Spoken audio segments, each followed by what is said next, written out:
Alright. Play some games here and see how it goes. Saw bird once. It's fun.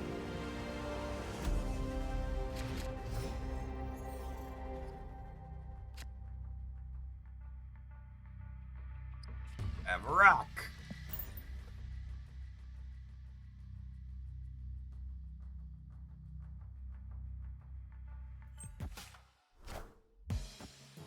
Have a bot.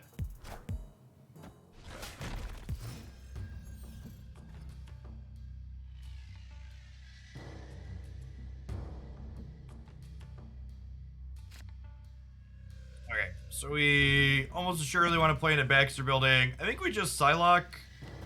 And, like, we can Agent plus Wolfsbane next turn here, potentially. Flying Wolfsbane is the third card. Leaves you flexibility to Odin the Wolfsbane path on turn 6. To bump it up again.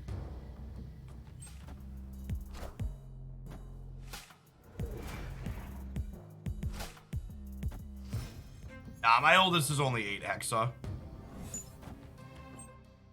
Well, that's a sick beat.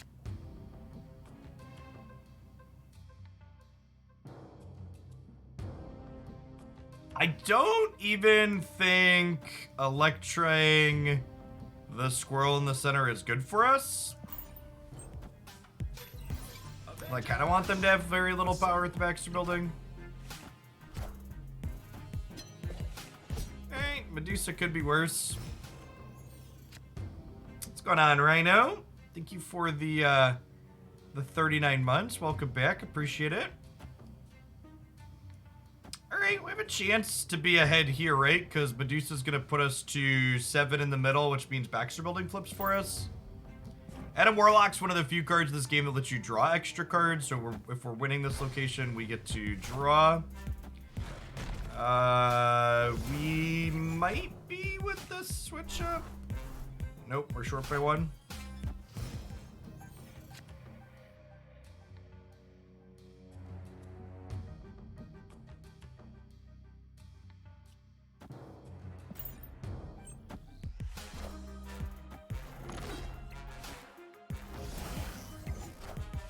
Alright, so we're open for a Thor on the last turn here.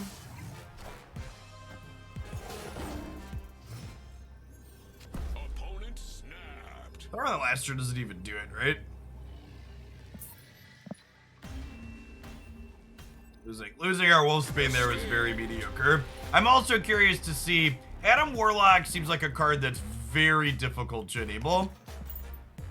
I could definitely see the correct choice being not playing him and just playing Crystal. You want an Elvish Visionary, a 2-mana 1 power cantrip? I feel like that would be, like, borderline busted. Like, you see so much of your deck in this game.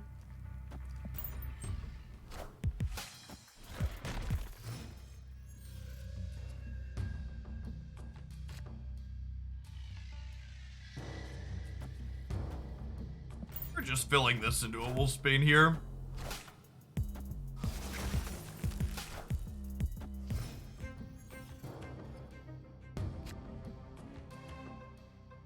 Adam be okay in a Mr. Oh, well, that makes that awkward.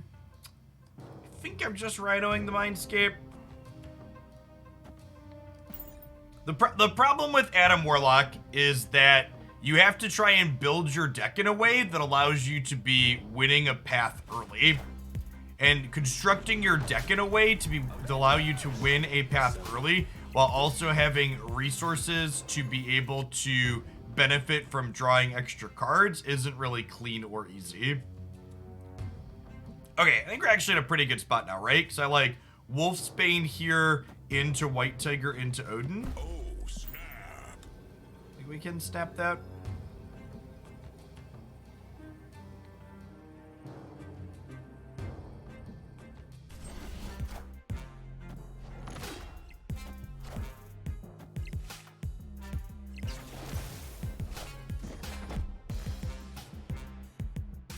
It's not, again, it's not even that winning a path early is hard gap.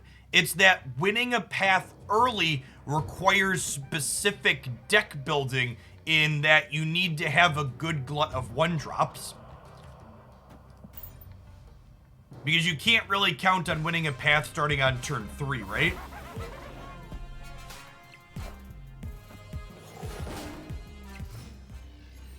Okay, so now we have to hope that we win left with another tiger. That's not unreasonable. I'm gonna stay in.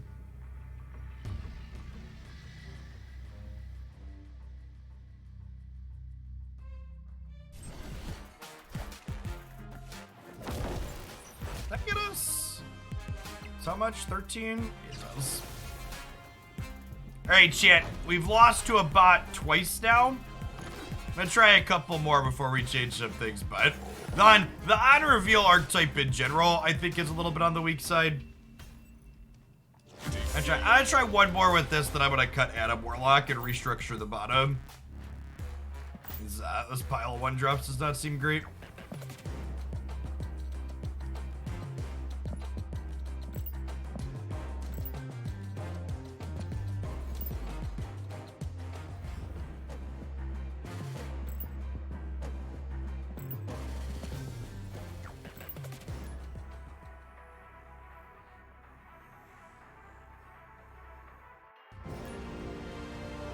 Yeah, but even like Wasp Yellow Jacket with Adam isn't very good. One, I don't have those cards, but two, even if you do, it's like not very good because, what's the word I'm searching for?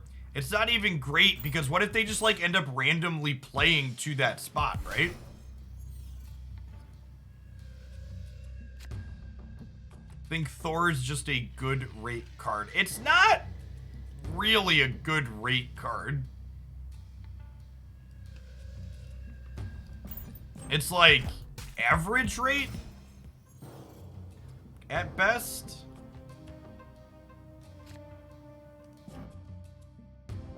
Well, shit.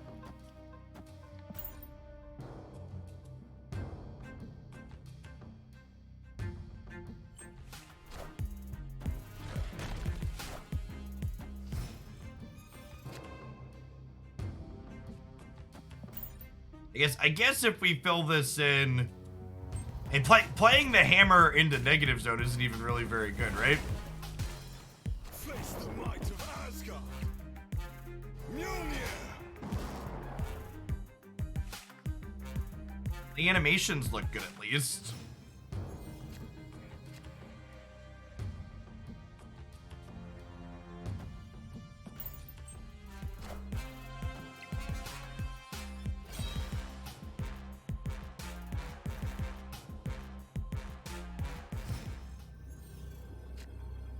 That wasn't the Thor I wanted for Christmas, chat.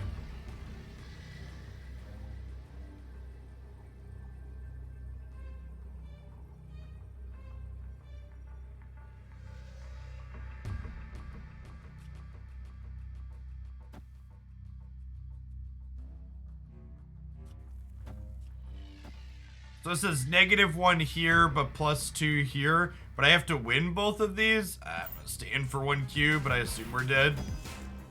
Want to see the animation? To me.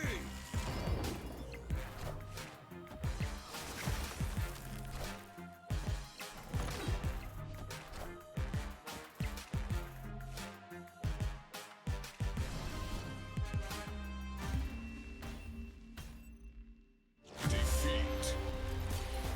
Ant-Man late always feels bad to you. Why does Ant-Man late feel bad? Could you explain? Ant-Man's quite good late, because it's 1 mana, it's like add 4 power to a location late, because you can almost always fill a location. Alright, yeah, I'm pretty sure Adam Warlock is not a playable card in this game's current state, and I'm gonna restructure away from that. Thanks, dude. No, I want Crystal, though. That was a misclick. I'm gonna get rid of Wolfsbane.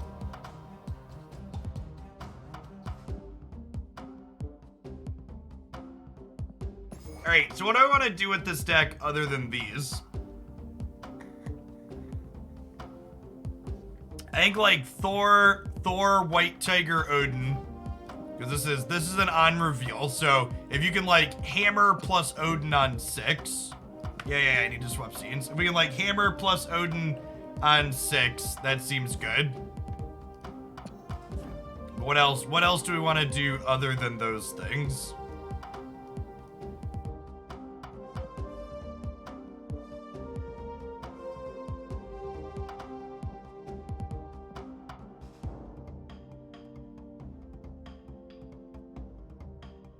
We could just like play.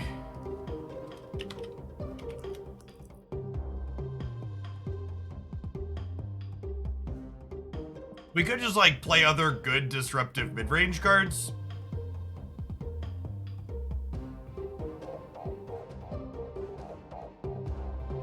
Is it a domino deck? It could be.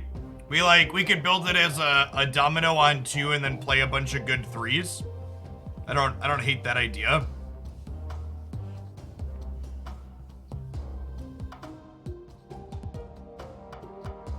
Yeah, but Rocket Raccoon doesn't fix that problem either right now. Like, it's a one mana card.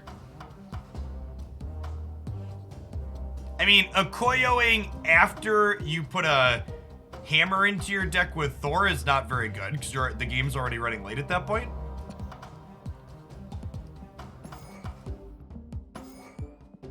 I kind of like the idea of just playing the Juggernaut, Storm, and then other disruptive bits with Domino to fill the 2.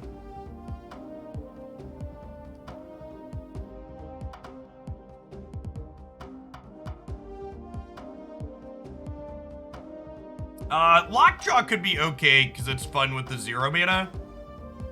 The 0 mana hammer, but I don't have a Lockjaw, so I don't have the option to play with that one.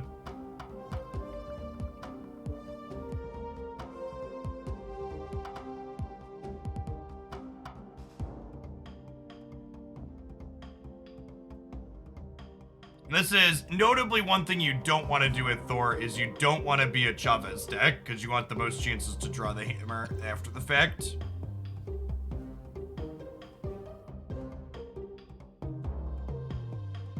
Do I have Rogue? I do not, and I don't know that Rogue's particularly very good in this format.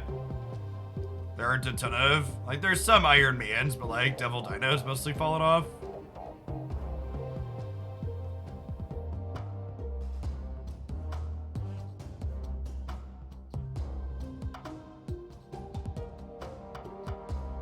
You want to play Electro plus Viper? That could be okay. I have Debris along with it too.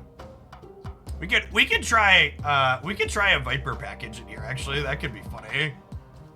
I have what's it called too? I have Ebony Maw as well. It's just kind of funny with it. We can round out Electra and Debris as the last 2 cards.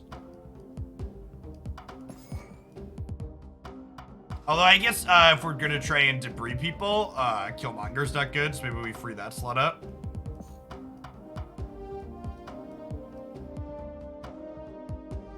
I haven't played with Viper yet, and I've been meaning to. Where's Electro? I keep sliding back and forth. He's a 2-power idiot.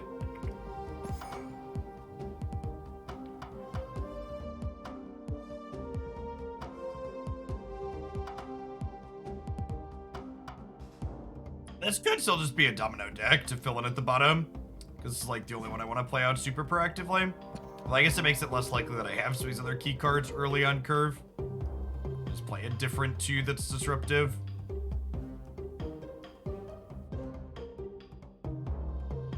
Copy of armor or something.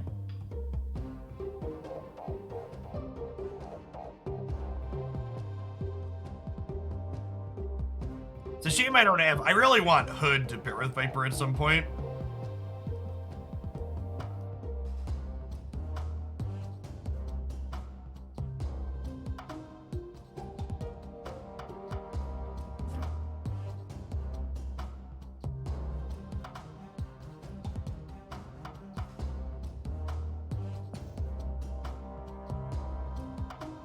You could play another 6 if we think we're going to be adding energy. Yeah, that's true.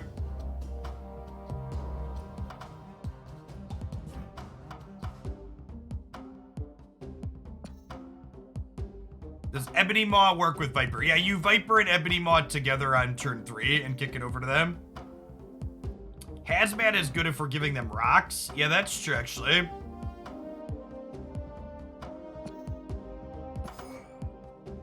Kind of funny. Oh, let's take an updated picture of the deck for the overlay.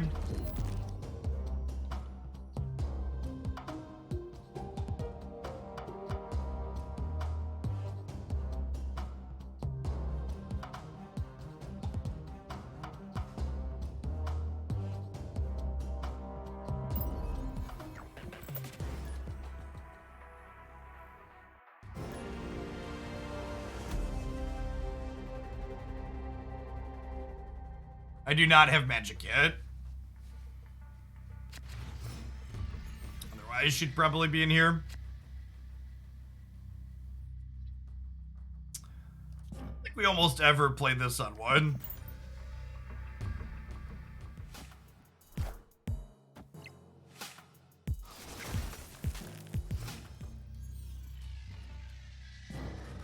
Well, that makes that a lot less exciting.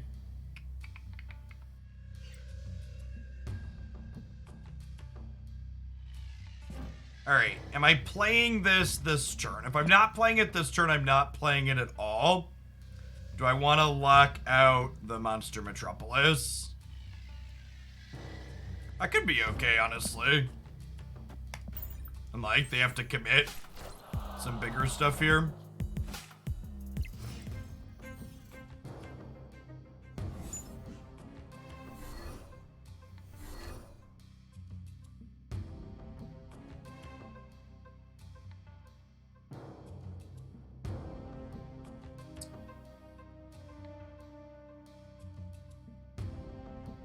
So if I Psylocke this turn, we can Electro donate them Viper next turn. I could also just choose like not to Electro this game and we could debris this turn and then kick them a rock.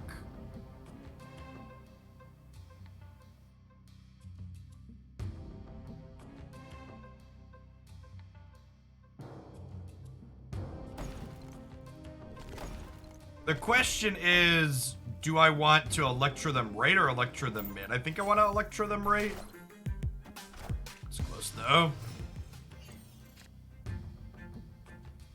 Ebony Maw and Viper mid turn 3 would have won you that lane. Yeah, we didn't draw Viper until turn 3 though. So I had to commit to playing this. You want to debris Viper next turn? Yeah, I guess that's an option too.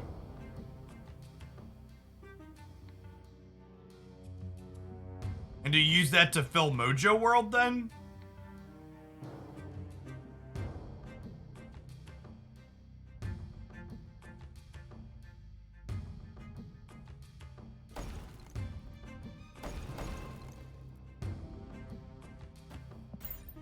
Oh my god, I clicked OK instead of. Alright, outer retreat because we misclicked. I went back and forth too many times. Escaped. It's unfortunate. We locked them out in the middle, basically.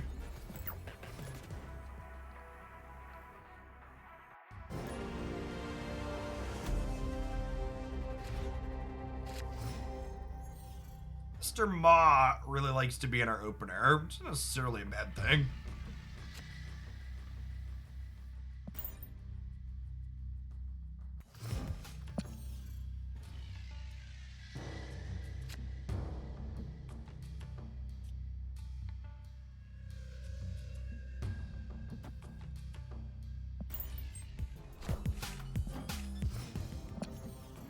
Ebony Maw has a little bit of implicit synergy with White Tiger as well, which is nice. She can cheat other things into the path. Do you want to just crystal here?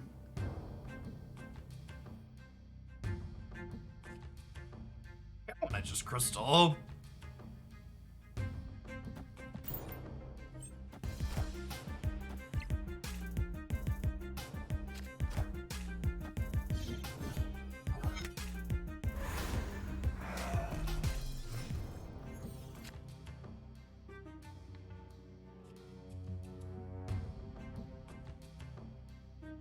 Well, so the people that are just getting in, the idea with Electro here, chat, is that ongoing you can only play one card per turn. We can use Viper to donate Electro to the opponent with that.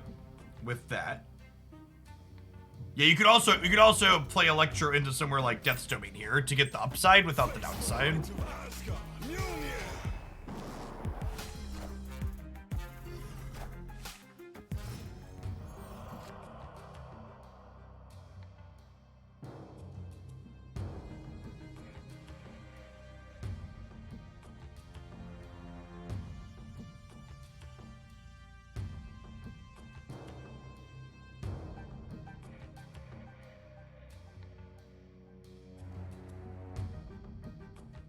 Anything I want to Viper this turn?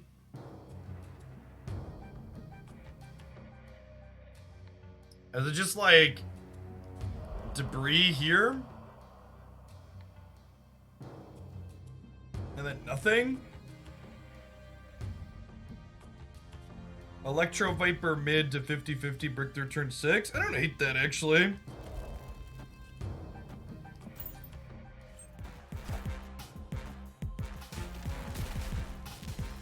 Old coin flip.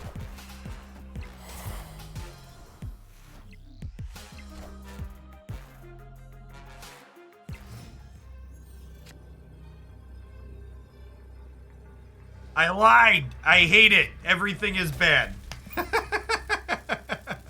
I'll stay in for one more cube, but we're supercharged here.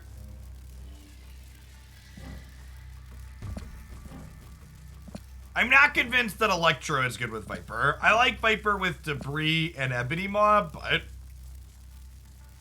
this is probably too cute. I don't know. Like, the other thing is, I don't know that we're really using the ramp from this effectively. Right, our deck doesn't go that large.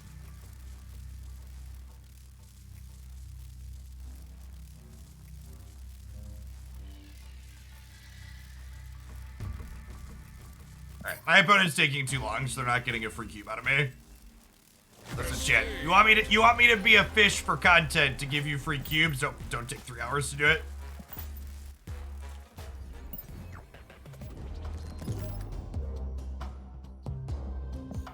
Alright, losing that coin flip and looking at my deck again is enough to bounce out of that. There's nothing else we can instantly give them with Viper, right? I think Debris and Ebony Maw is probably enough to still do it, and the Hammer too on occasion could be okay.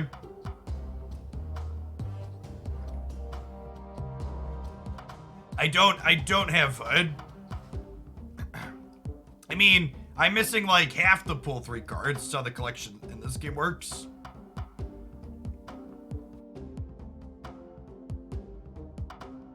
I think I want another 3.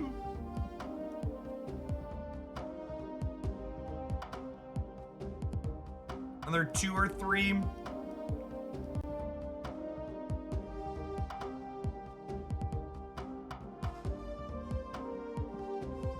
I could just be something like Medusa too. Just like is okay with Odin in the back. Oh, that's true. Black Widow has synergy with Hazmat and like filling up their board with debris.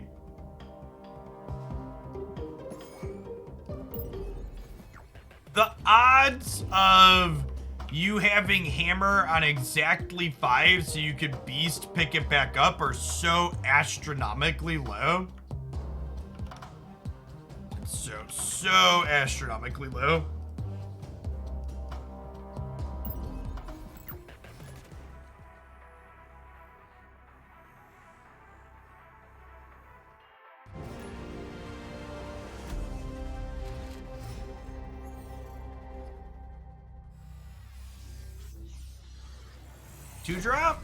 Two drop.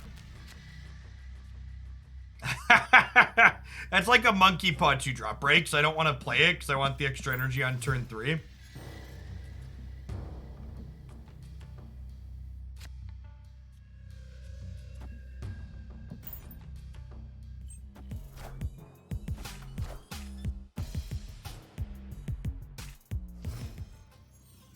Chat, I think magic is good in most decks. I don't have a magic. Is the answer to your why we're not playing that card question. So Thor into the Space Throne? Face the might of Asgard. Mjolnir.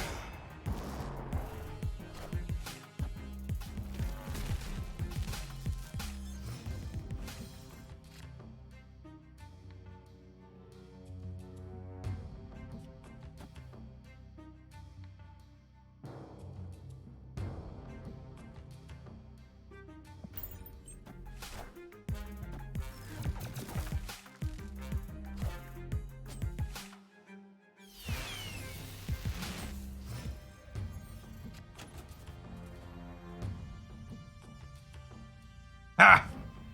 That's pretty good.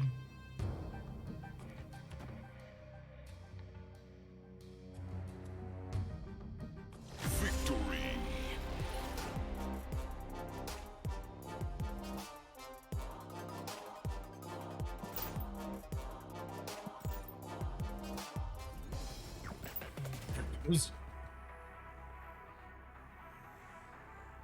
Oh! They had the Widow's Bite with Electro, chat. They retreated because of Widow's Bite with Electro. Is what happened there. Because they couldn't draw cards.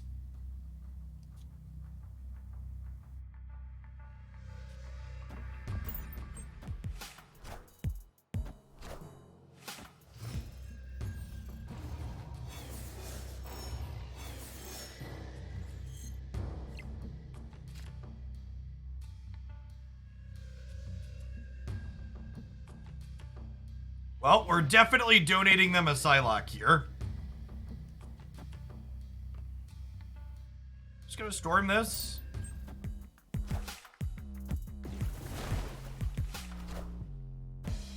Wind, aid my hand.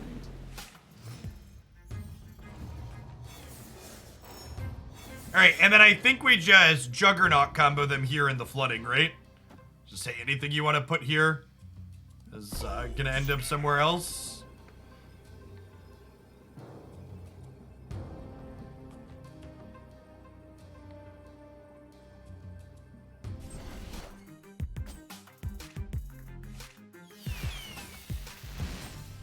It's unfortunate. It's weird that they Jubileed after they... It's weird to see Jubilee after they,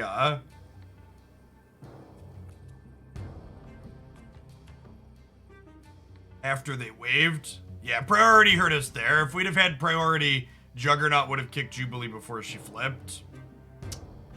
I think this is a debris into Viper, right? And then we kick them one of the negative power things here.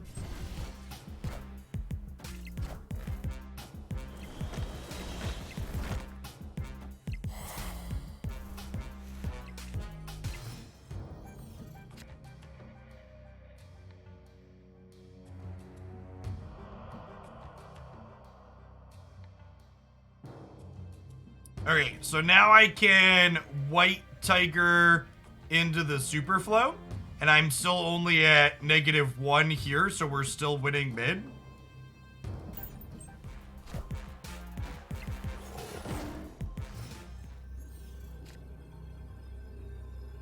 It's unfortunate that we're one short here.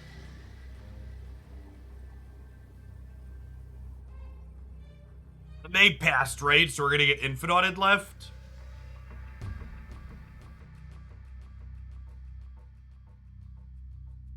Yeah, I don't think there's any reason to stand for 4 cubes to lose to an Infidaut. Escaped.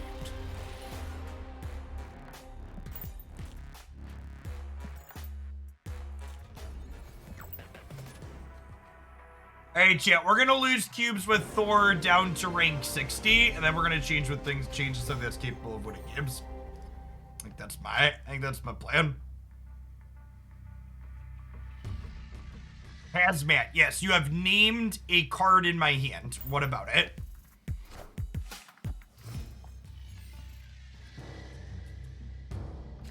One Man Cold. Thank you for the year and a half. Welcome back. Thanks for keeping me around. Chill on Ebony Maw for now, I think. So, Reveal saying, how well does bluffing Infinite work? You need to remember that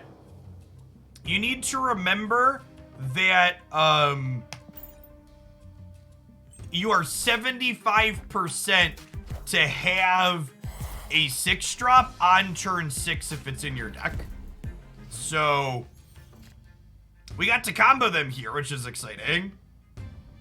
So Ebony Maw plus Viper on turn 3 lets us lock our opponent out of playing into this location, which is fun. So we only have to beat 6 here now, which is great.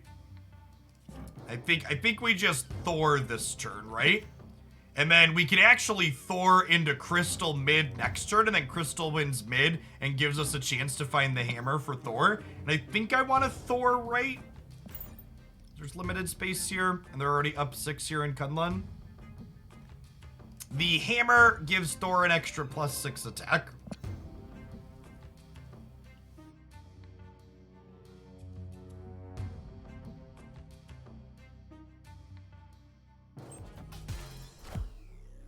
Face the might of Asgard. Mjolnir.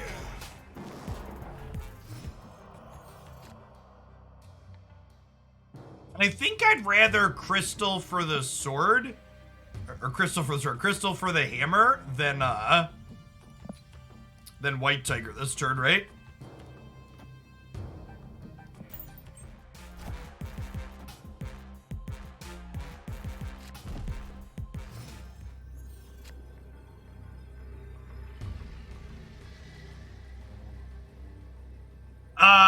Juggernaut's lethal, right? Like, they passed here, indicating that they have Infinite, but Juggernaut just wins the game. I actually don't even need the hammer here. It's fun. It's fun that we have it, but we don't even need it.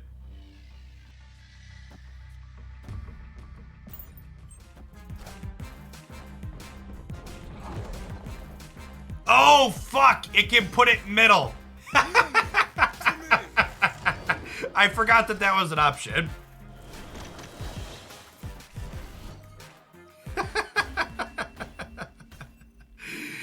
In my brain, this card said they just couldn't add stuff here, but yeah, they could definitely still cheat stuff in, right? I think we definitely stay in for one more cube for the 50-50 there. But yeah, obviously far from a sure thing. Oof. Someone asked, weren't we rank 110? Yeah, the rank seasons reset every month.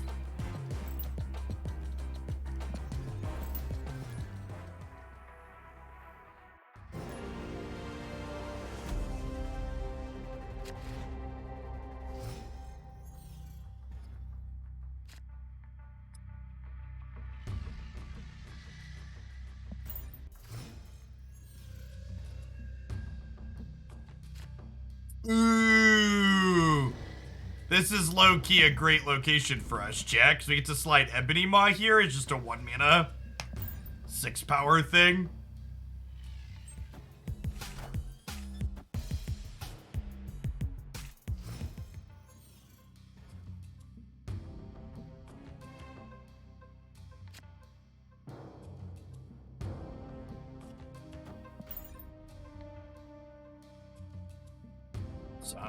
Some rocks into play.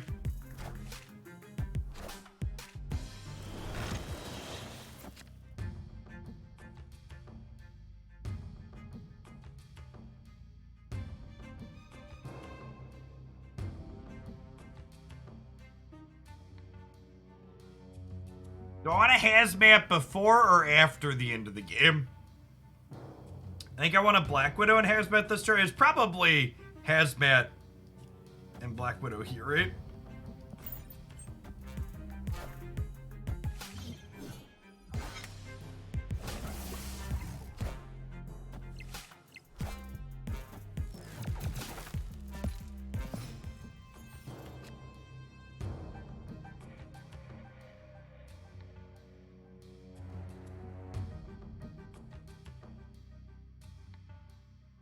Oh man, do I gamble the Viper in New York?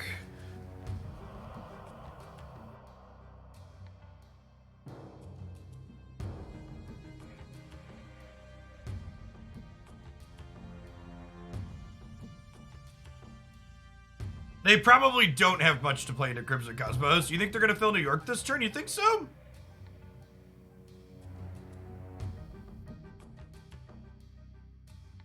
You just White Tiger here.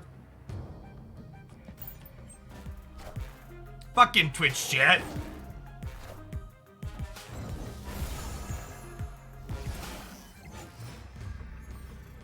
This guy got double got by Twitch chat.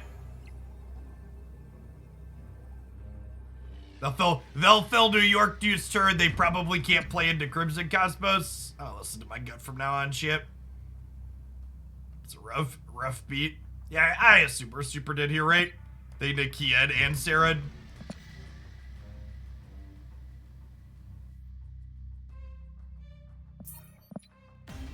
I'll bet we see I bet we'll see an adjustment to Nikia before long. A lot of the cards that give +2 to everything seem like some of the most dangerous and powerful designs in the game. She's definitely one of the most push things you could be doing.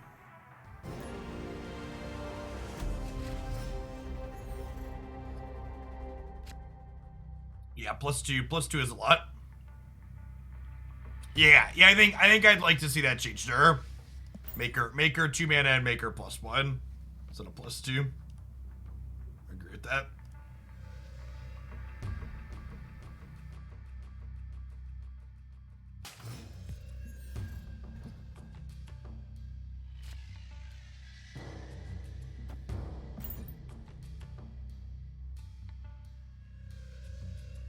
Speaking as someone who has cards to do other things than Nikia, I think Nikia is better than most of them.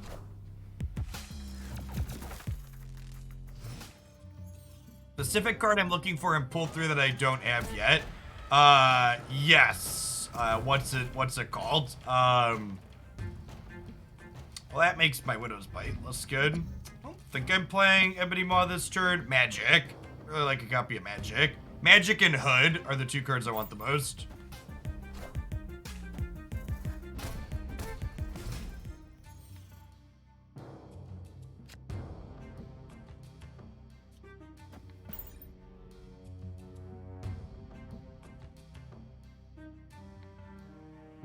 And Lockjaw. I don't know if Lockjaw is very good.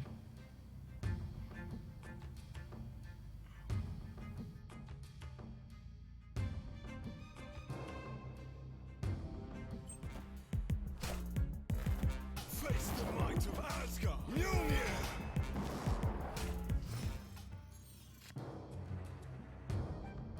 That's a hazmat. So we could debris hazmat this turn.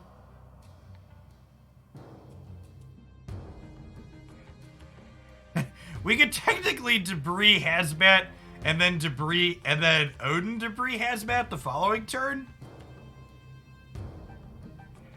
I could also just like White Tiger right and then Odin White Tiger next turn as well is probably fine. And then if we draw the hammer next turn, we can drop it into Murder World, which would be nice.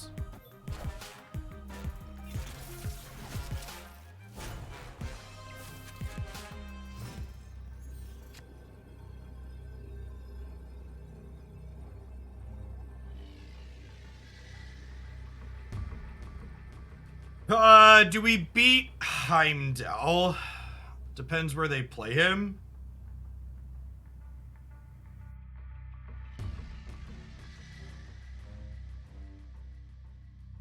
Depends on where the tiger goes, too.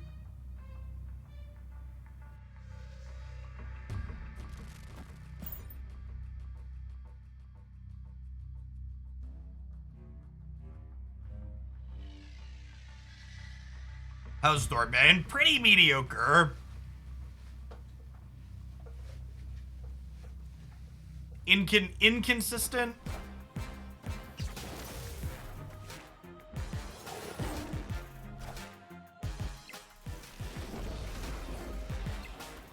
Okay, so we tie right, win, center. Oh, and then apparently we tie left because of the negative zone. Deal.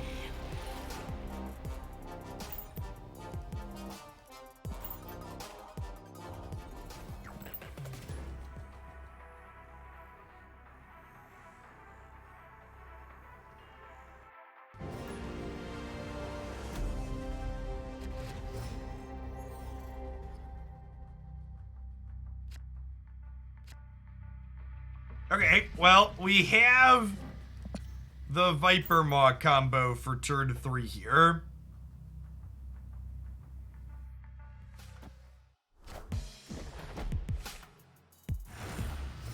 Yeah, the movement deck desperately needs to be buffed. Like a lot.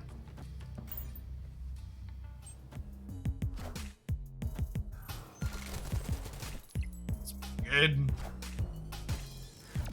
What determines tiebreakers? The first and only tiebreaker is total power.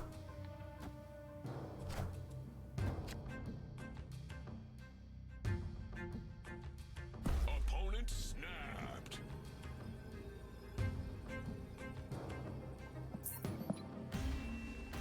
Our hand was looking kind of okay. Escaped.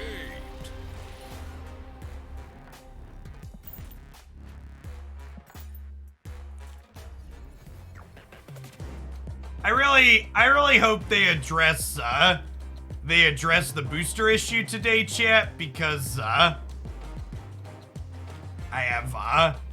currently have 4,400 credits I can't spend because I have no boosters. So hoping they come off the holiday weekend and fix their mistake from last week.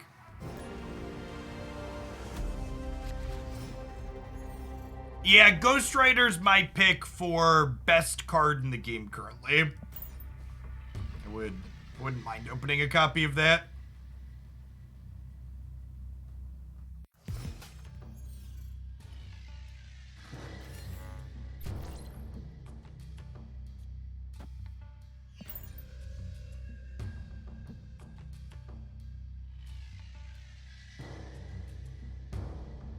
I've done a couple of fast upgrades to avoid hitting the credit cap, Weens.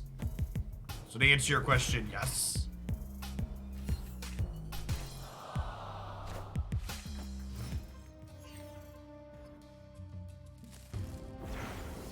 Or one Thor, please.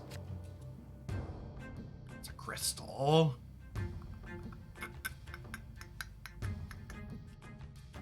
Yes, I guess.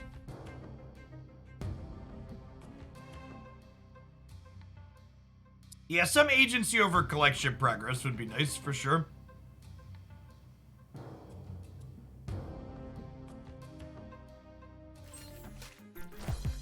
Uh, 5,000 credits is the credit cap. Floating right at it.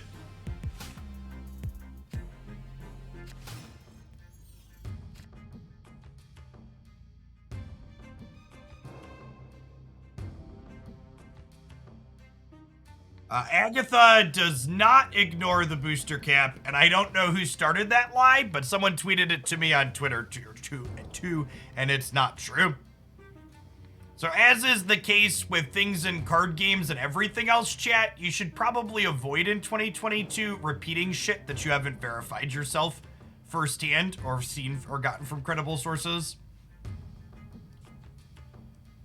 Debris with them having a Nova in play is really not great, but I don't have another play this turn, so I guess.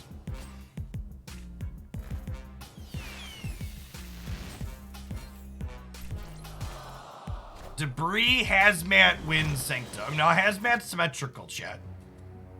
Doesn't win shit. In fact, the rock into the Sanctum means Nova gets us, right?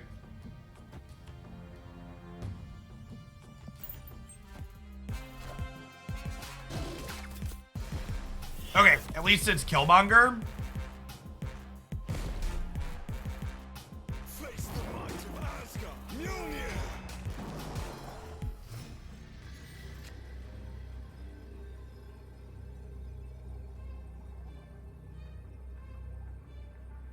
And I assume we're just super dead here, right? Alright, I think my body is ready to... I'm gonna do one more game with Thor. We're gonna lose with Thor one more time, and I gave him 45 minutes, and then we're gonna play some other stuff. Try to reclaim some of the cubes we offered up to the God of Lightning.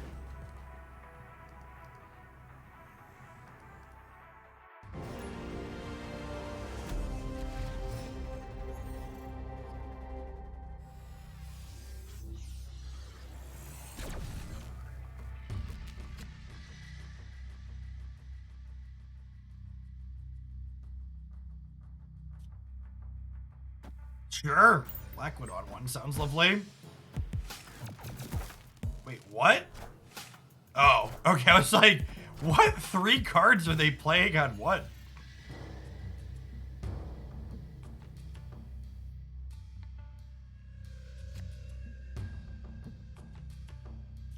Okay. Hazmat with debris into Mysterio sounds kind of good. I don't know that I'm playing Psylocke this turn. I guess I could draw... Thor next turn.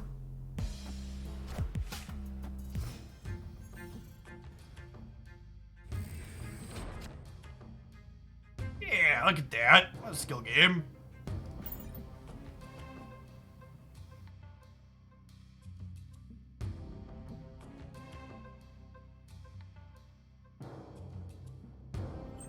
Face the might of Asgard. Mjolnir.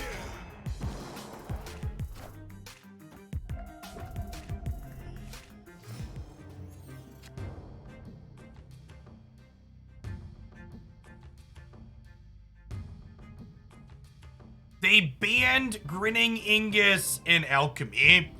Imagine finally having the ability to edit the text on cards in your card game and deciding that you're gonna ban something instead of editing the text box on it. It always feels incredibly validating when, like, I make a decision like I'm gonna take a break and focus on other things rather than Magic for the first half of this month, and then Wizards of the Coast like immediately makes the decision that's just like, yes, Jeff, you made the correct choice. Good job doing anything else this month.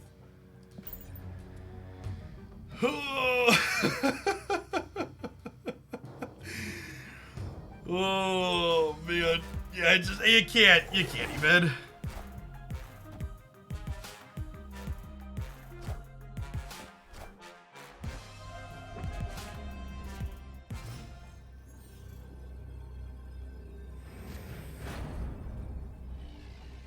Okay, so this must be the real Mysterio, or is it? Or +5 here if this is real? This could be the real one too. Will the real Slim Shady please stand up?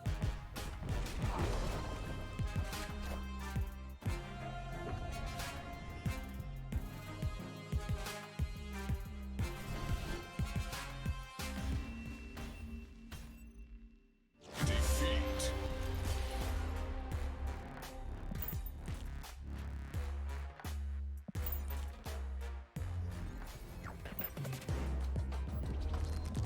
Alright, chat. I have your summary on the Thor deck. Do it! Please kill it with fire.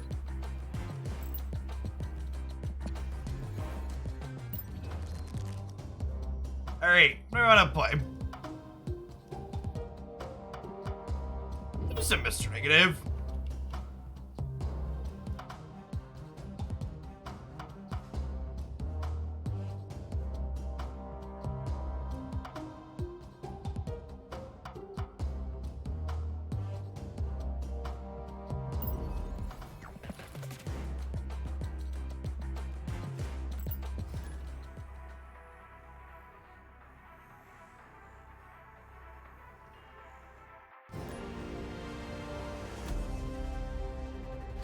What does the Apocalypse Dracula list look like? Gap, do you have a link?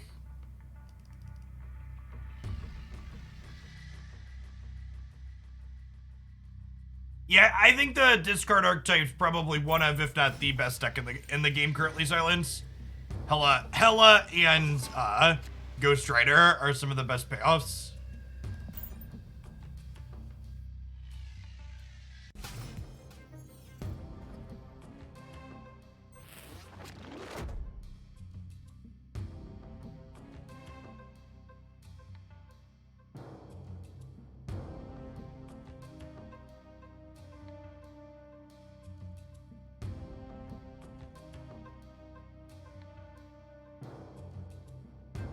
Well, this is awkward. Hold on, I have to tweet something about Magic the Gathering really quick. Apologies for the brief pause.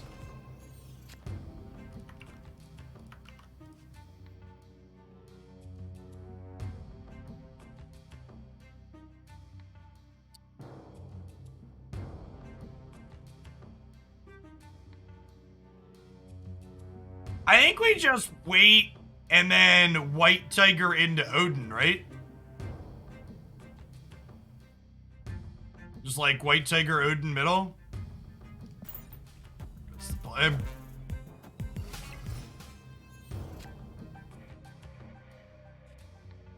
Yeah, I don't have I don't have either of those cards yet. Silence, they're both pull 3.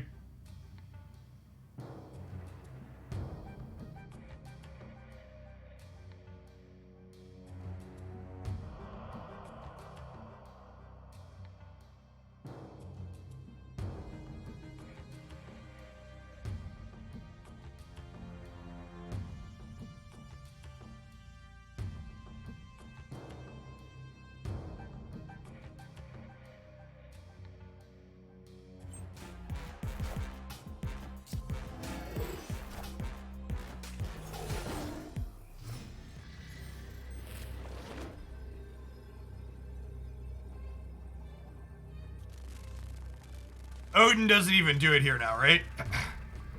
Does Iron Man? No. Because there are 13 I can only go to, and then we don't win here because they put any amount of cards here we lose. Escaped.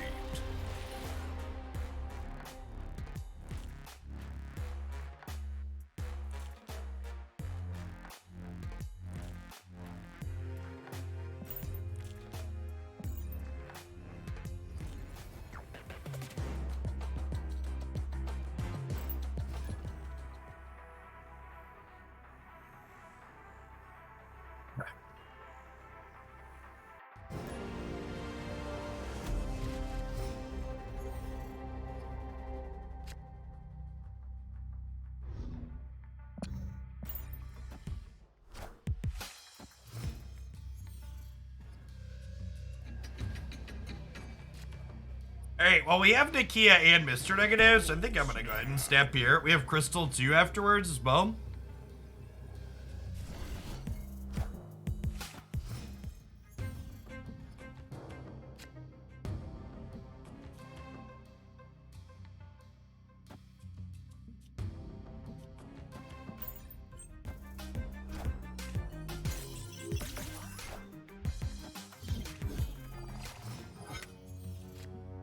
Yes, this is a bot. Monochromatic like this card is only ones that bots have currently.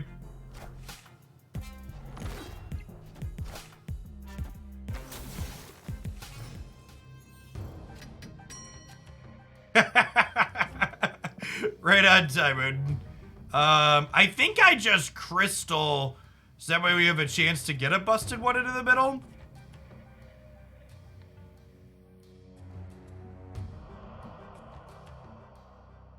Isn't Nakia and Mr. Negative a non-boat? No, Nakia only impacts cards in your hand, not in your deck.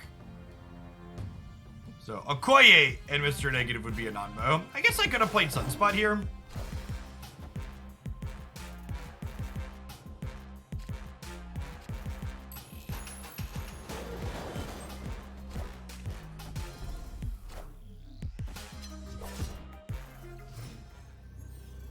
When they hit with their Gamora. Man, our beats have not been good this morning. Escaped.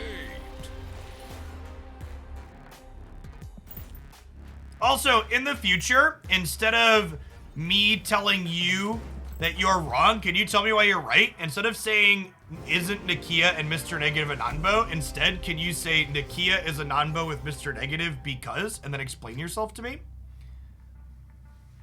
It helps me understand why you think something doesn't work together instead of me just trying to guess your understanding of it.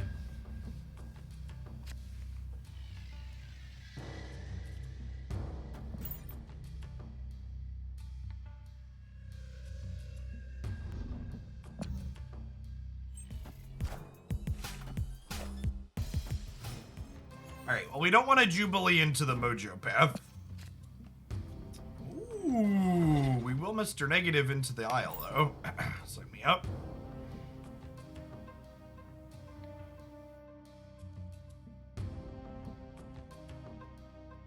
I'm timing out the Twitch chat member that just suggested I cut Sandman from my deck after it got put into play randomly from Grand Central. Stop it. Get some help.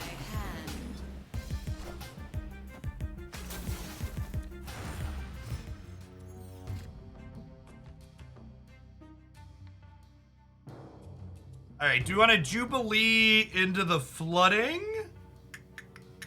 I definitely don't want to Nakia this turn.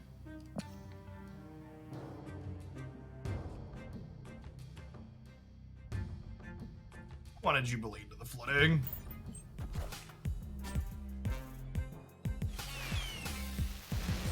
I am Iron Man.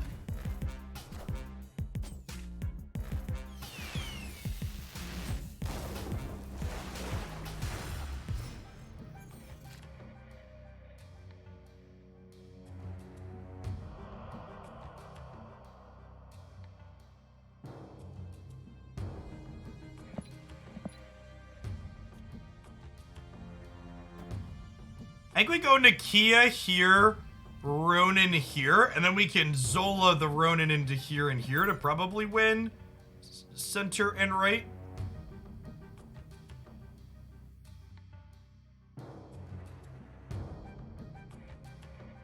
Yeah. Hey, show and tell to you. Thank you for the 34 months. Welcome back.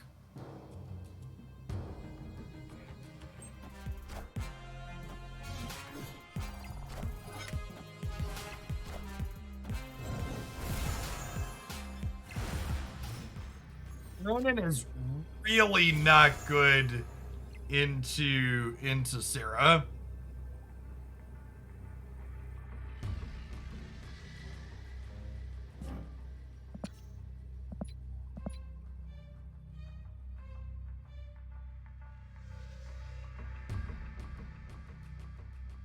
They could also be potentially just like playing into the sewer system rather than the aisle.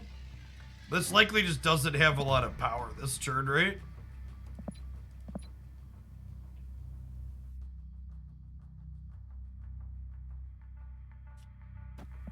I'll stay in for one cube. I think we're probably dead here. Because they are going to get 6 more power in the mid when Mojo pops up. So that means this needs to be... Well, they only played 2 cards. Could that do for us, Pig?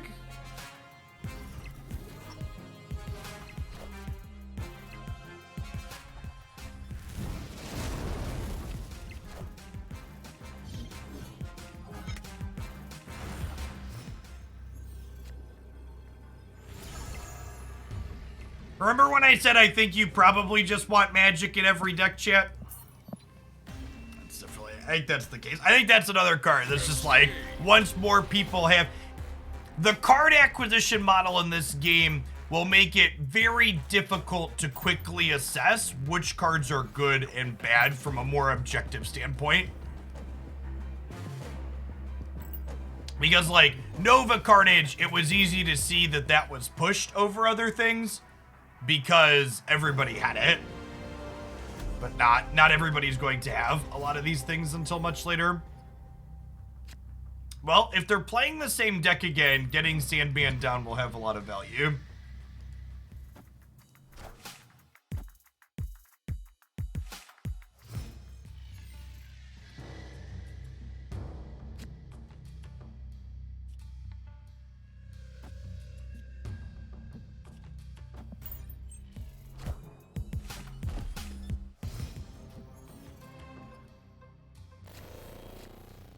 Well, I mean, it's impossible to expect magic, right? Like, one, a lot of people don't have it as a card, and two, it could literally be in anything, and you can't always be playing around it.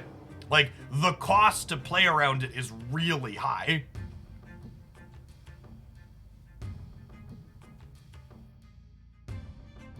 Sunspot only into Zola.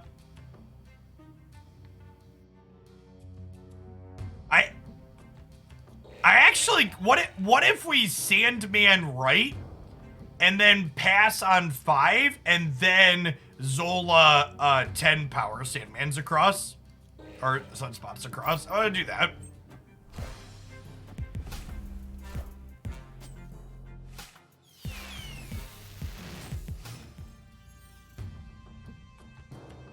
All right, so we've lost. I believe we have lost.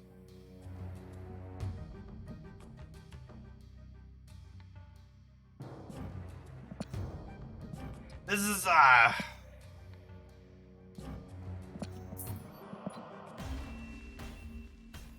man, it's been a tough morning for variants. Let's try this discard deck that Gapling Beam. Definitely playing some card games this morning. Alright, Okoye. Blade. Collector. It's Morbin time, chat.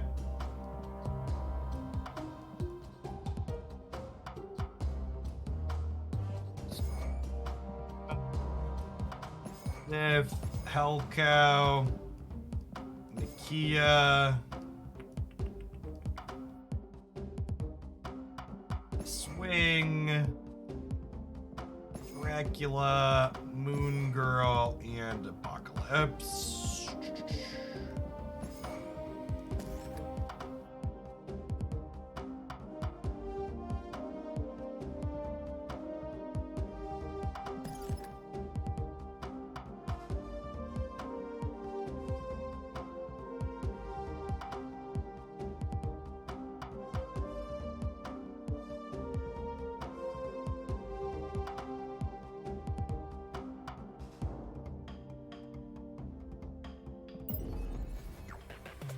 This is the Blaine deck. No, I'm pretty sure the Simpsons did it before Blaine did, chat. Confident that the Simpsons did it first.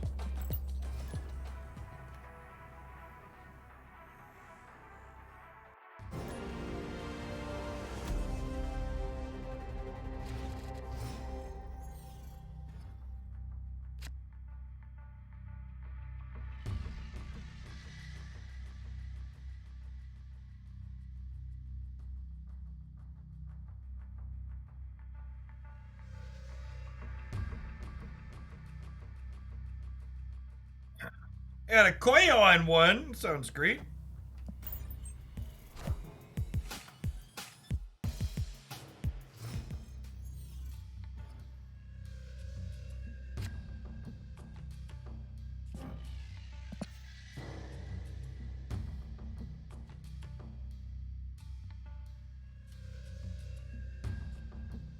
Is Collector or Morbius better in this deck? I don't actually know.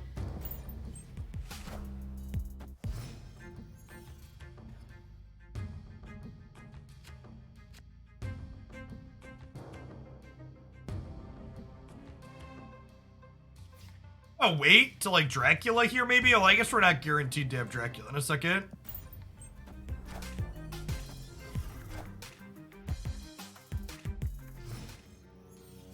Well, them getting Dracula off of our thing is probably not great for them.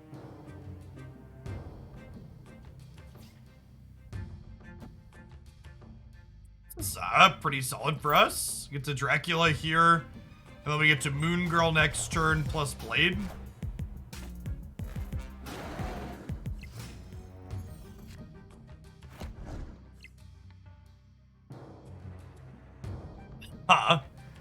So do I Moon Girl into Blade, or do we Colleen Wing plus Blade, because she discards her lowest cost card, which is guaranteed to hit Swarm.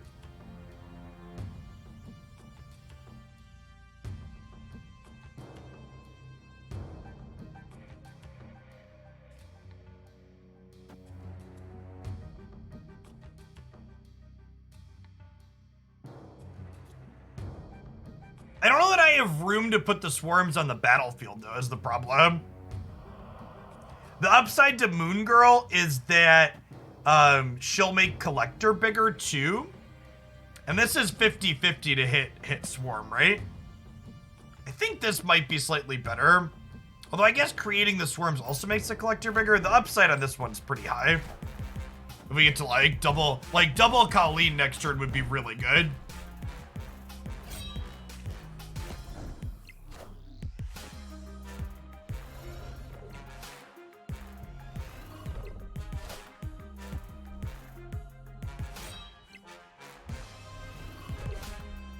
Yeah, like the upside on this is huge, right?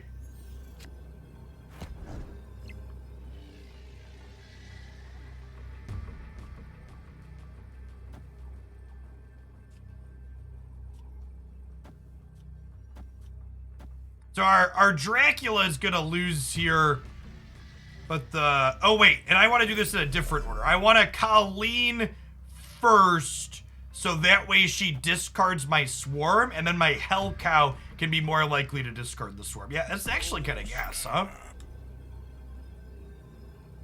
Victory. Yeah, they conceded. That seems great for us. All right, this deck's kind of sick. I'm into it. I'm picking up what it's putting down.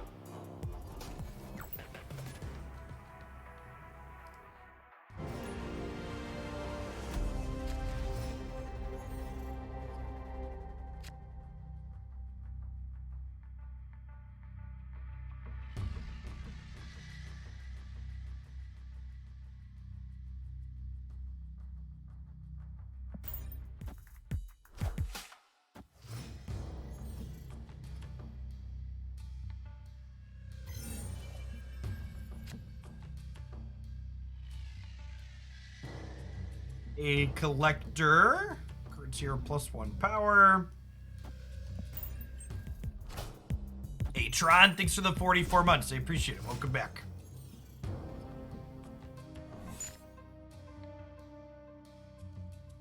Well, I mean, that's absurd into Nakia here, right?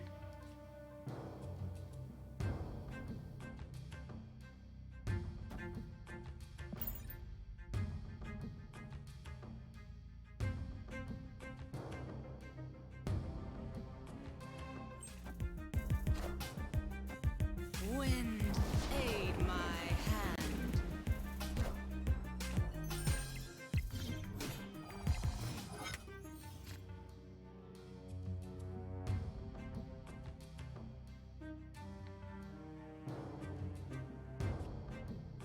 So definitely Morbius here. Is it greedy to Hell Cow? Because if I Hell Cow and we spike the Swarm, it's like actually kind of absurd, right? It could go bad for us, but I think I'm into it.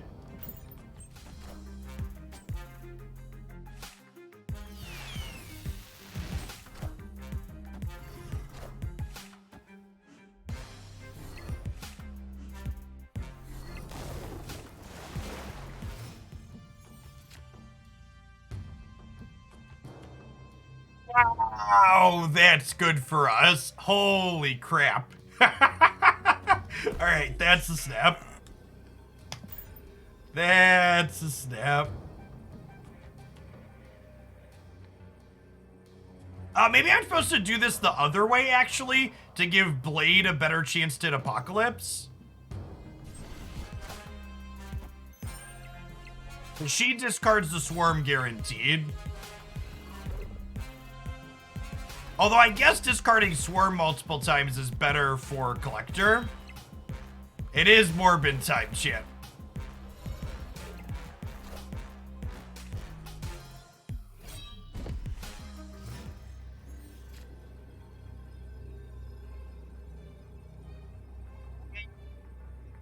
they're gonna Ghost Rider here and we're dead, I think.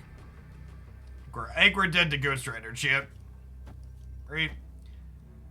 This is only 23, and they're gonna add 23 more here. We needed one more power here in the flooded. We needed Hell Cow. Surely need to swarm left. Well, this area is flooded, so swarming left is not an option. Escaped.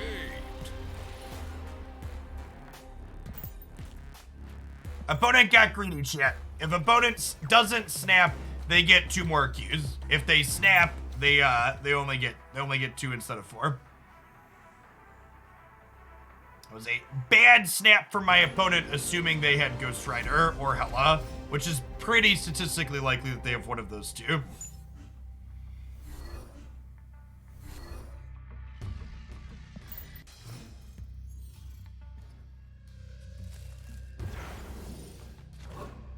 The locations are sending us mixed messages, chat. Skakovia discarded a card, but now Nova Roma has given us 1 back. Life's like a jump rope.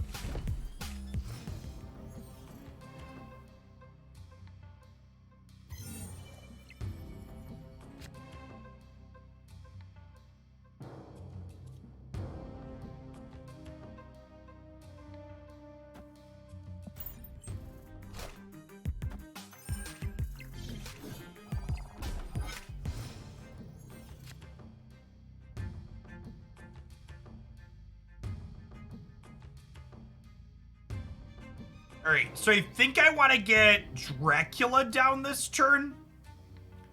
And then next turn, we can Moon Girl into Blade. And then we can, like, double Lady Sif Hellcow on the last turn. Or, like, double Hellcow Lady Sif and make this huge to discard to Dracula.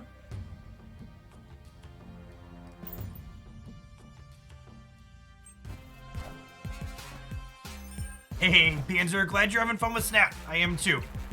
Appreciate the 23 months.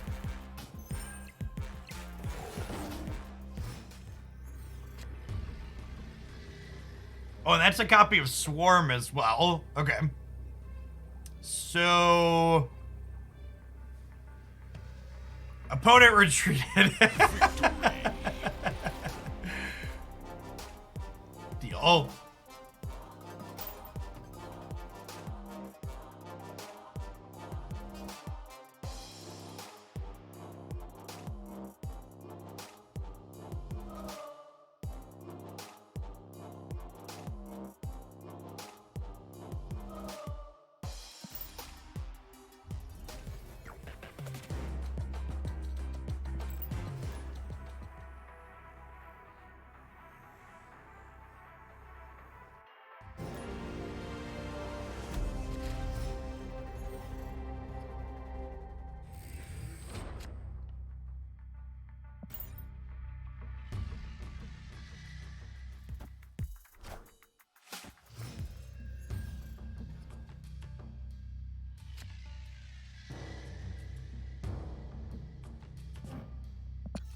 Sif discards Moon Girl at the moment, so I think we're just chilling.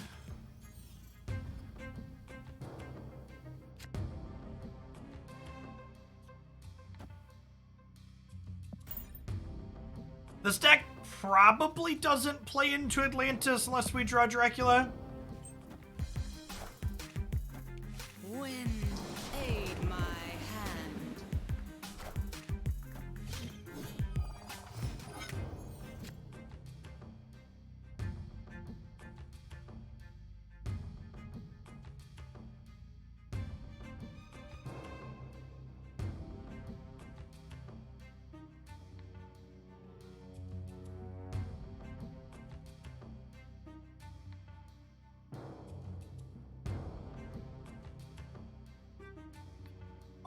The sequencing here seems super awkward. I think we're playing into the flooding. I think it's gotta be with this. But then I don't know what else I can even play out here, right? Like, is it Hellcow and just, like, hope I keep my Moon Girl? That seems unlikely, though. Most of our choices seem awkward here.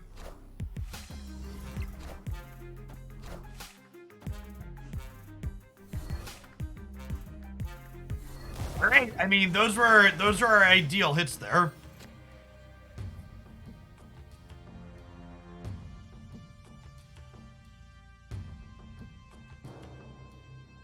Huh. So, do I Colleen now instead of Moon Girl? Because if I Colleen, I get 2 swarms, which will be free.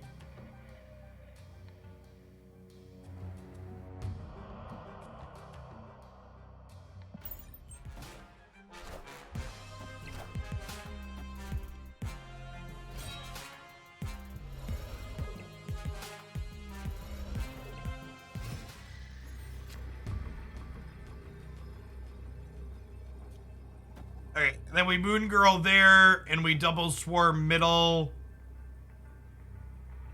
This will give us +2 here. And then if they play anything here, I guess if they just pass, I lose with this line, right? Because this would get +6. What if I Moon Girl here, and then copying all of these gives me +6 on the collector, and then if they just pass, we win, right? Because we tie, and then we win the tiebreaker. Yeah, I think that's the line, actually. I want to play around them, soaking 6 energy into Sunspot.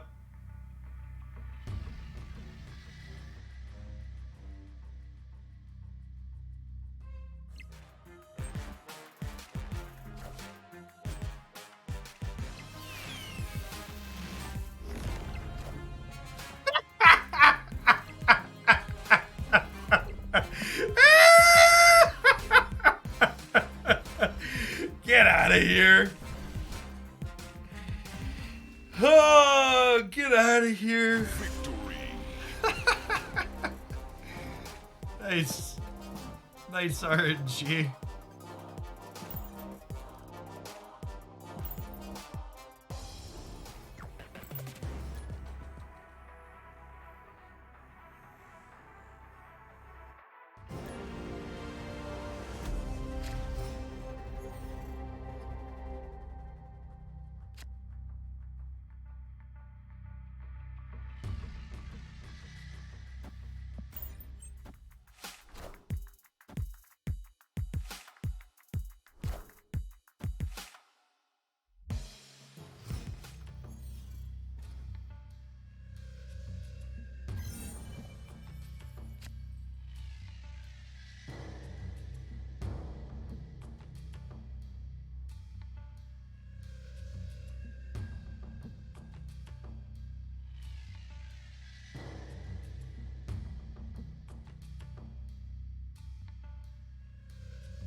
I don't want to lose the Moon Girl to Sif here, right? And we obviously don't want to play Swarm. Well, do I?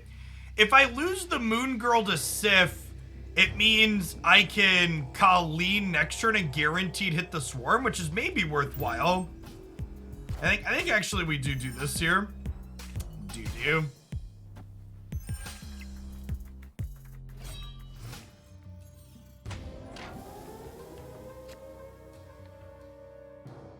When there's a Nakia, so if I wait to Colleen Wing the Swarm next turn, I get to copy 5 power swarms instead, because Nakia will pump them up, so I think that's worthwhile.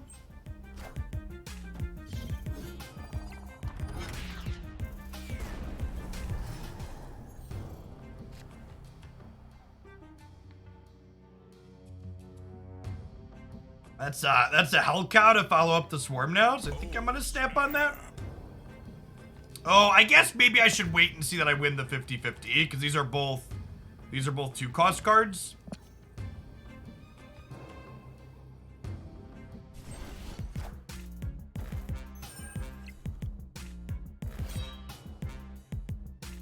Well, you're right that the order doesn't matter on Nakia for the Swarms, but it matters on Nakia for Colleen Wing, right?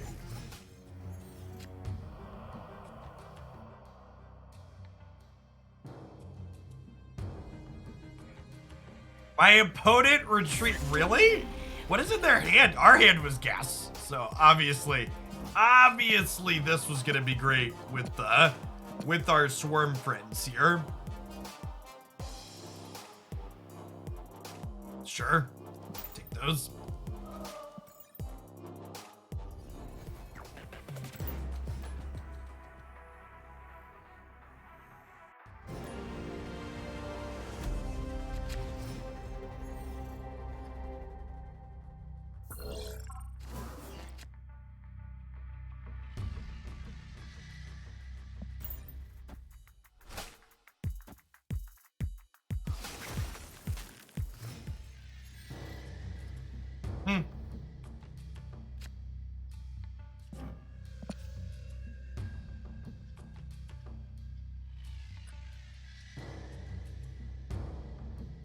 I think I'm supposed to the sequencing with the discard cards this deck is super awkward. I think I'm just supposed to Lady Sif here, but like setting up so Colleen Wing hits Swarm is not clean now because of Blade.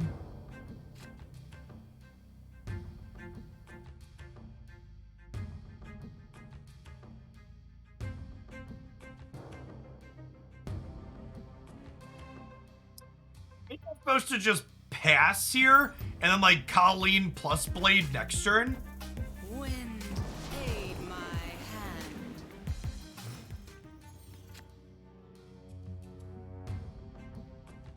Morbius is cute. That means Colleen's only 50-50 though.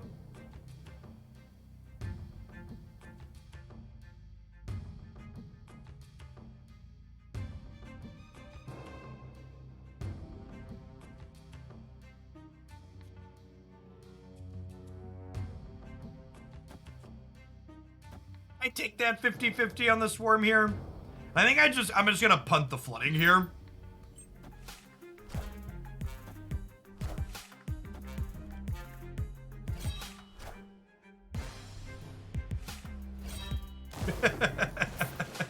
Alright, good stuff. Escaped.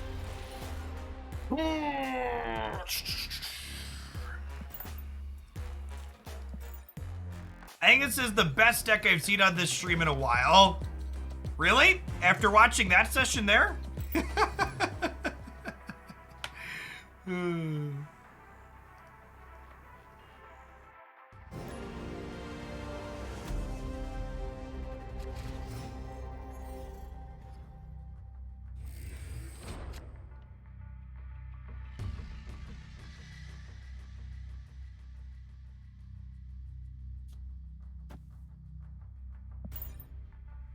I'm not making Magic content until the 15th. I don't care what Wizards did. I gave you a tweet about the Grinning Angus ban. I'm not doing anything else related to Magic until the 15th. I'm on vacation, chat. I'm on vacation. I'm only playing fun games until I'm done with vacation. I go back to work and playing Magic is work on the 15th.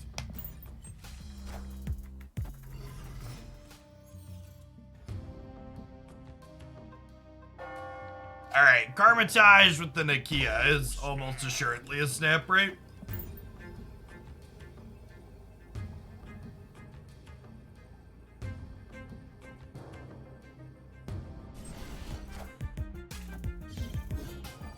Thor seems very not good. We spent an hour losing with Thor this morning. If you want to check out an attempt to play Thor.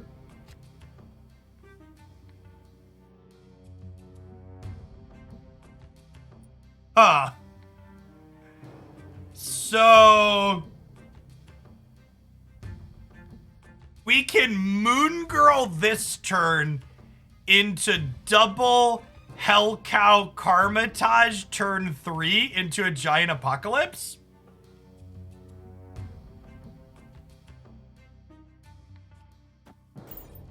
Seems potentially fun.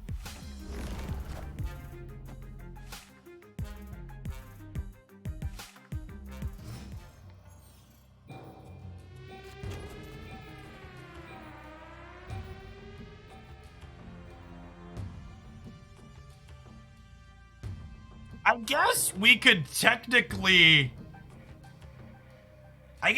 technically Dracula if we wanted. And that sets us up to do Hell Cow stuff next turn with the Dracula. But I guess the bonus attack on Dracula is not that good. What if we just do this for the LOLs? This is the funniest line right here for sure.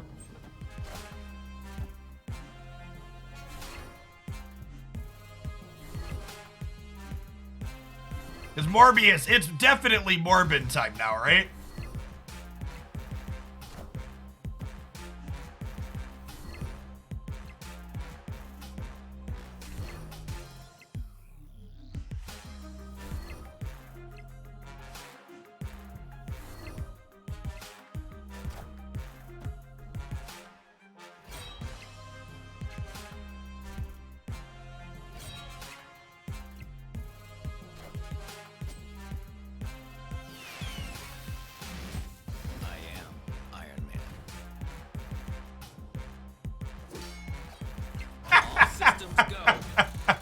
And it warms my cold dead heart every time I see someone flip a card like Angela with Jubilee, because these two cards just shouldn't be in the same deck. This is not good deck building.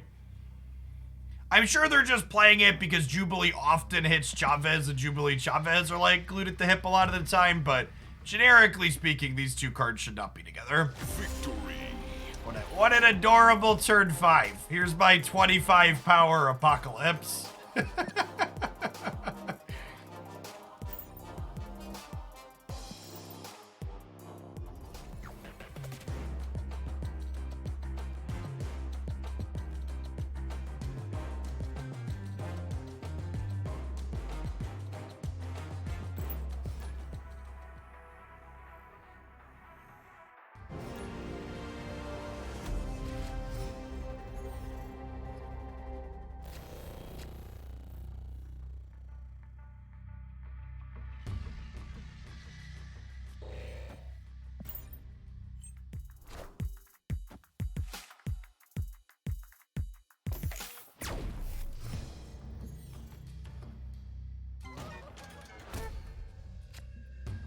These are some very not so, I mean, we lost the last 25% chance, so we're due.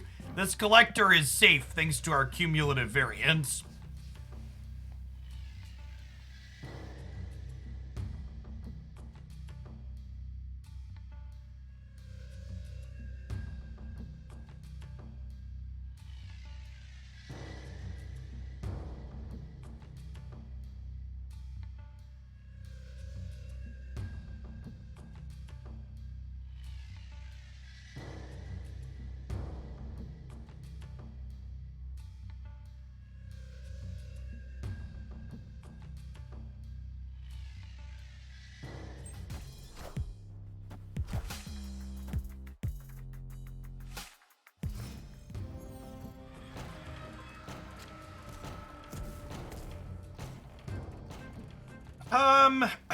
I think we just Colleen ditch the blade at this point, right?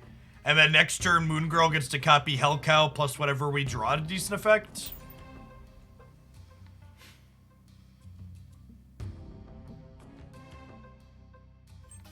It's Colleen. Colleen always ditches our cheapest card.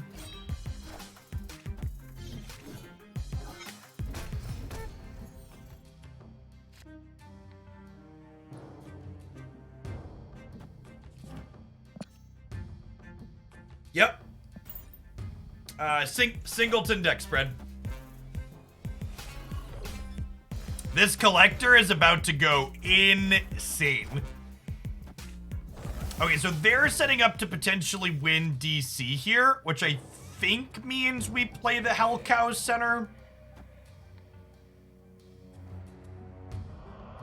Oh, snap. So Hell Cow discards 2 cards, and then my swarms get copied when we discard them, which means the collector is gonna grow up to be real big here. Yes. Swarm copies itself when discarded, and Moon Girl just doubled up cards in my hand.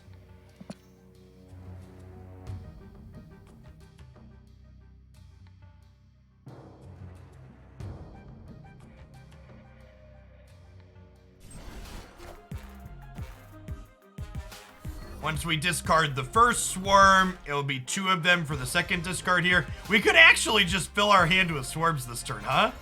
And that's actually what's gonna happen. So we have a hand size limit of 7.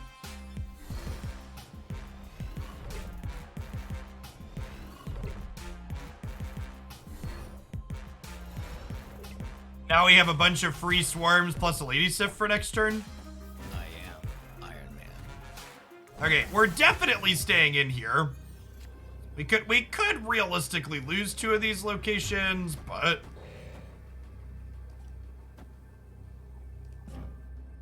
and technically, Lady Sif keeping the swarm in my hand gives this +4 power, right? So it's like kind of a wash to playing it out. I guess playing it out is better against a like a Shang-Chi. Although technically Danger Room could blow it up.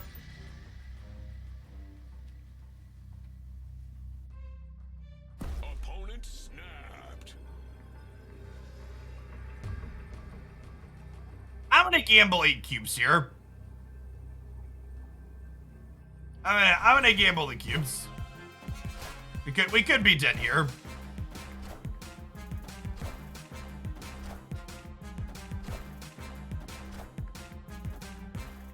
Alright, we've definitely lost Murder World. Oh yeah, torched.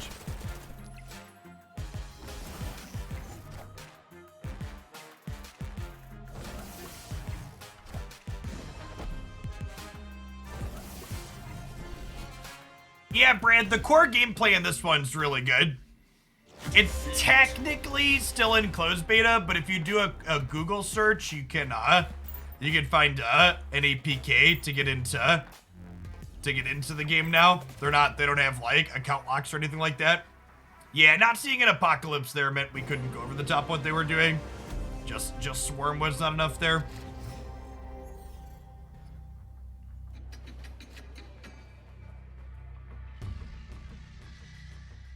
Okay, so do we want to blade the 1 in 3 to hit the swarm, or do we want to chill for the time being? I think I'm gonna chill and just wait to Nakia on 3, the way this is set up. Hopefully we draw Morbius or Collector here.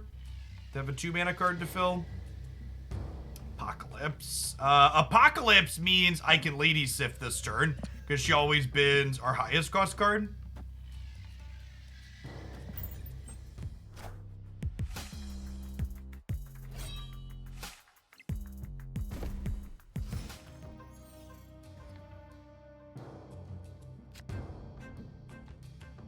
Okay. So now we have Nakia. Oh, and actually, this is funny. So this is about to swap the position of each location next turn, and I kind of want Dracula to end up at Atlantis, and Atlantis is gonna be anywhere but here. So I'm actually gonna Nakia into the right, hoping Atlantis ends up mid, so we can Dracula into Atlantis.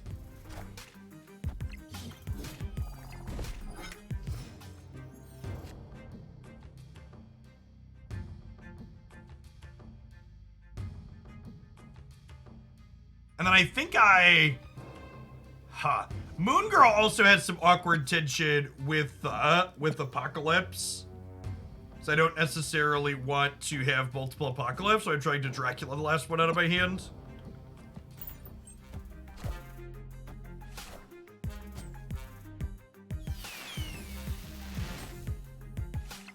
Okay, and then our percentage play on hitting here worked. Grand Central's getting ready to fire off here.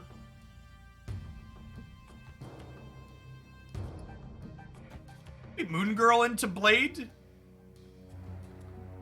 we're going to add, and maybe I don't want to commit filling this location this turn because it's going to get a random card here. You want to Blade first? Really?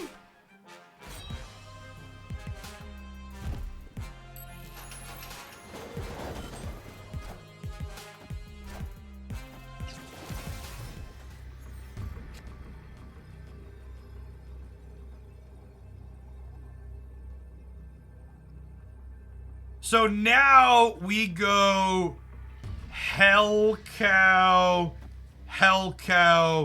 Swarm, and then the Hell Cows statistically get my hand down to just a big apocalypse for Dracula, right? Oh, snap.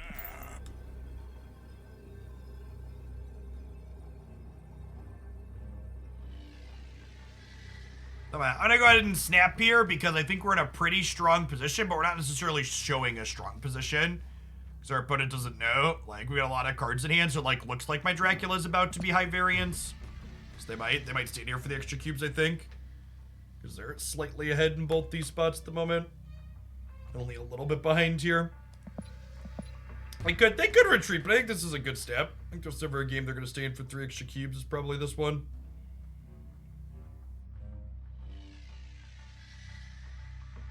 Collector is bigger than Swarm. Yeah, so Collector would be bigger than Swarm on the right here. But if I leave Swarm in my hand, I don't want it in my hand to discard to Dracula. So this sequencing that I've executed here means that I'm going to get to discard to Dracula. Whereas otherwise, I'd end up with a bunch of Swarms in my hand.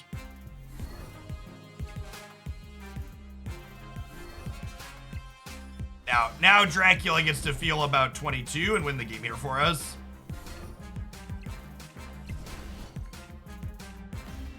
Oh, he actually gets the power of the recreated one. I didn't realize that interaction. So they really need to fix this text when it gets really big. But it actually got 26, the discarded amount. Yeah, that's sick. Solid game there for our deck.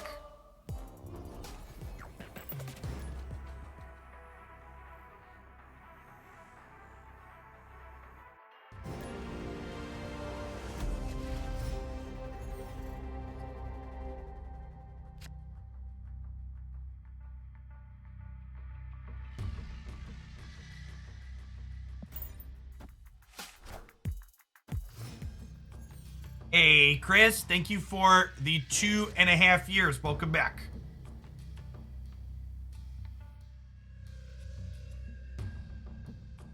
I want to go ahead and Collector into Miniaturized Lab.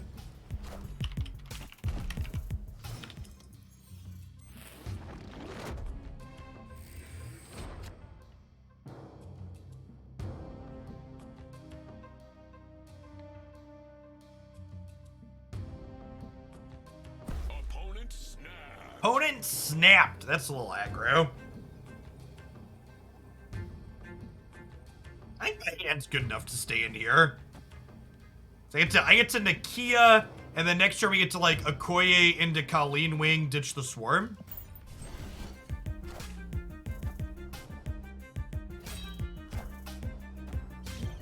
Yeah, we've played against this person a few times. They have Ghost Rider as well here, which is definitely a tough one for us to beat. God, Blade was such a terrible draw. Like, actually worst draw in our deck, right? Actually worst draw in the deck. I guess we Dracula now, and then we get Okoye Blade Colleen next turn.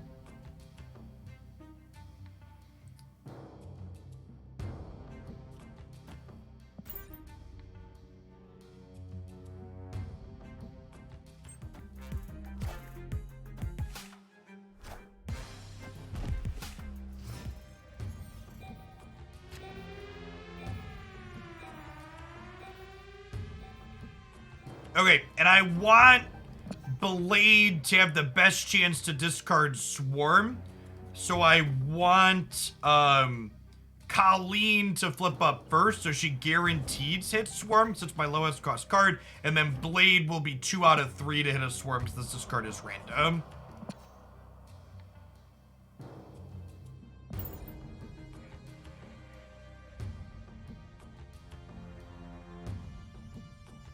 Obviously, torched in the center with Infinaut getting flipped up here from Ghost Rider. So we're going to be playing to win the Vault as well as the Miniaturized Lab.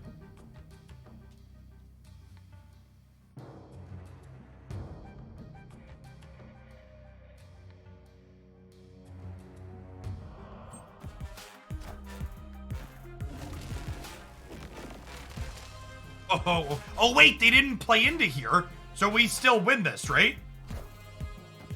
Because this is locked up. Now, it's actually really good for us.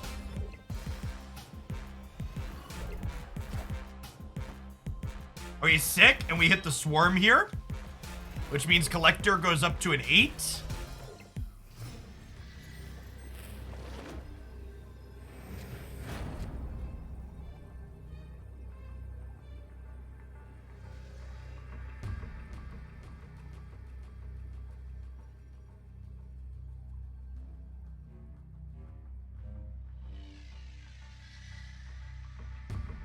So this discarding to Dracula doesn't let us win middle, but we still get to just do this, right?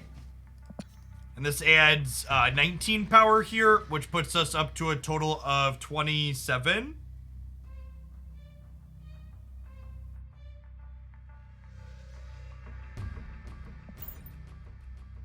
Oh, to retreat edge, sure. Victory.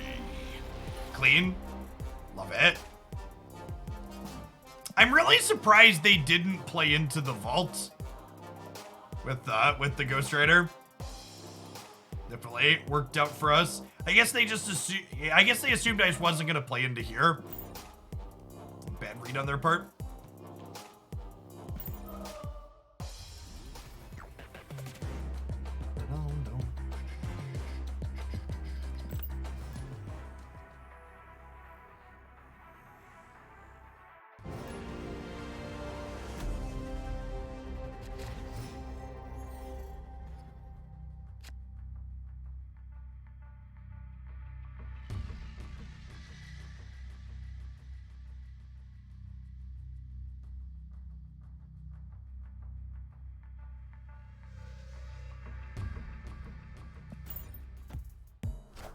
Okay, this isn't too terrible for our deck. Like, obviously we can't play swarms out here, but Dracula at least gets to slide over in that direction.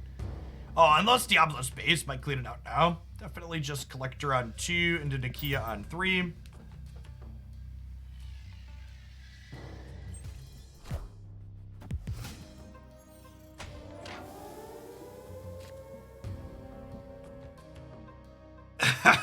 Well, I'm really glad the base is about to ruin one of these other two, because otherwise this was about to be real awkward.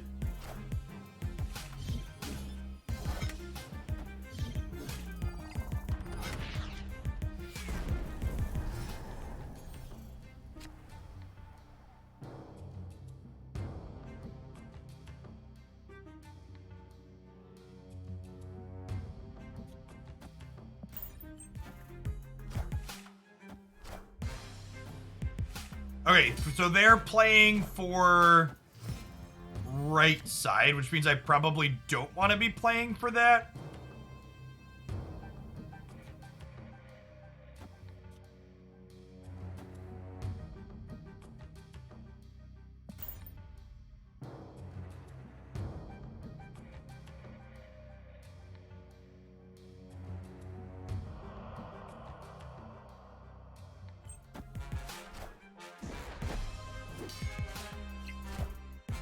If we Moon Girl first, we could double Dracula.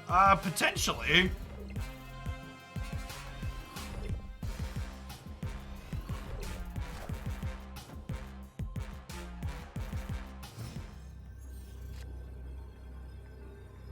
Wow, our Dracula is about to be incredibly high variance. They're definitely winning here. I don't think I expect them to play into Crimson Cosmos, so do we just, like, Apocalypse here? And that gives us +8, and then if Dracula discards Swarm or Apocalypse here, 50% the Collector gets a bit bigger, too. I think is the line.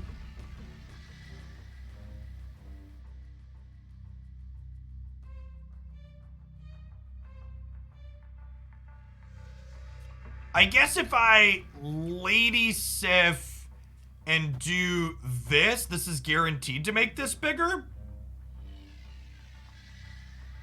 This is actually a bit bigger. We still get Torched in the Ruins, but this gives us tiebreakers here. And this is worth 7, and then this guarantees this hits one of these. Victory.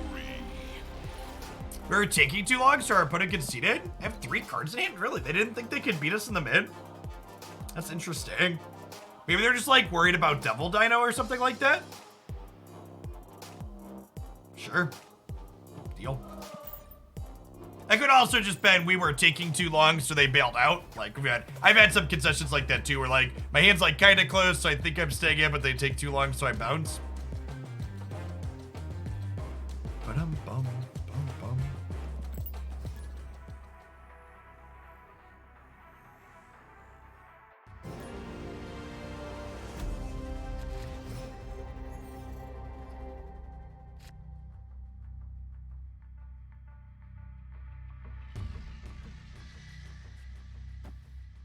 Maybe, yeah, maybe their hand couldn't empty for strong guy. It's a good take.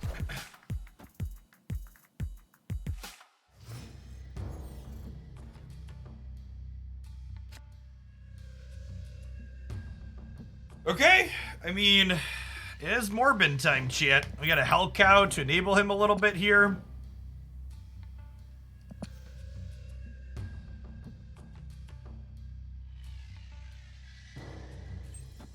I mean, they had Nakia wannabe Beetle.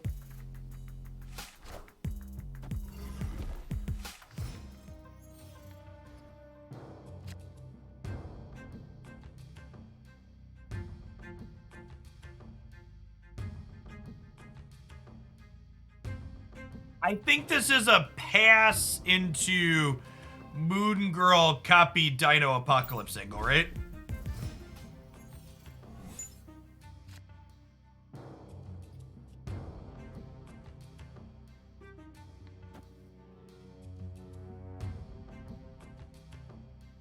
Yeah, still the line, still the line.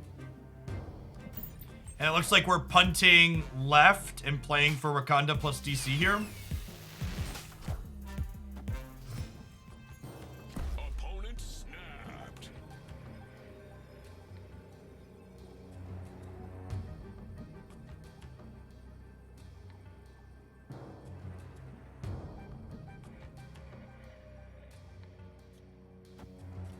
So what if I double Hell Cow here? I guess with the Infinaut into here, do I punt right now? That's probably the line.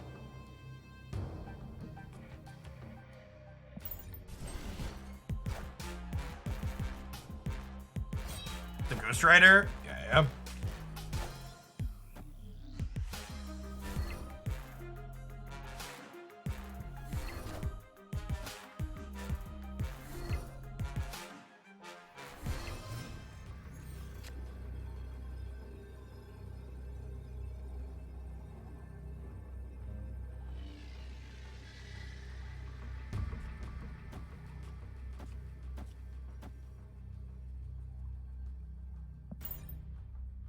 Probably losing mid. I am Iron Man.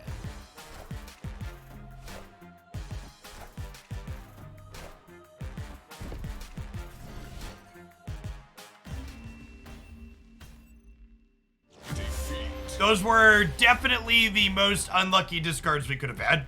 If Apocalypse would have gotten hit a single time, we could have played out into the right to win this location. Should we have played those 3 into DC? Well, 8 plus 8 is 16 plus 5 is 21. So playing these 3 into DC guarantees that we lose. So I'm going to suggest that that was a bad line. If Apocalypse had been hit a single time off of our 4 discards, I think we're supposed to play into DC there.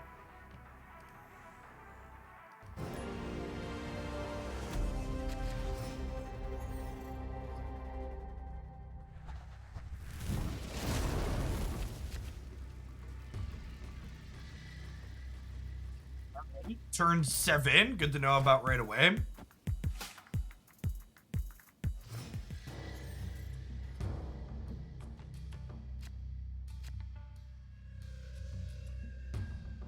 Huh.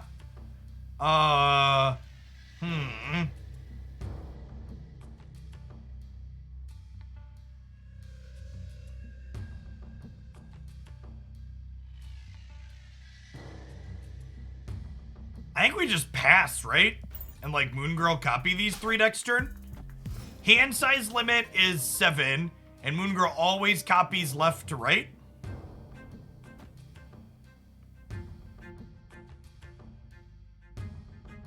Oh, this is interesting. So with the dark dimension here, do I blade over this way in order to guarantee I copy these 3, or do I want the discards afterwards? I probably want the discards afterwards, right?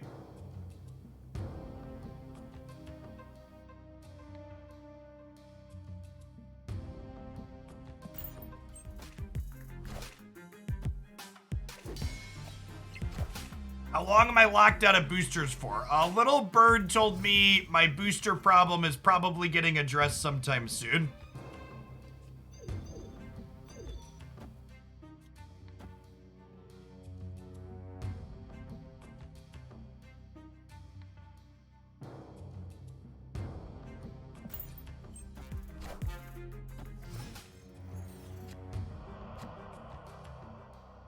That's a collector. Okay.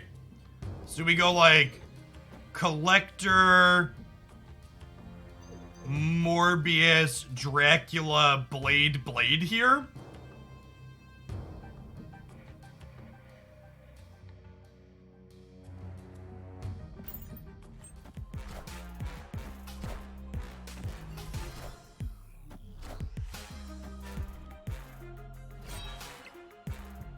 This makes Morbius and Collector kind of big. Obviously, Collector bigger than Morbius, but...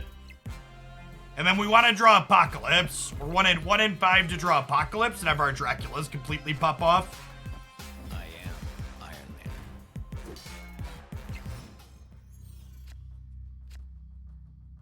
Oh, wait, there's 7 turns this game, and there's the Apocalypse? So now we just chill, right? Oh, wait.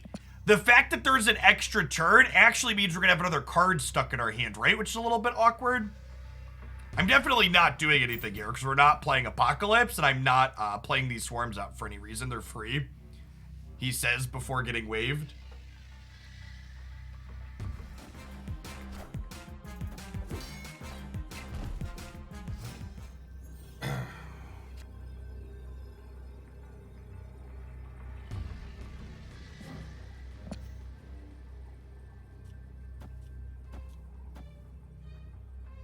Now, there is unfortunately going to be a swarm in my hand here, but each of these will be 50-50 to be huge.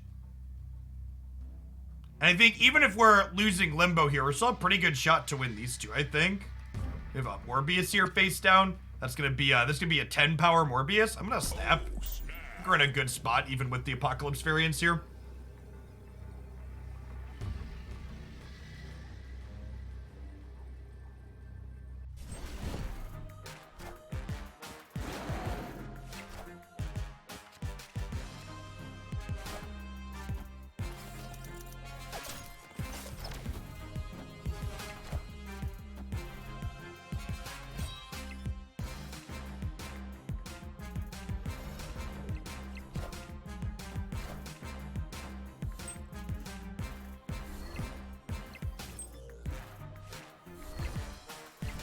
Wait, did we win the tiebreaker? I think we won the tiebreaker, right? Sick. Victory. That was a sick game. Maximus was a good bit of disruption there. Ended up pulling through thanks to being Morbid time, but yeah, clean game.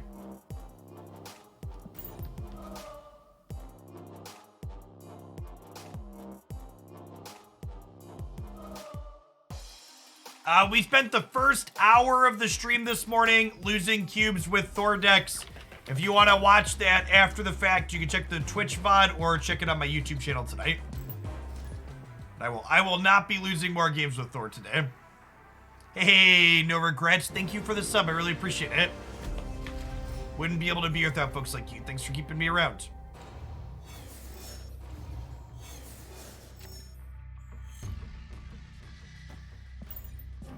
This is lowest cost card.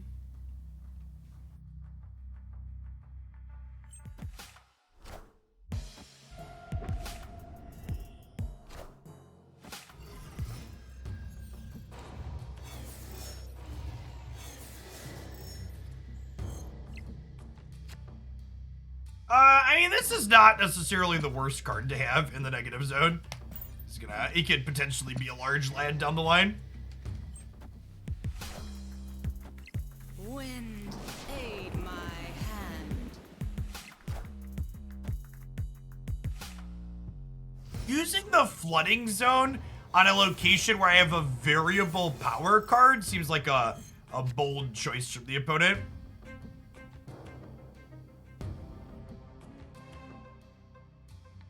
Huh? Well, I can't Moon Girl this turn now anyway, so I guess I'll put a second variable power card in here, and then we'll Moon Girl on 4 thanks to the Icebox. Ah, okay. That's why they did it into the Morbius, because they had the Enchantress. I'm gonna snap them here before they see the Moon Girl flip up.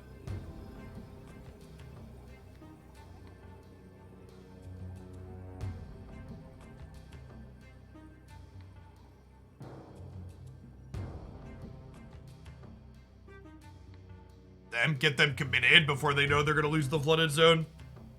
Yeah, the collector is still incredibly likely to win mid. He's gaining 6 power here up to 7, and then just like one of our future discards has to hit an Apocalypse to break even here.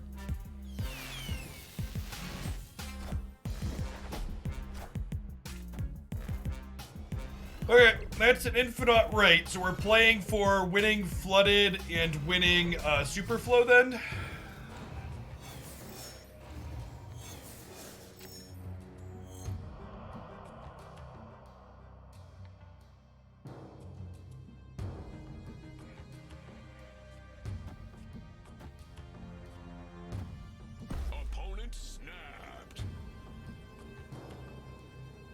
What do we think of this? And just hoping our blades roll these apocalypses.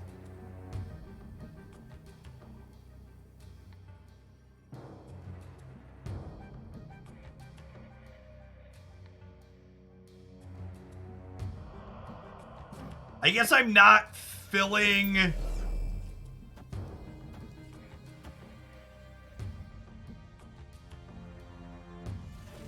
I guess I kind of want to just put all of these here, right? Because my last card's going to be Apocalypse.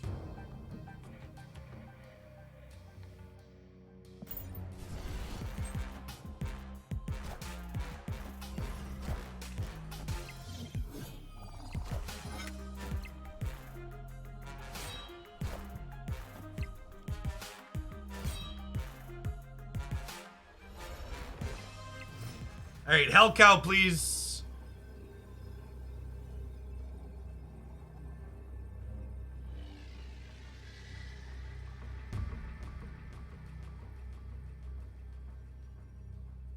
I mean, we're 2/3, right? We like ditch either of these, we tie the center. Do we win the tiebreaker here, though, is the question? Yeah, we're 66% for an Apocalypse, but we're losing here, and this is only tying the center.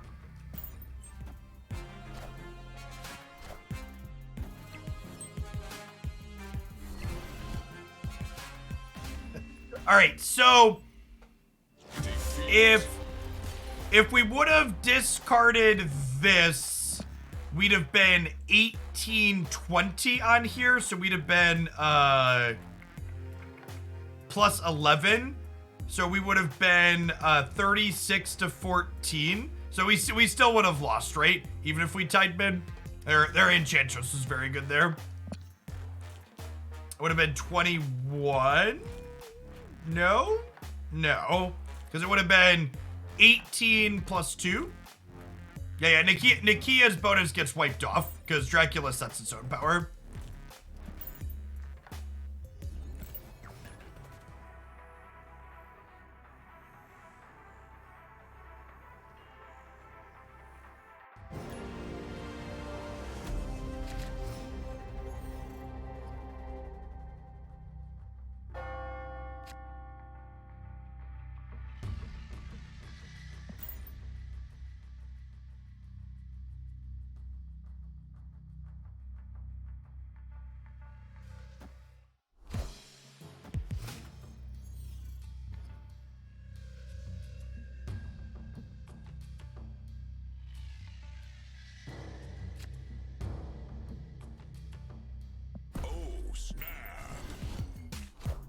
right, Nikion Karmatage is a snap for sure.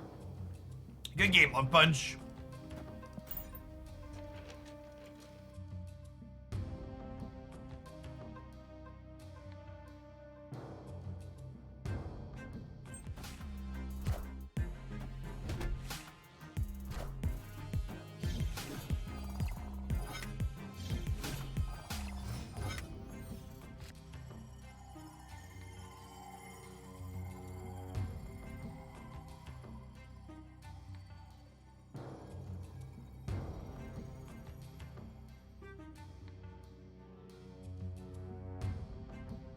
I don't have anything for Dracula to bid at the moment.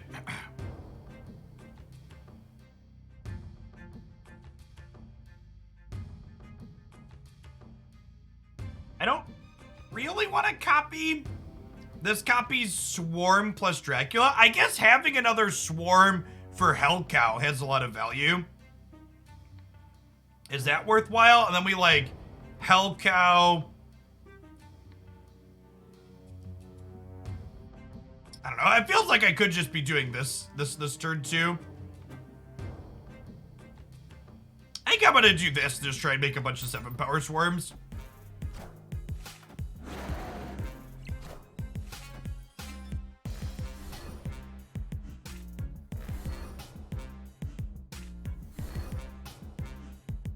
Okay, well, I mean, we took the longest, worst possible path to get there. But we have, in fact, accomplished having a bunch of 7 power swarms.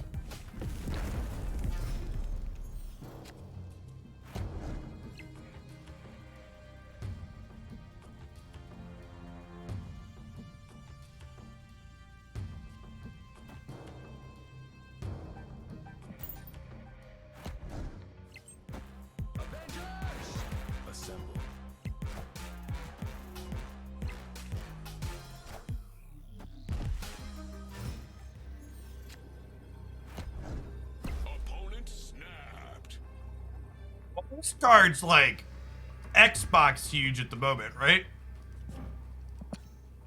This discarded 4, this discarded 2. So this is a 12.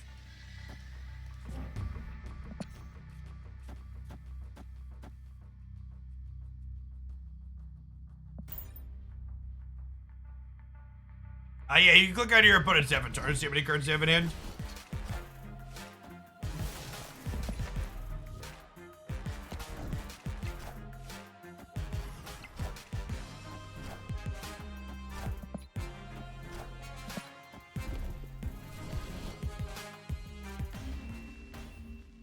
Oh, I lost because of the sunspot.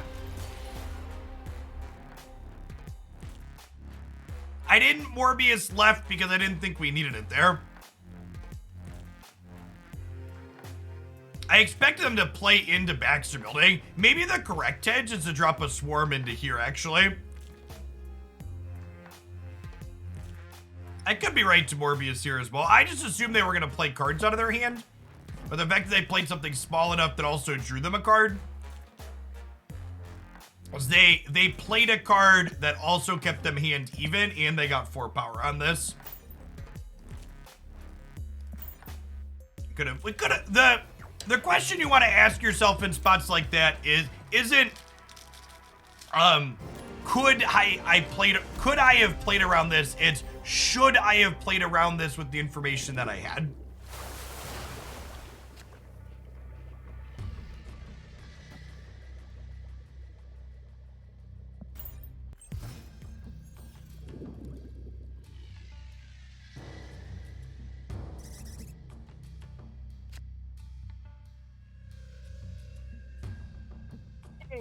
Dynamento, thank you for the brand new Prime. There's a ton of great people making a ton of great stuff on Twitch. You can send that to every month. Thanks for sending this for this month and keeping me around. Hey, I'm glad you enjoyed the YouTube stuff. Thanks for dropping that off. Wouldn't be able to be here without folks like you.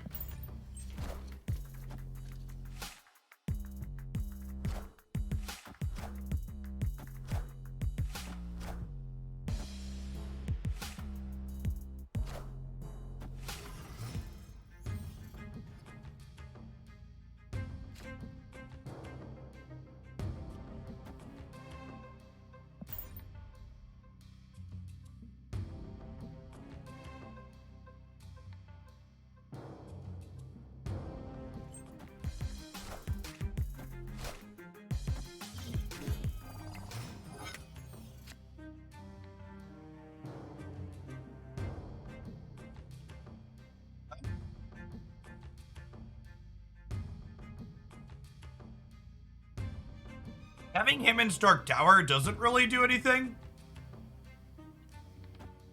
as he resets his power at the end, so bonuses don't matter.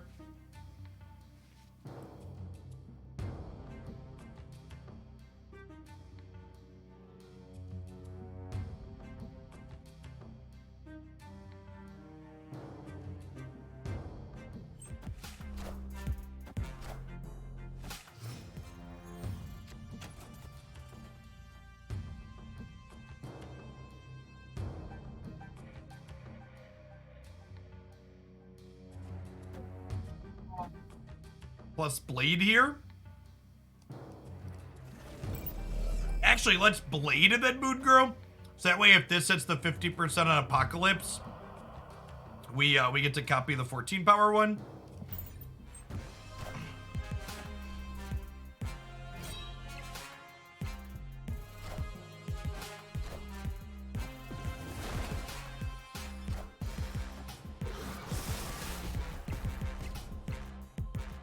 Systems go.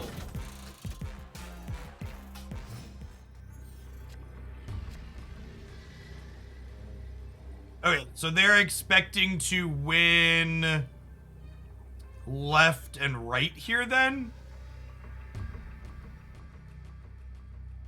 So I'm 25% to win this game.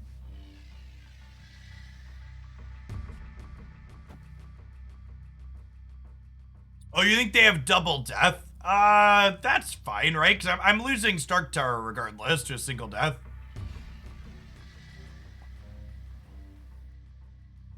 If they death here, I'm winning here. So yeah, I'm gonna stay in for one more cube for a 25%er.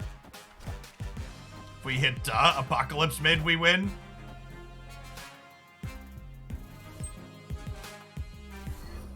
Alright, we lost a 25%er. Sometimes it be like that.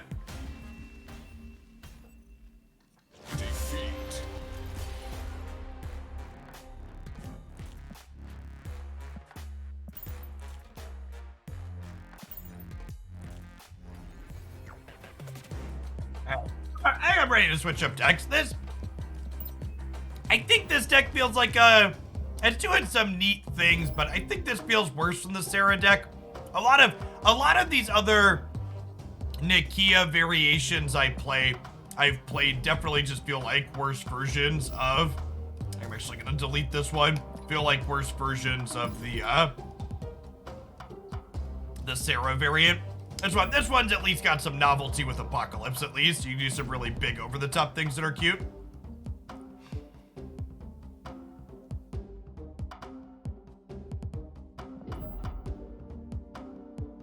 Here, let's do some of this. That's like what's fun. That's fun last week.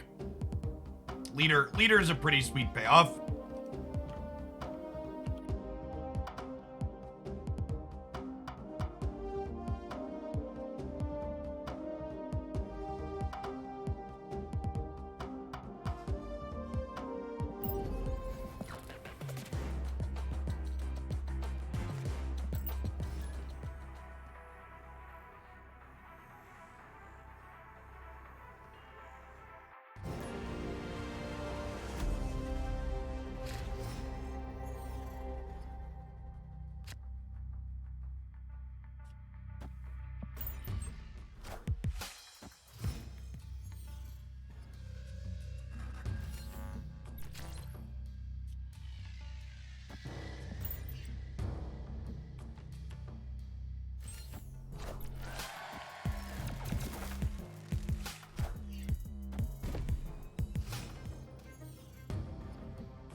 Okay.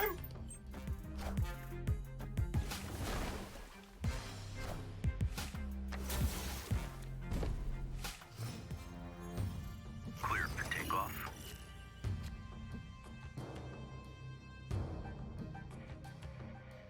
Do I want to leader this turn, or do I just want a Captain Marvel? I think I just want a Captain Marvel, right? So she could win left.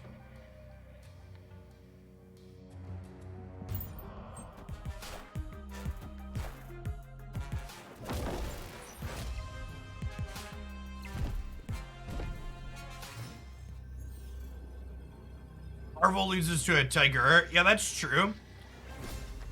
Wait, I can just leader this turn to play around that though, right? In fact, I want a leader here because they can only play one card out here. And if they play out 3, I get 2 of them here. Oh, snap. I think we're in it to win it here.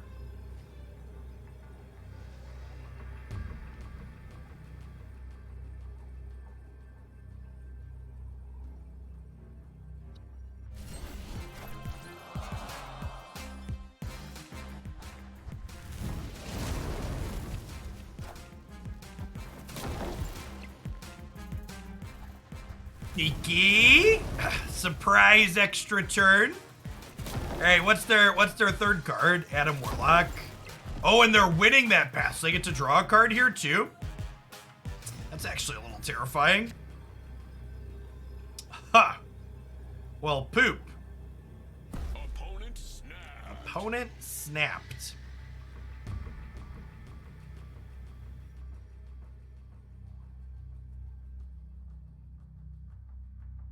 Yeah, I think the fact that we lose to White Tiger means I have to concede here.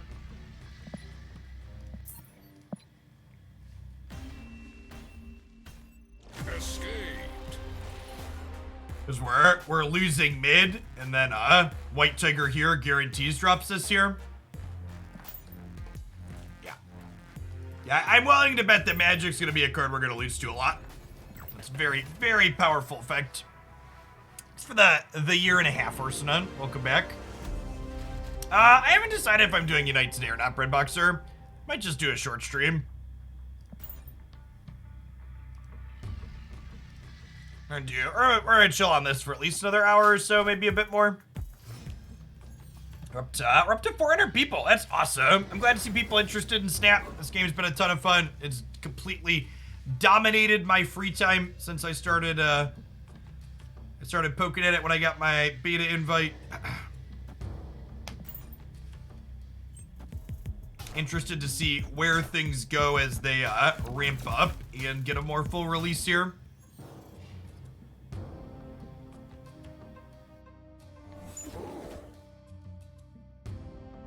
All right, well, we have the combo here, chat. We get to wave into the center, which makes everything cost 4.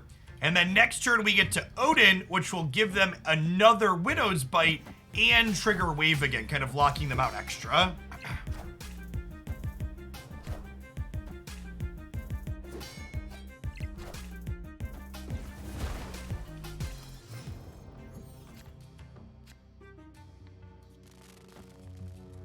So we know they can only play 1 card this turn because of wave.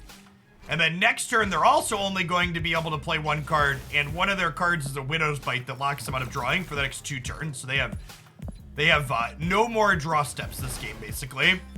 Well, unless they want to spend their whole turn playing Widow's Bite right now.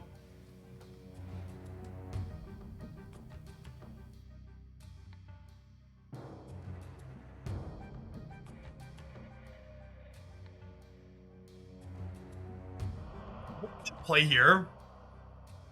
You want to just Hobgoblin right? Yeah, it's probably Hobgoblin right, huh?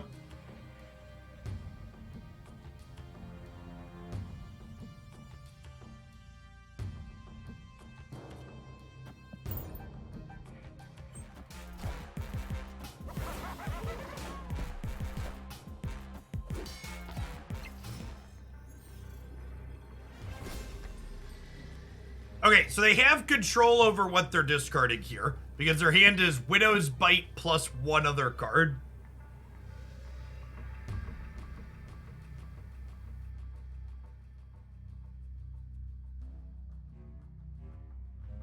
Opponent snap. Opponent snapped. That's aggressive.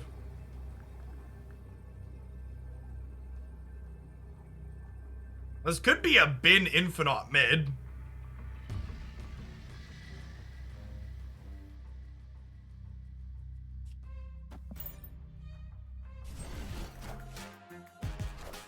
Oh, I guess the Widow's Bite lets the Ant-Man beat us. Ah, I forgot about the Ant-Man.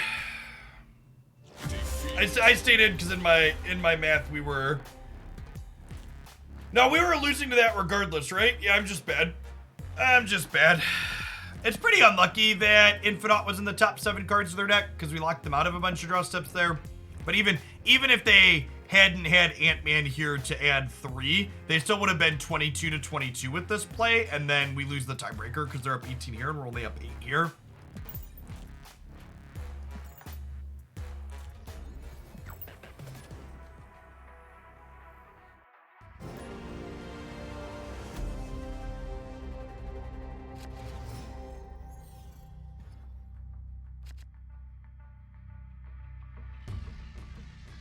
Well, I mean, sure.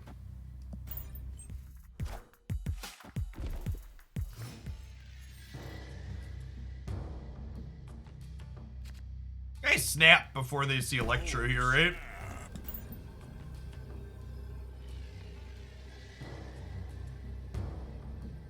You have turn 3 Hobgoblin here thanks to Electro plus Elysium. Yeah, this card's really good for us. Opponent retreated. Victory. Honestly, I think there's a chance I should have snapped on turn 1. I should have snapped on 1 before they saw the Sunspot. And Sunspot tells them that Elysium is good for our deck. Makes them more likely to bail out, I think. Should have locked them into the second cube early.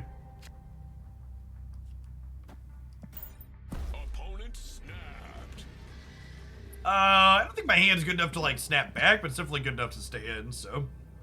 We'll Sunspot right, because we want it to be able to absorb energy and it won't if it's in the dark dimension.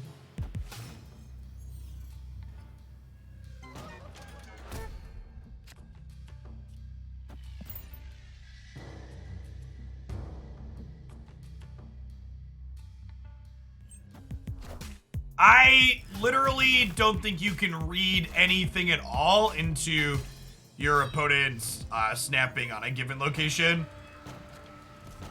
Especially considering how frequently people just like snap just miscellaneously. Like.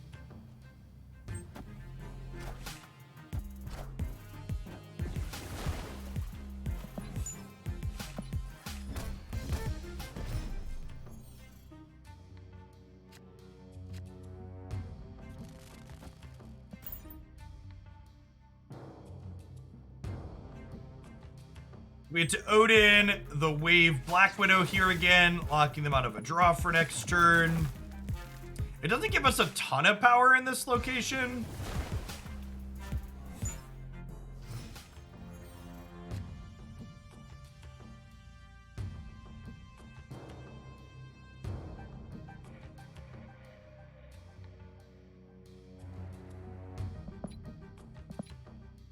I kind of want to just Jubilee middle into Odin Jubilee next turn.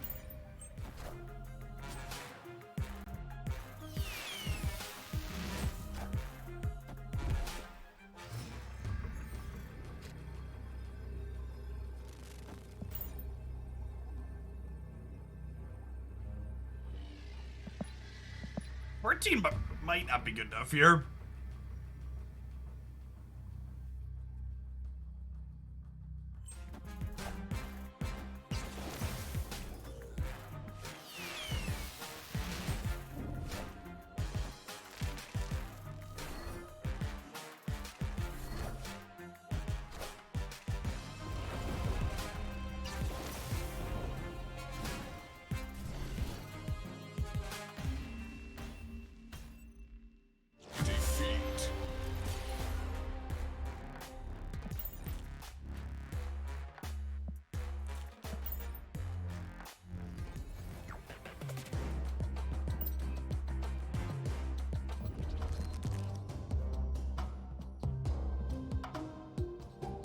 I really wish we weren't booster limited today. Like, we keep losing to people that have better cards than us. I just like can't progress my collection at all to get like, I have enough currency to like get to this next card here.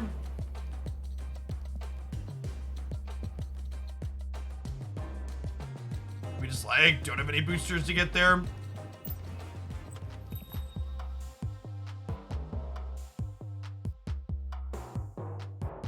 Yeah, Hella and Ghost Rider are the best cards in the game. Hella, Ghost Rider, Nakia, I think would be my top 3 cards in the game at the moment.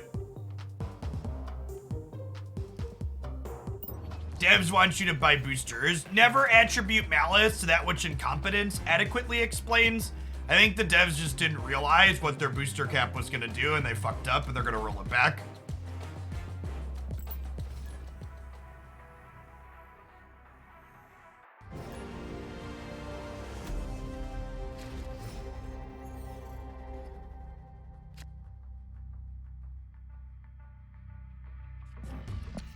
Our accelerant tagged by Icebox is a real bad beat.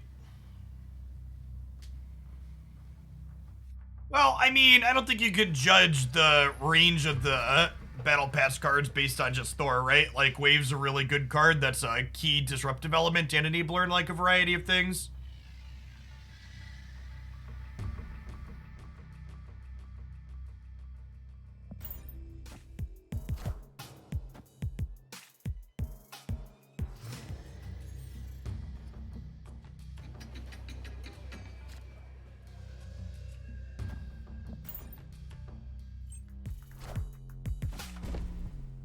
Nice, Dirty Deeds. This land can never be fully known. Well, we could destroy a card off the top of our own deck. But I think that's worth 3 power. Not gonna run out of cards for us to draw.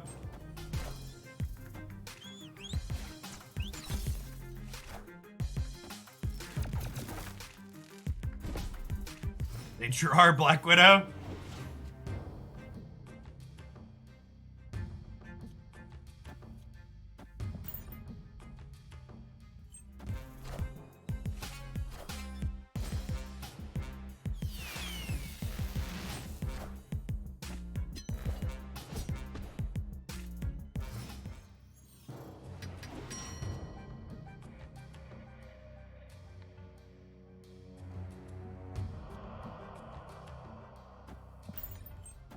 Let's just like Marvel into Odin.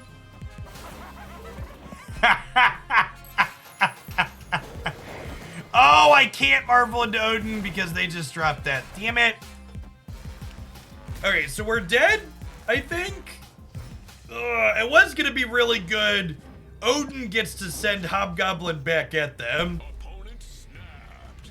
But now we can't because this location is filled and yeah, just all bad. Oof. Escaped.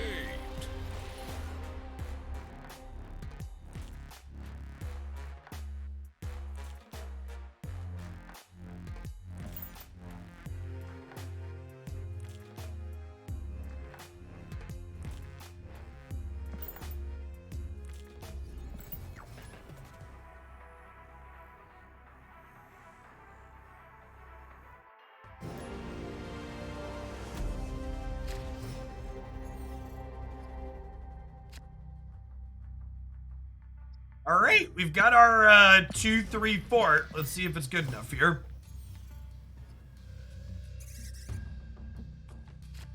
Squirrels are kind of annoying because it means that I have to fill a location with these 3, but it's probably still good enough.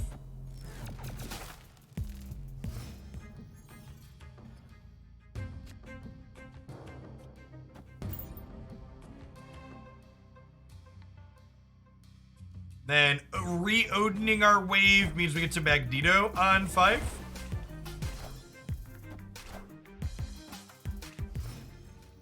Okay, good beats that Cosmo went middle, I suppose.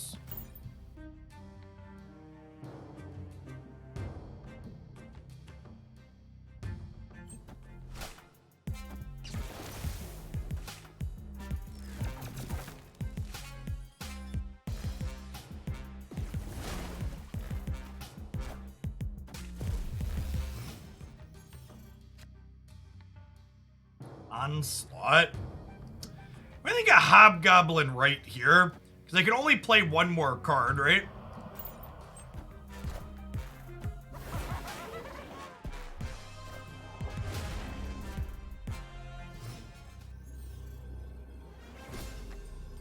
Oh my gosh, are we about to get, are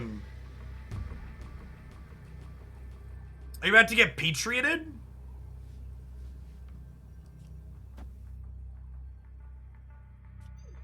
Patriot mid beats us, right?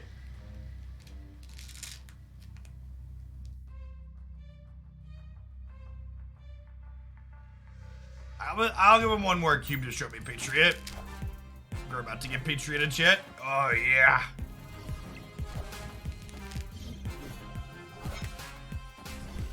Man, we just cannot win a game this morning. Just actually all bad all the time. This gives all cards with no abilities 2 power. Central Park. Man, talk about good RNG, huh? Just like actually only reason they won is like played a bunch of mediocre cards if they hadn't played that.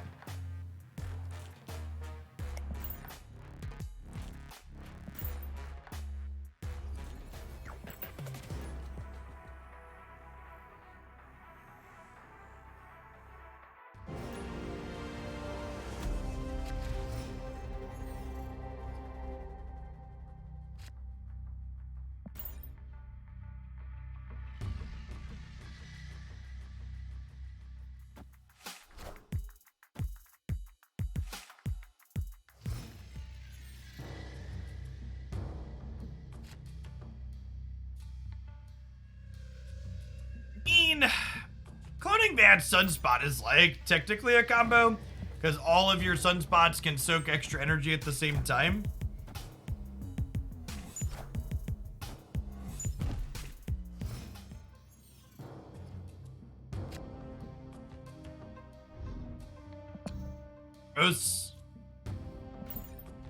Thor is very bad, chat. Very, very bad.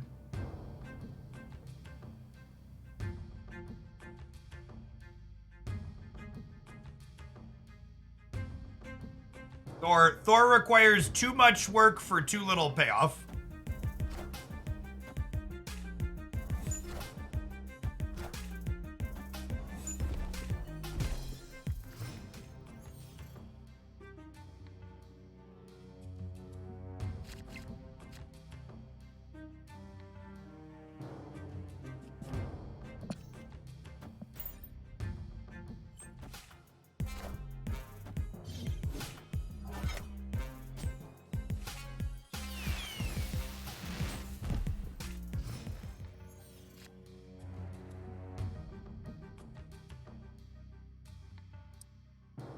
I assume we're torched by Nikki here. This will probably be the last game I play with this deck. It definitely feels a little bit outclassed compared to a lot of what our opponents have going on.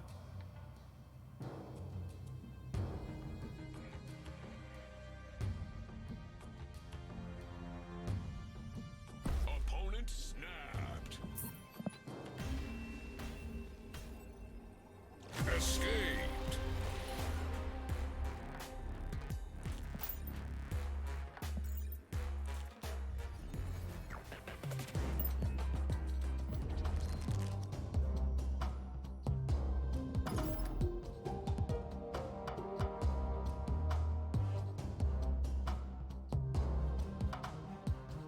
See if this is capable of winning some games of sport in. What's going on, sellers? Thanks for the 3.5 years. Welcome back. Appreciate it.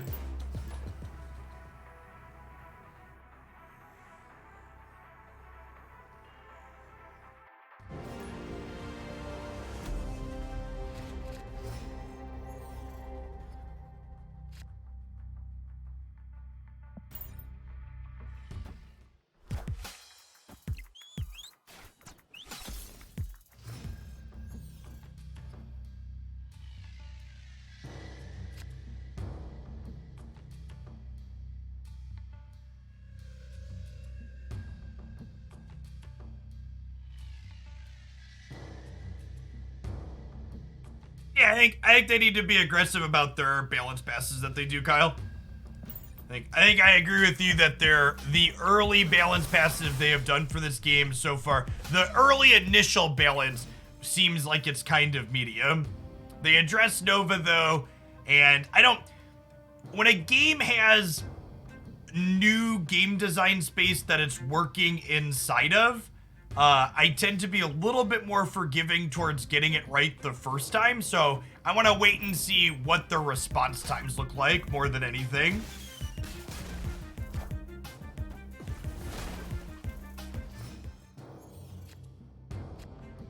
I think a Magneto pull Deathlock left here.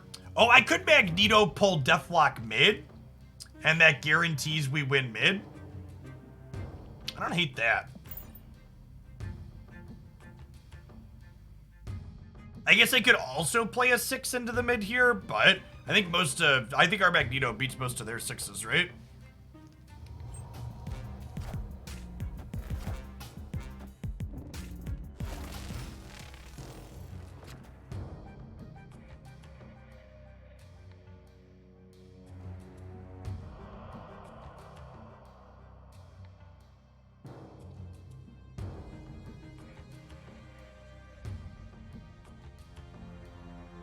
If I Doc Ock left, I can Shang-Chi plus Hellcow on 6.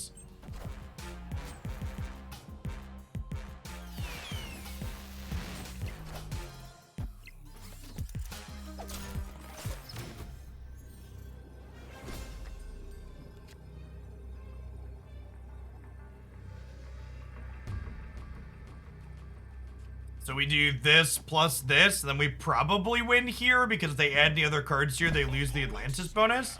My opponent snapped?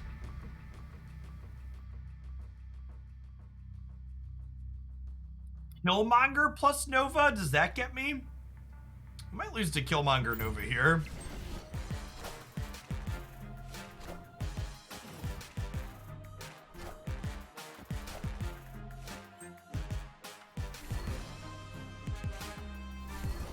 That is not one I was playing around by any means. Defeat.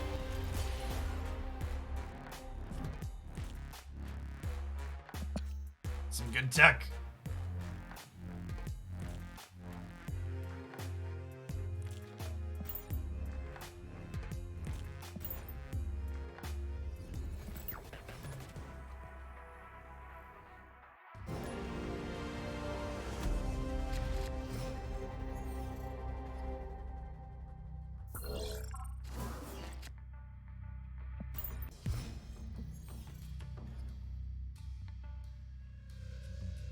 What are the odds?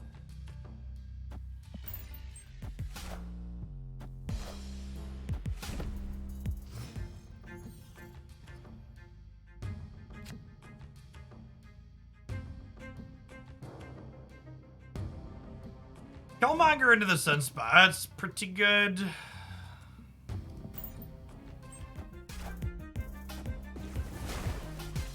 Here and see what they do. Electro. So Doc Ock is notably pretty mediocre into Electro. Juggernaut almost assuredly wins mid here, right?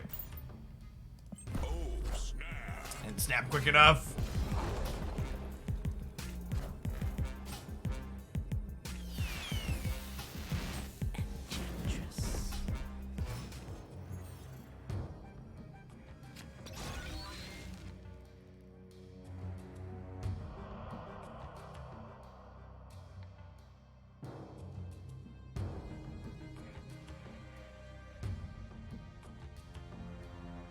We Captain Marvel this turn into like Killmonger plus Elko.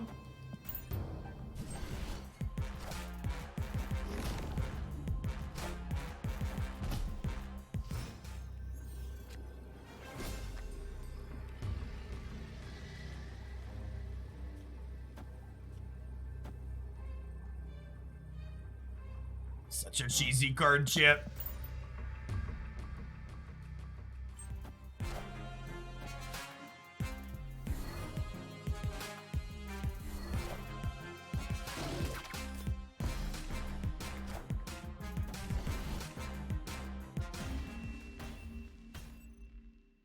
Victory. We're on the scoreboard. We are on on the scoreboard. Why is Domino good, but Quicksilver bad? Because Domino is 3 power and Quicksilver is 2. Also, look at this deck list, right? There's no 1-drops in this deck. So, that means we get to play Killmonger as a one-sided effect, is the real big upside it has. Professor X does stop Captain Marvel, that is correct. Always lucky. Our opponent retreated. Crimson Cosmos is apparently not good for their deck.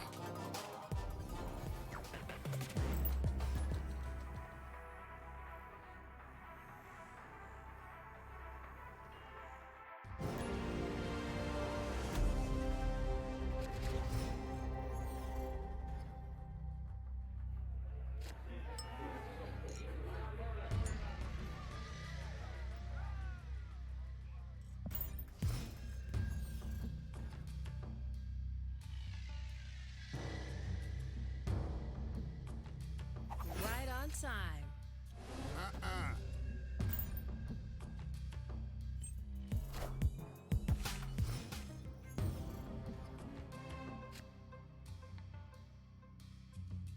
Oh, Baxter building is super awkward with the bar with no name, isn't it? That's fine. We have Storm now.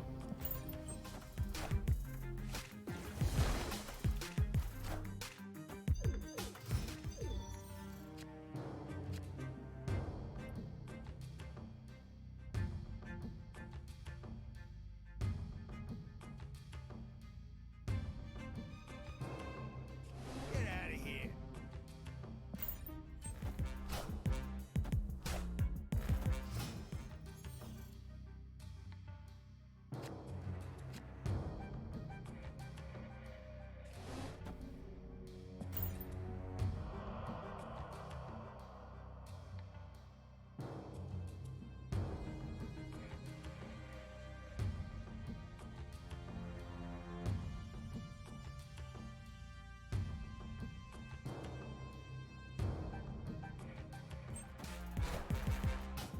Wind, aid my hand.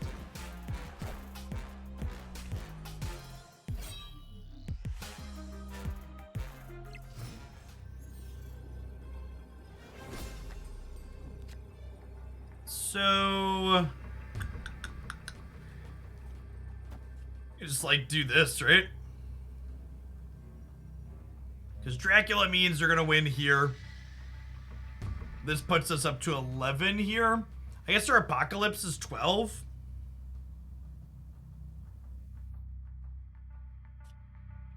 We're supposed to play this here then.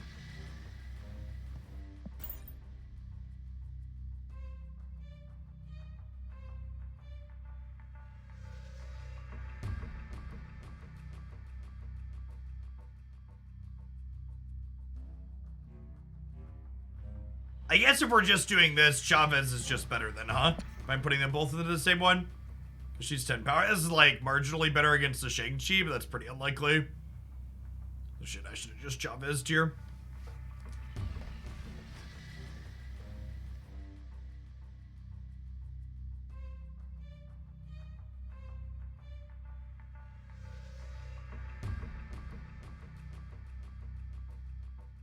Opponent retreated. Alright, clearly we played perfectly and there were no things to change.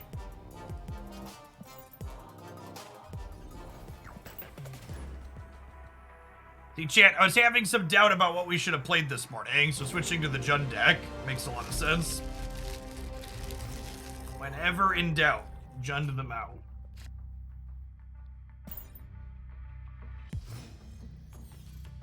Goons, I feel like I missed your 46 months. What are the odds? If I did, I'm sorry. If I didn't, thanks again.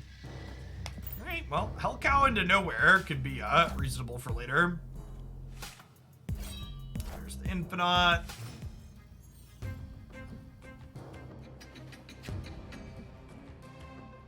Body is ready to be Ghost Ridered.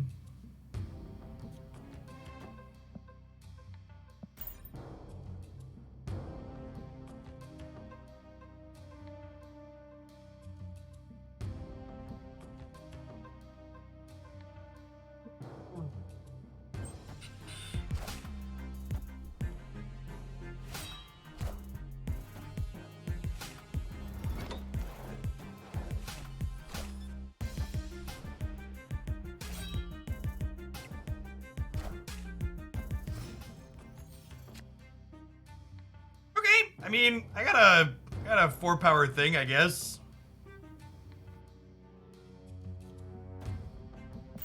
Our 5-power thing, they got a free enabler for their Apocalypse, though.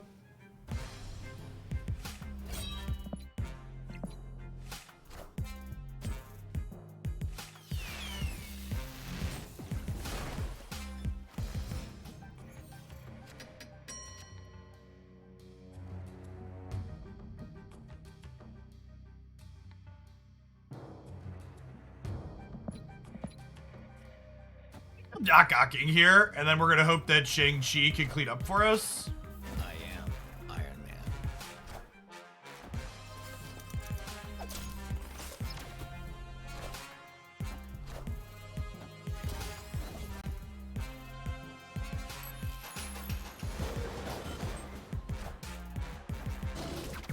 Oh, I guess we were putting an extra card into here anyways, right? So that didn't even... I mean, the armor's kind of funny haha there, but like we were losing regardless, right? Because the spot was filling in.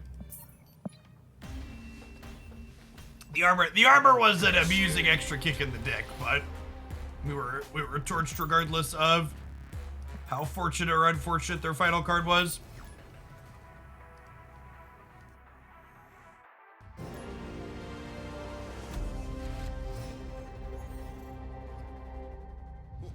This land is always changing.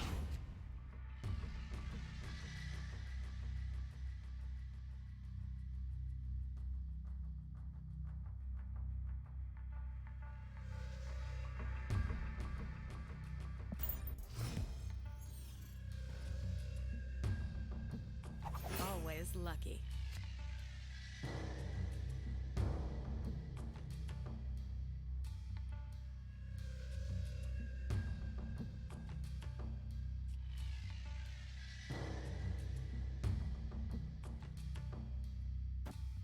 Just chill on the Juggernaut for now. There's no reason to push anything around or like know where they could be playing to on turn 2 here.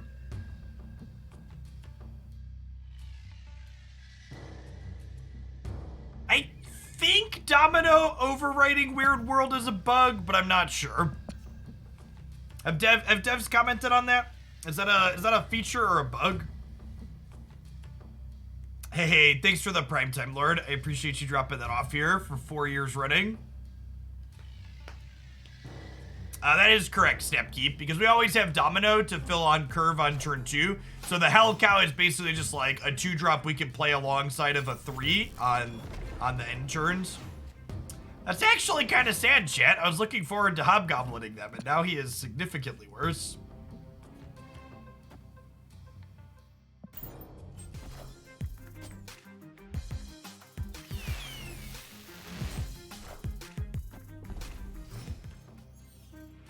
Mr. Sandman. Do do do do do do do do do do do do. All right, deploy string cheese.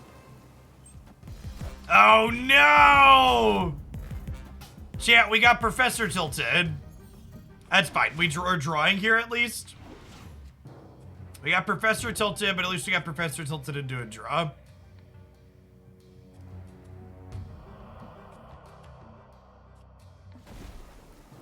It does stop her from leaving. She's trapped in here with us, Chip.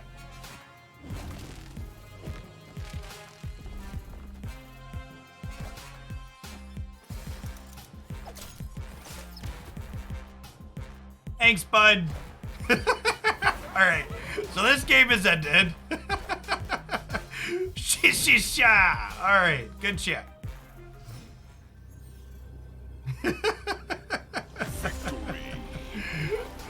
Big oof. Big oof.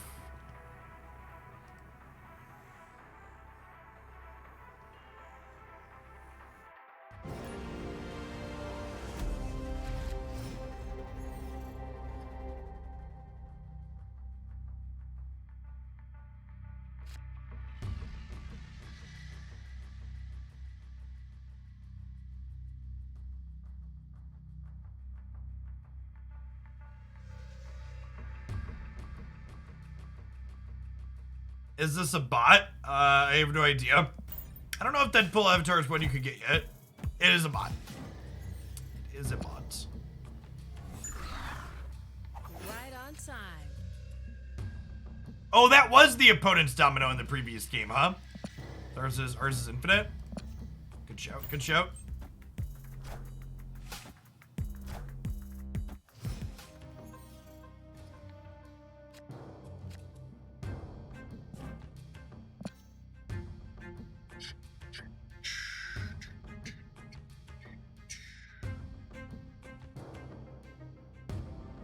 I'm gonna storm off the Baxter building here. Once they put Goose into it. Wind, aid my hand. Am I punting the flooded zone here? Kind of feels like it. I guess it's not even fully punting it because Captain Marvel could slip into it later. And Killmonger is going to clear out the Agent 13. Yeah, I was going to Jubilee this turn. We still have a shot into here, I think. Okay, the bot Cosmoing the path where I would put Jubilee is cheating, chat. It's cheating.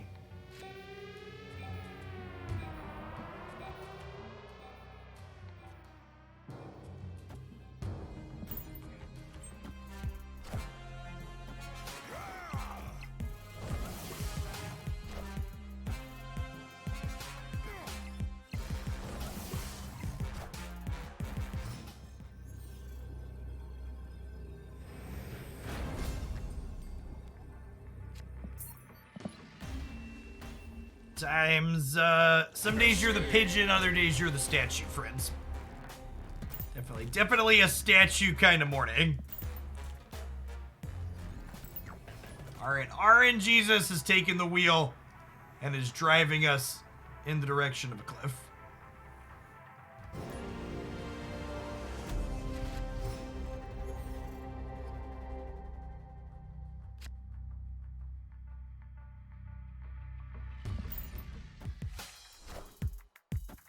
You think I won with Killmonger? Well, there was a Cosmo on the right side of the screen. So, you'd be wrong. But you're also in Twitch chat, so you're probably used to being wrong, so... I'd wager. Play into Murray Isle here to, get the bonuses on those.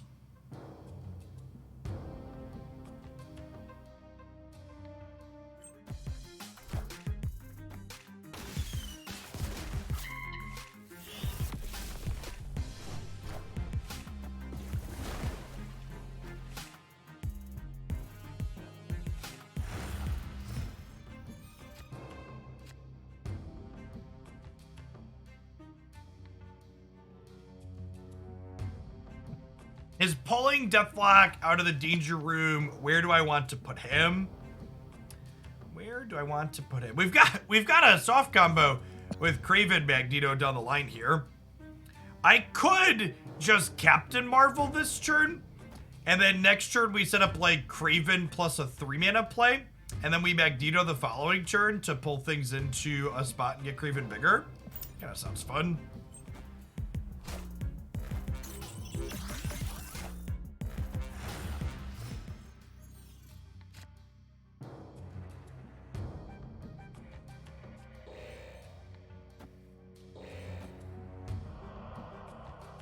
Then I'm gonna Killmonger mid, because then if they don't commit something else to here, if Deathlock gets pulled out, Killmonger wins it. If they fill right, this goes kind of sideways for us, but I think that's fine. It's really unfortunate that hit the Deathlock and not the Angel there, huh? Well, okay, so with the Hulkbuster play here, do we pivot into Shang-Chi Hellcow now? Because we're winning left, this wins center, Sand's getting destroyed, and then we're also winning right. I think because of the chance this could get blown up, I'm not going to snap back here, but I think we got a good shot to get the 4 cubes here.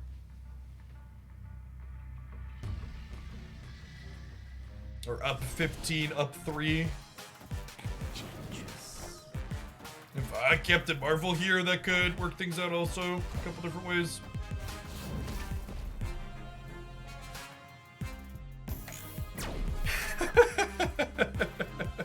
Alright, we still won, but Danger Room is actual pit stains.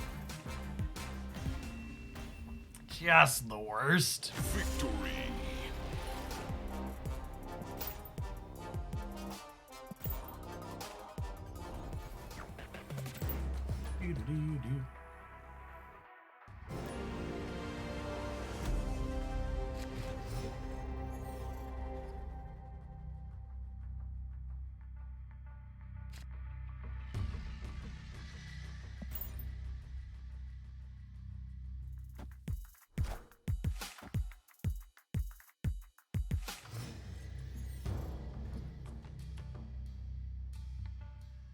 Right on time. We could lock out some locations here. So cards can't be played here after 4, and then we can storm into Juggernaut another location, and there'll be only 1 spot left that people can play in after 4.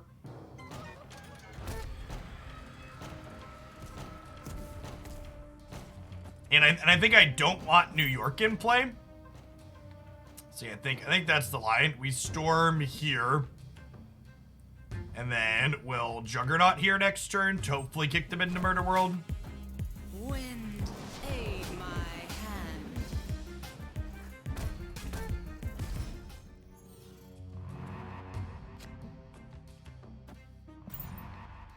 Oh, snap. I think we snap here.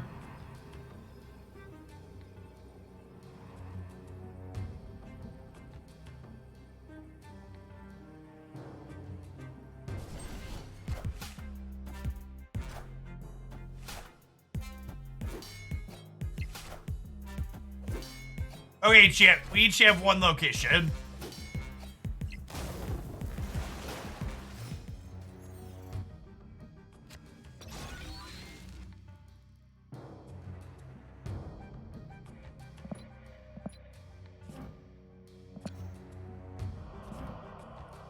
This is either really good or really bad. They only have 3 cards in hand. Is forcing them to play them out good? It could be good. Like, if they're on, like, they're obviously a bishop deck, right? And if they're a bishop deck, there's a chance they could play them out anyways.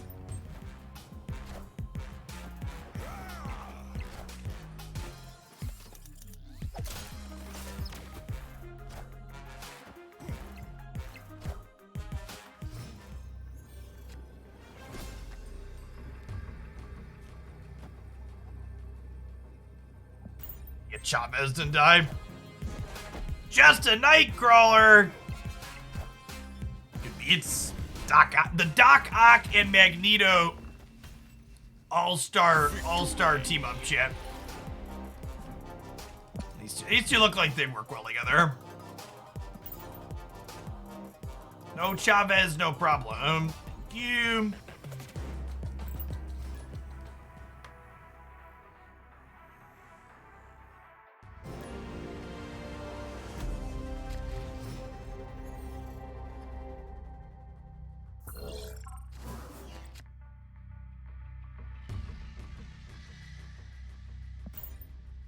Yeah, it's actually a lot of very satisfying disruptive elements in it.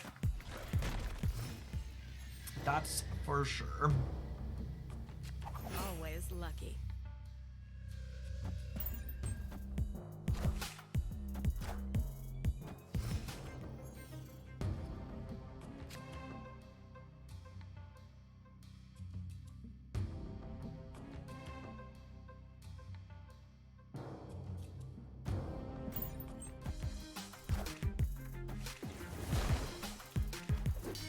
You know, I wasn't sure if I wanted to wave them here based on them playing Angela, but yeah, we'll take that.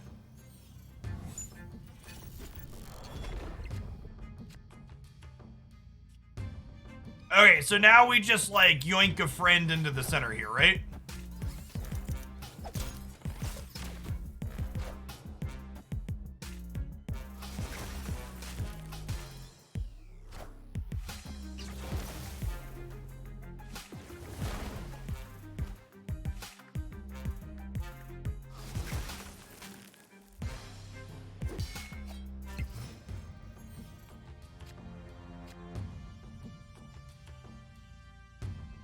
Okay, so Shang-Chi is winning mid at the moment. I think we just Jubilee here.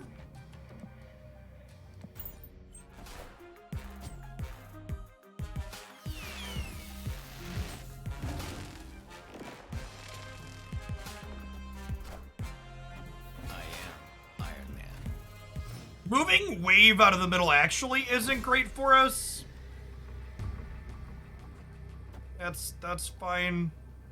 This means that they have a Shang-Chi of their own I got, but I think we're in a solid spot to win this, thanks to Shang-Chi getting to chop down Odin. Woohoo, baby! Thanks, Ironheart. Appreciate you.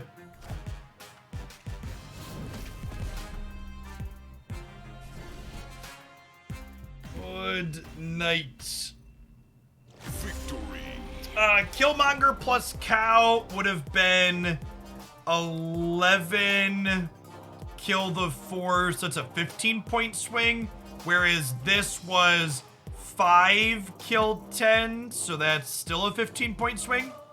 I think Shang-Chi's better overall, right? So they're exactly the same, but this has more upside in case they do something like Ironheart here.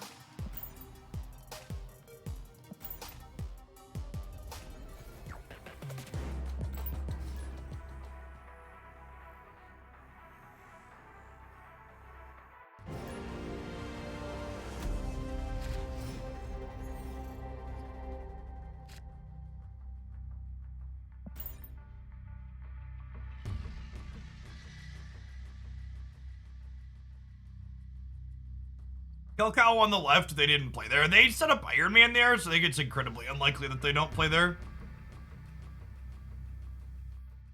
Yeah, Dr. Octopus is one of those cards, like, you read it the first time and you're like, this is awful. And then you, like, actually start thinking through all the things you could do with it. You're like, oh, okay, like, there's utility here.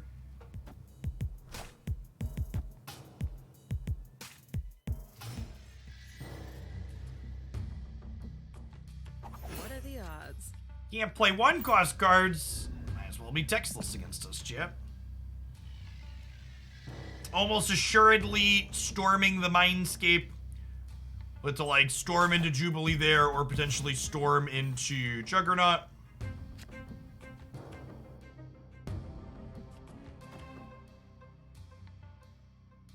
Oh, snap.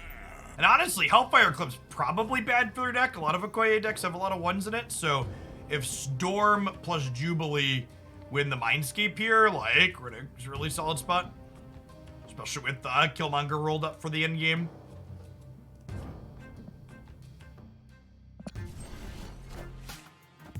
Wind, aid my hand.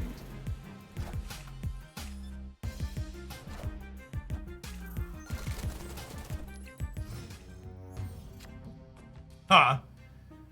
Okay, so with those hits there, even if I Killmonger, the strong guy is still 10?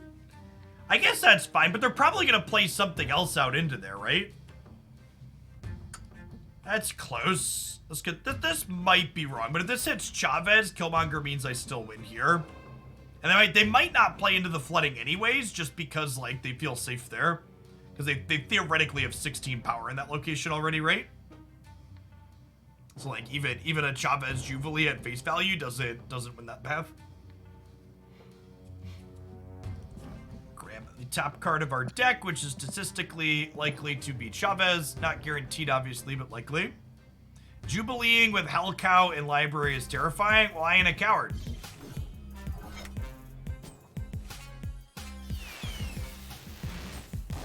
There's Miguel.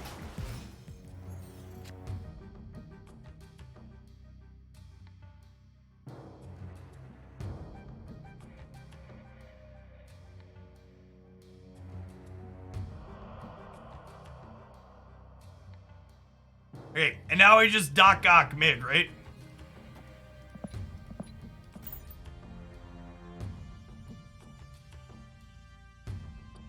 Fill the board up for Killmonger.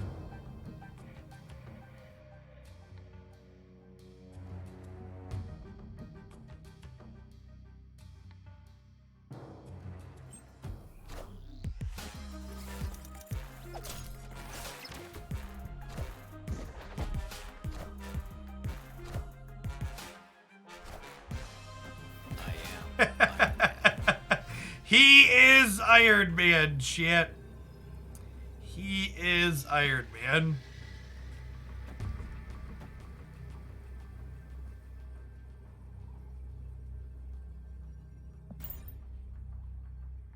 Killmonger's about to live up to his name. He's coming for him.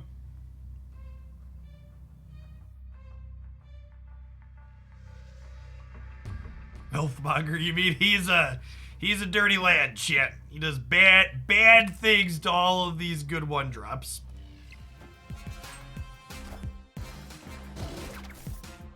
So long, friends.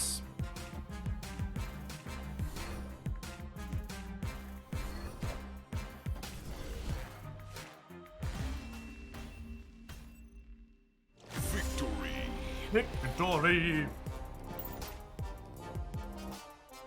Earning back some of those cubes that we lost playing Thor this morning, ship. Thor is big sad.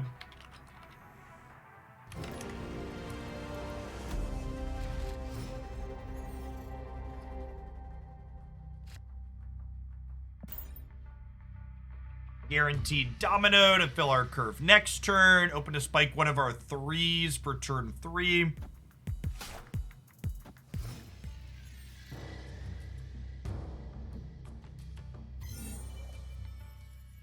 The commitment of Ant-Man into Hala. We just chill for now.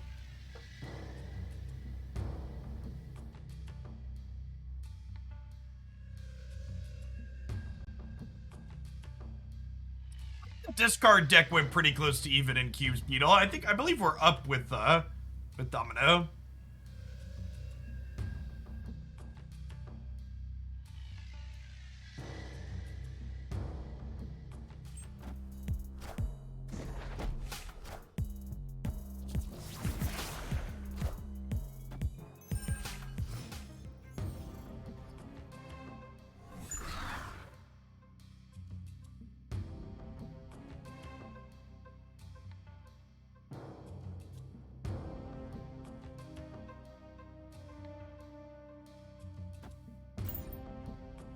I guess we're just like playing this to fill on curve, right? Because I have like 4, 5, 6 in my hand here.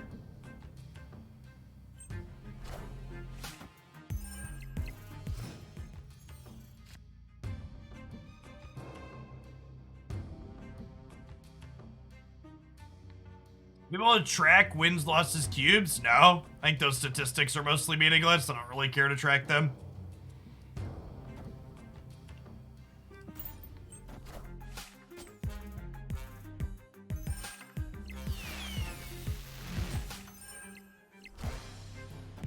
The answer to how do you feel about your wins, losses, etc. is largely your sample size is bad and you should feel bad. Swarm. Speaking of the discard deck being okay.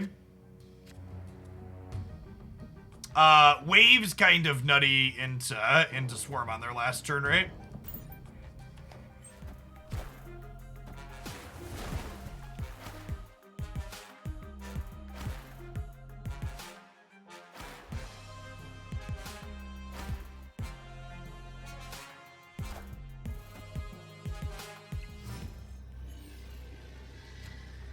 So, with Hell Cow cutting them off, we should be good to go here, right? Especially because Strong Guy can't get their hand empty now either.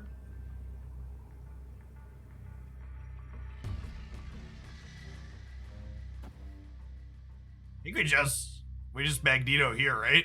And then we tie, and there's a chance we win-win.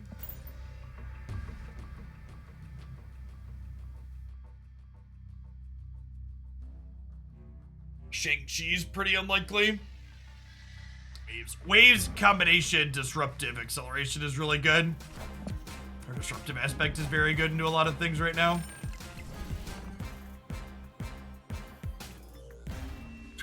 Draw, win. All right, solid. We take those.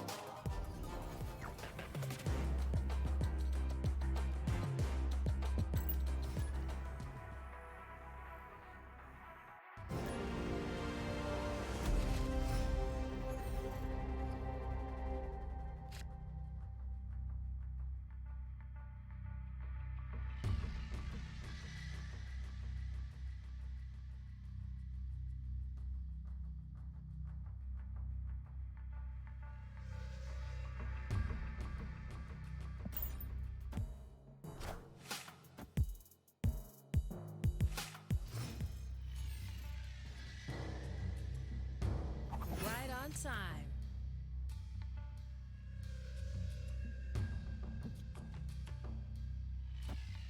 Yeah, I agree, Maku. Our previous opponent definitely made a negative EV stay.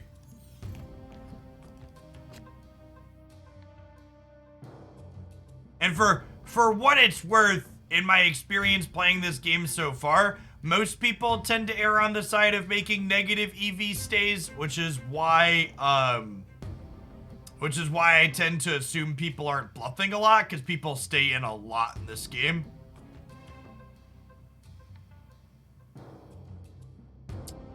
I think with Angela middle, I'm giving that up. I don't really have a good follow-up to storming any locations at the moment, though. I don't have anything to... Our hand's super awkward, right? So, like, don't have a Chavez or a Juggernaut... Or, sorry, a Jubilee or a Juggernaut to go with Storm. And I don't have anything to ramp into with Wave. I guess I'm doing this, but... Not in love with any of our sequences here. Yeah, they committed Bishop mid, so definitely just full punting mid.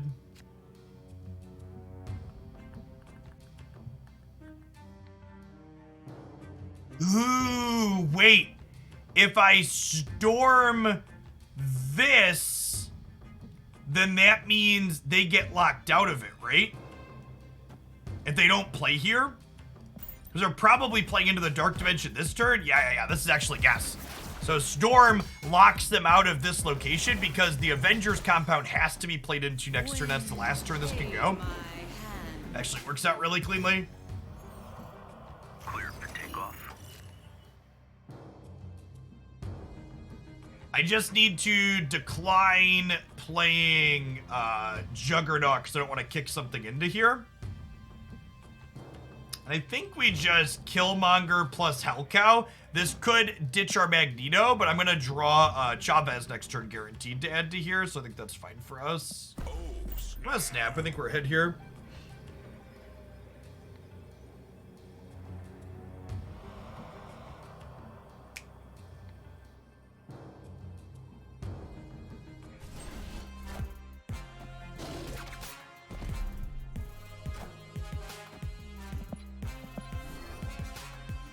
Okay, and we kept Magneto here.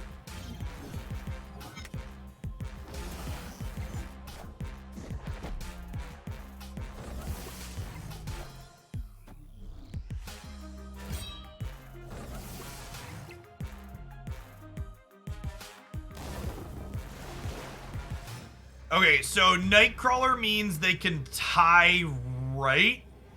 And I'm actually supposed to retreat here because of the Nightcrawler, right? Because if they tie right, we know they have 2 6-power swarms in their hand, and there's no way I win the tiebreaker into Monster Metropolis at the moment.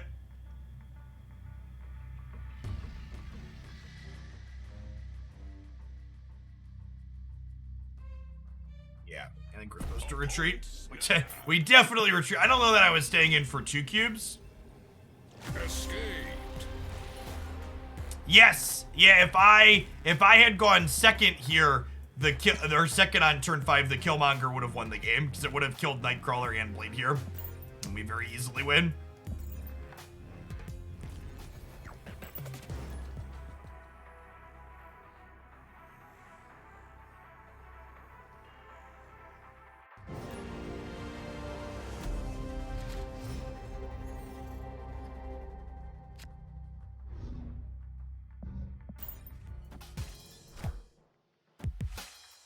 Not my wave.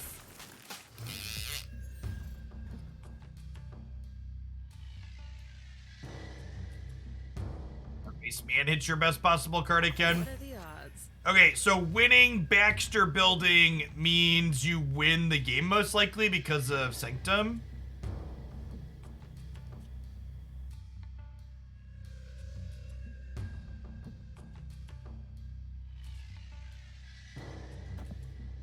Agreed in Hellcow here.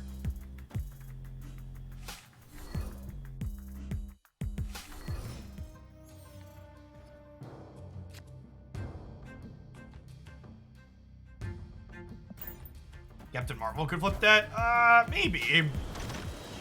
Seems unlikely.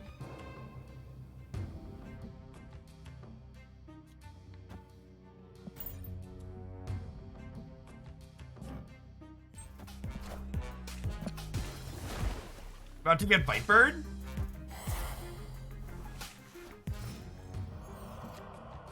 Are about to get Vipered.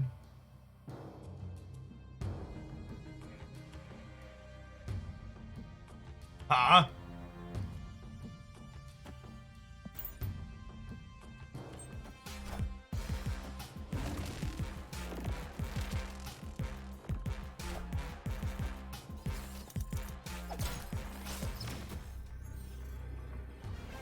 Okay, so Killmonger does it again.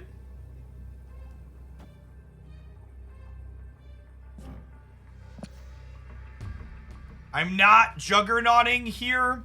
Well, actually, juggernauting here is fine, right? For towards Tidebreakers, because if Juggernaut kicks whatever is from here to here, it's no different than if it was on either side. Yeah, this is fine. We'll play it for more total power just in case. The order on Juggernaut and Killmonger doesn't matter. Oh, no, it does matter, because I can kick them into the center. Oh, okay, fine. I'm bad. Mad, cause bad.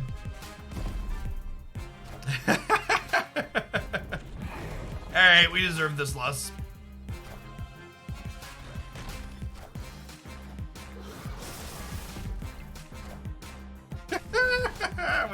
Alright, we deserve that one.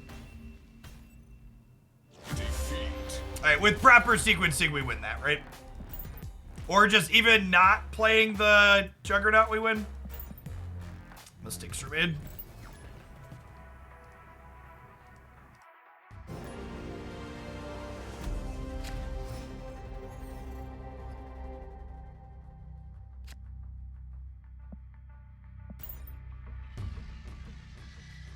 Our tech is better than our pilot, maybe.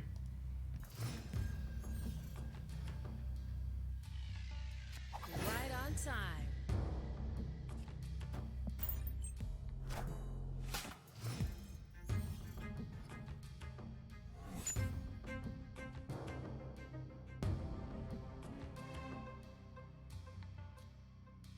I think we just Juggernaut here. Keeping their things out of Stark Tower gives us more total power here later. Could also kick something into the sewer system that they don't want in the sewer system.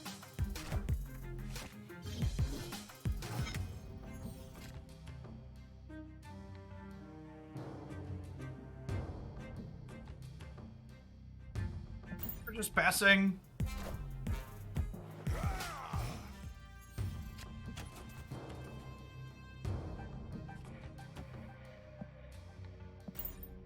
Holding onto the Killmonger against their Khazar deck is good value.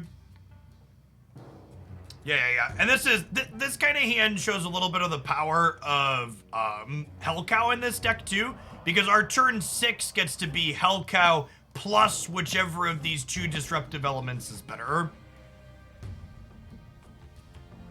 We're basically playing Hell Cow to fill curve on these end turns when we want to play a disruptive card on the last turn, rather than a Chavez or a Magneto or something like that. All systems go.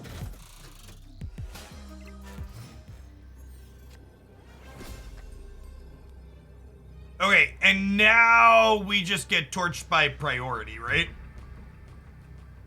Because we go first, so we just can't interact with the fact that they're about to play 6/1 drops to the board.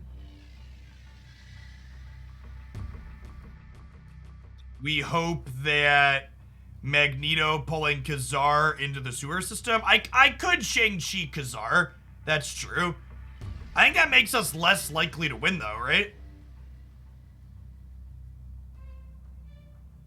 Oh, that's true. Captain Marvel gets to fly around. I forgot about that. Captain Marvel probably makes the Shang-Chi play fine. And then I think they're less likely to play into the sewer system, right? So I think I want a Hell Cow in the sewer.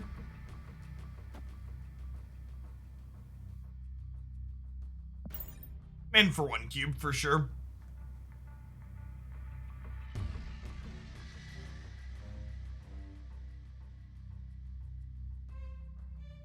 Afternoon, Magus. Opponent snapped. Oh, am I in for 3 cubes? I don't know if I'm in for 3. Maybe.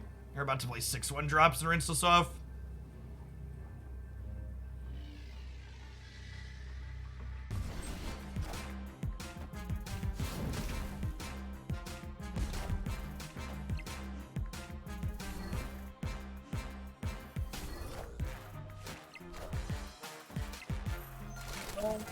Super punished for our positioning.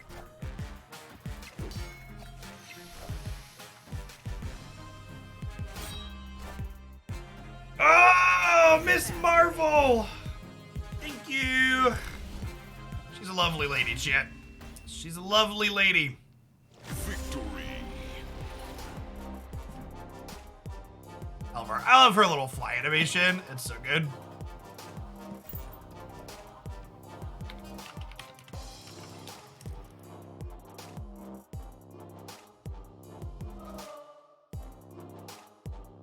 Hey, well, thanks for keeping me around, Zombie Slim Jim. Appreciate the 14 months. Welcome back.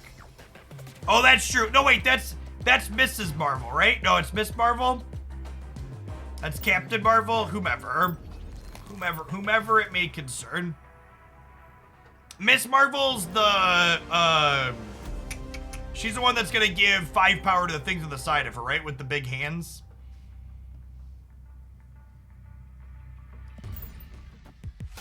Okay.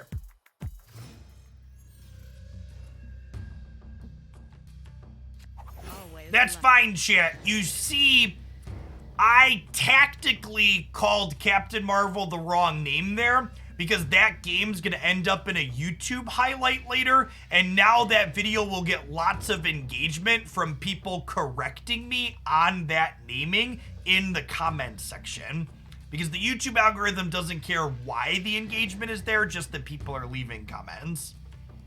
So it was closely and coolly calculated.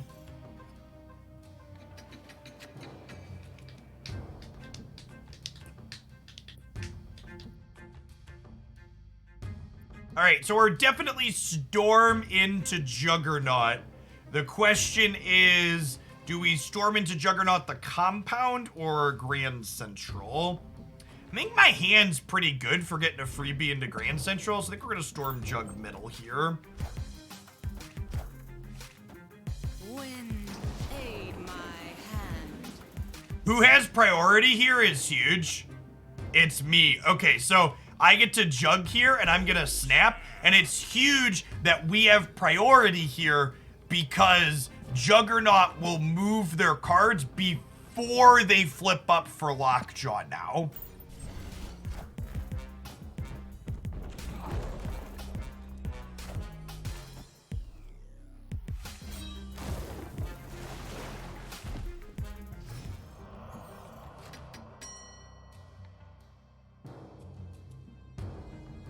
All aboard. I think I Jubilee left for now. They snapped me. I'm gonna Jubilee left to wait and see how Grand Central plays out. I could just Captain Marvel to hedge, that's true.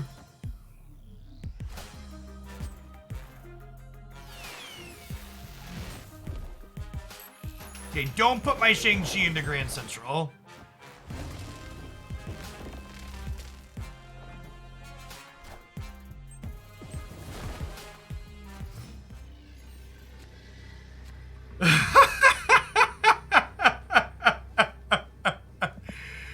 Oh, that's really lucky. That's really lucky. Well then.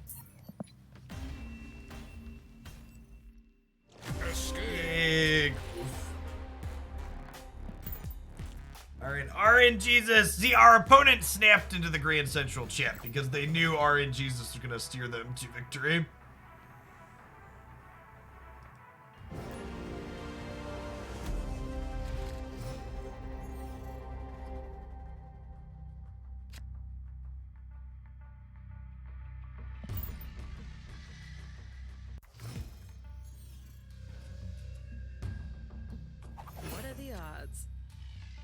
I know not everybody will agree with this, and it's fine to hate variants like that in general, but I honestly think that this game does variance moments like that so much better than other games do, just because the games of Snap are so short and punchy.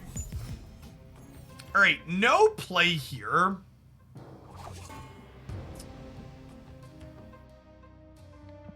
I'm gonna snap, because I think we're gonna wave into Doc Ock into Sinister London here. And filling London before they can play a bunch of cards into it has a lot of upside for us. Because it means we'll get to copy things like Captain Marvel and Magneto here, and they won't.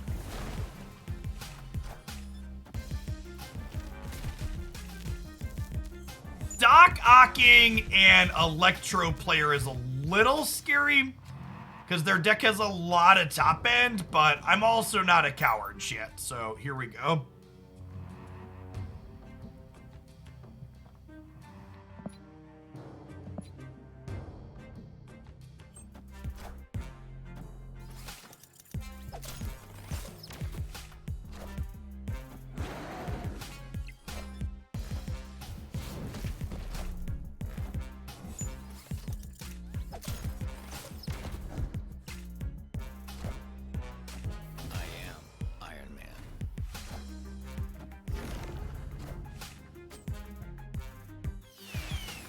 You know? Sure. Yeah. Sign me up, chat. Sign me up. That was kind of awesome. Thanks. Good stuff. I love Doc Ock, chat. It is quickly becoming my absolutely favorite card to play. Yeah, we get to just double cap into double Magneto and just easily win the game.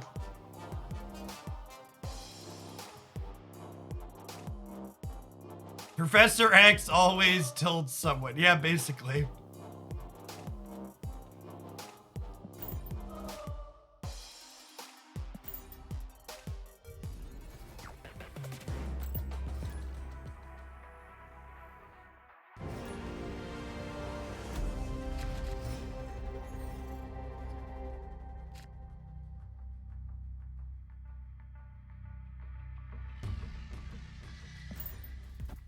All right, we've got Storm into Juggernaut. How do you know who flips up first? Whose ever name is highlighted in gold has priority for their cards to flip first. Lucky. It's decided by whoever is currently winning on board. So because my opponent has 1 0 0 and I have 3 zeros, their cards will flip first next time cards flip up. However, it won't be this turn because of Lemuria.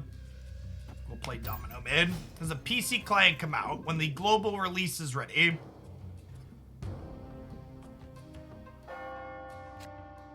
Not today. They have not given us any official timelines on when stuff is releasing. You can sideload your way into the Android or iOS beta now if you do a Google search.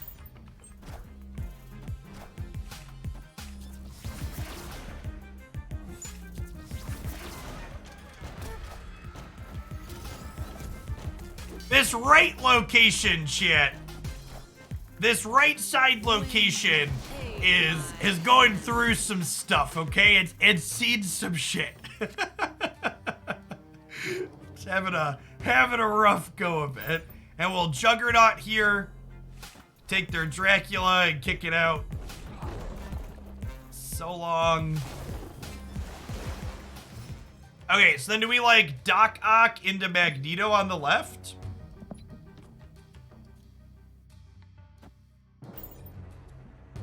I mean, our hand's good enough that I don't think the other one's gonna really matter here. Come here, friends. I pinch! I guess Venom's actually kind of good for them here, right? Oh, they can't destroy anything! Never mind. Get got. Alright, yeah, we just get to, you know, Magneto here and call it a day. The Doc Ock and Magneto Dream Team. I think we're winning this by enough that I shouldn't snap, because maybe they stand for 1 cube, but they definitely don't stand for 2. Have you found any real feel-bad cards in Snap, like in Magic? Yeah, of course. There's some variance cards and things that feel bad, but in general, it's way easier to shrug off bad variance in a short game than it is in a long game. Like, when you lose a 60-minute match of Magic to, like, mana variance or a feels bad card, like, it's really awful. But when I lose a 5-minute game of Snap to a bad beat, it's like, okay, yeah, whatever. Like, I wasn't super committed. The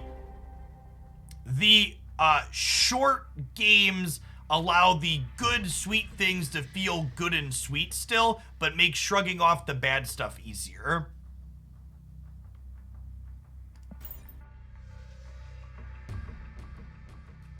Yes, the cube system also allows good players to mitigate variance. They talked about why there's no mulligans in this game, and the developers responded that they don't have a mulligan system because the cube system is a type of mulligan, which I thought was a great response. All right, so can't storm nowhere. I think we'll go storm into Jubilee mid here. Yeah, you can mulligan for a cube is essentially it.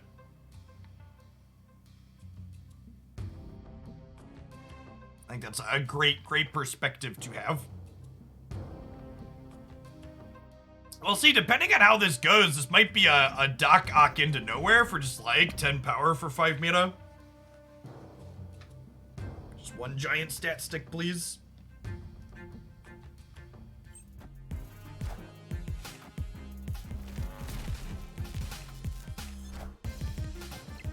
Wind, aid my hand.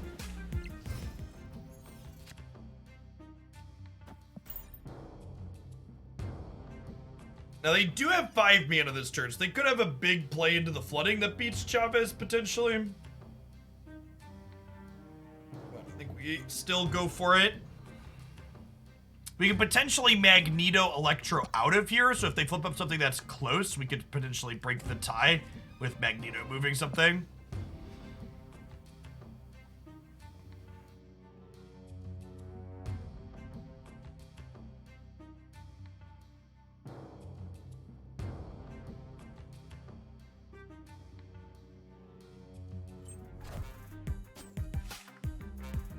No plays? Well, I'm really glad they had no plays because our flip up there was real bad.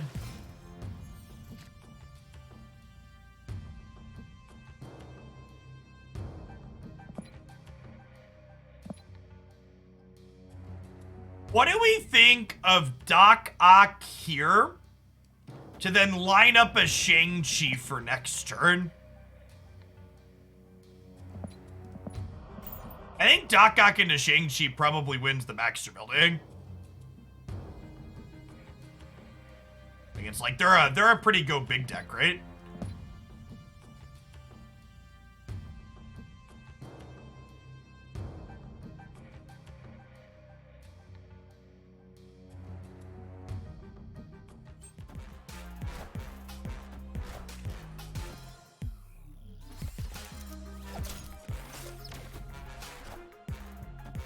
Wind, aid my hand.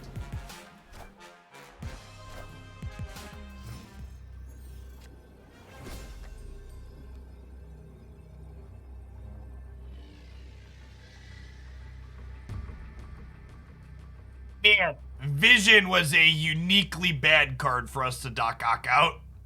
Yeah, I think that means we lose, right? He gets to slide into the flooded zone here. The person who asked why didn't I play into nowhere? I didn't play into nowhere because my opponent skipped their turn and had infinite mana thanks to Electro.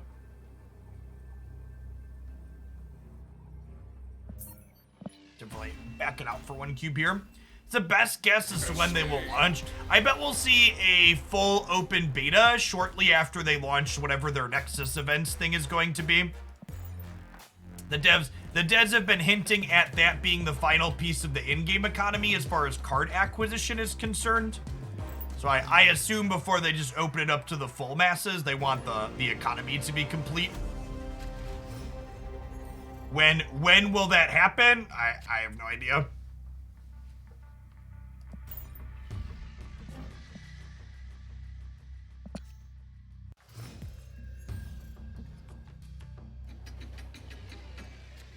Always lucky. For what it's worth, Dillip, I think your snap in that last game was bad. In games like that where you have a dominating position and you're like almost assuredly going to win, no one reasonable is going to call your snap there, but some like middling people or people like me making content might limp into the last one and give you an extra cube. But when you snap, you spew equity, because I'm definitely not staying in when you snap.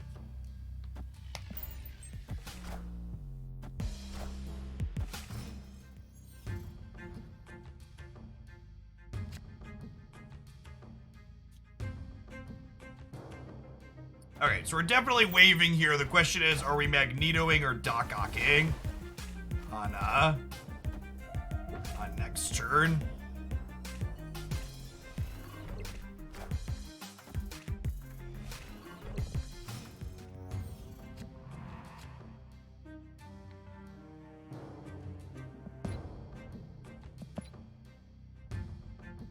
I'm gonna fill Grand Central here to potentially play to Shang-Chi in the center to kill this collector down the line.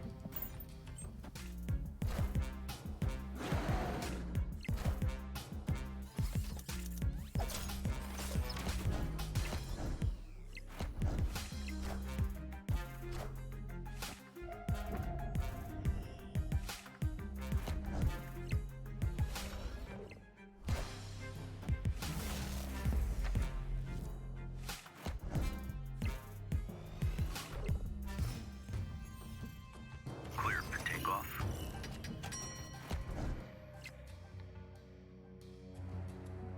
Well, Killmonger is notably very bad into their Deadpool. Our hand's actually pretty awkward here in general.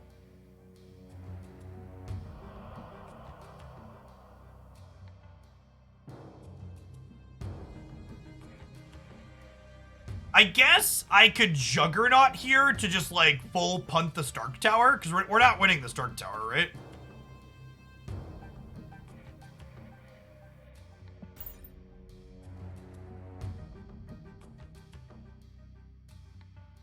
Either of these two flipping up in Grand Central is not great for us, though.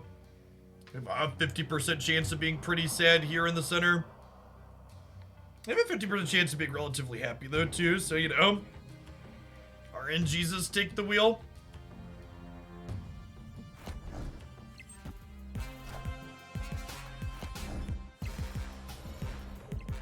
Yeah, I mean, if we hit Shang-Chi or Magneto here, either of those are pretty fine for us, I think.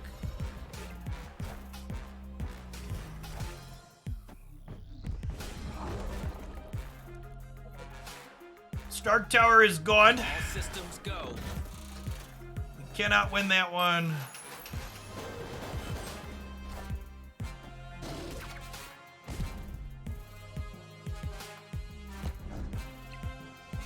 I guess killing Quinjet isn't the worst, but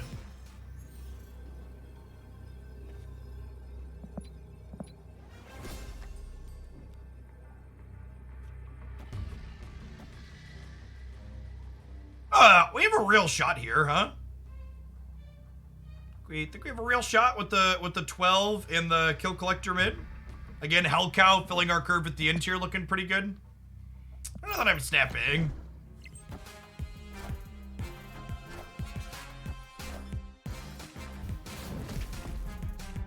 We good? Did we do it? I think we did it, huh? Yeah, Killmonger killing Quinjet might scrape that one out for us for sure. Victory. Nice. Solid W. I like it. This is definitely one of the bigger brain decks I've had to play with. Having the piles of disruptive elements give you a lot of dynamic decisions game to game, depending on what your opponents are doing.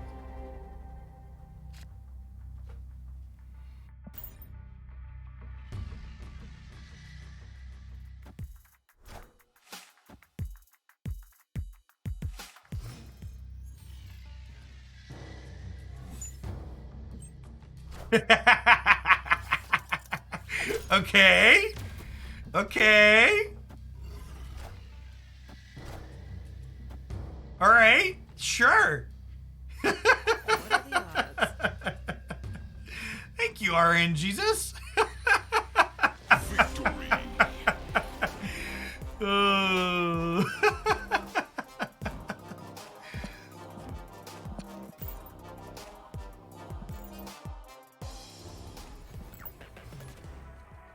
One of your finest cubes, please.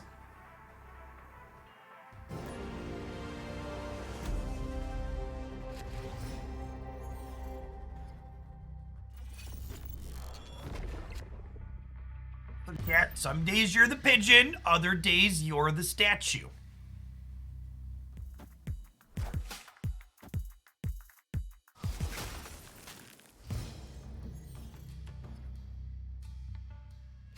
Right on time.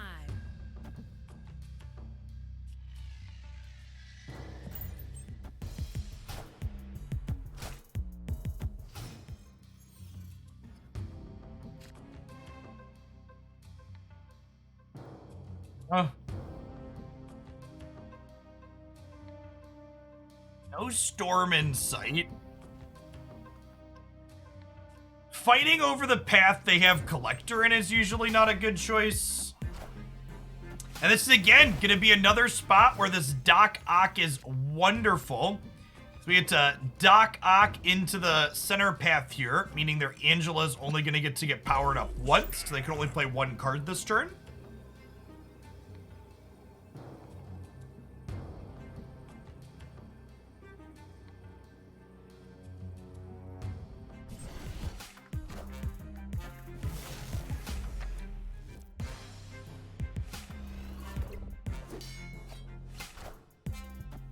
Our friends.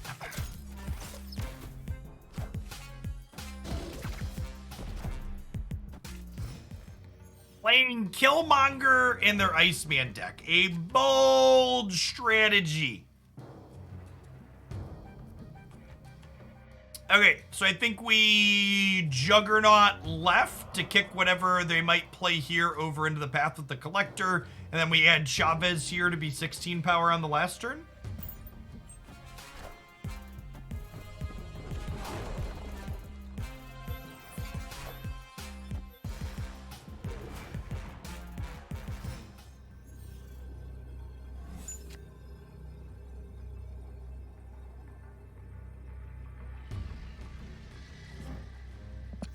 Oh, that's weird. Chavez is bugged.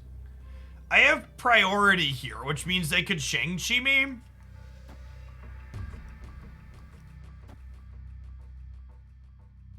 Victory.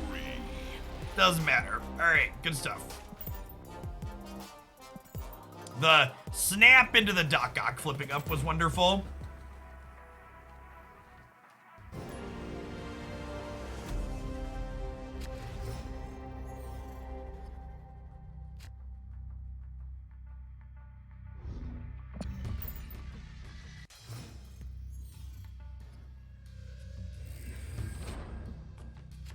Always lucky.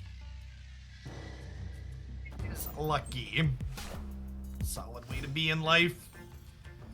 Feels like a Storm into Jubilee angle, huh? Oh, snap.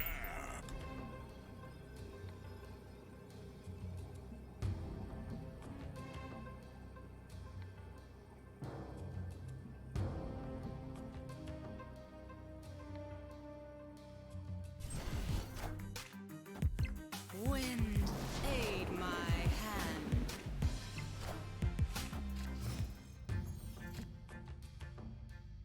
Okay, well, our odds of hitting Chavez with this are astronomical now. Wind, aid my hand. Okay, turnabout's fair game, I suppose.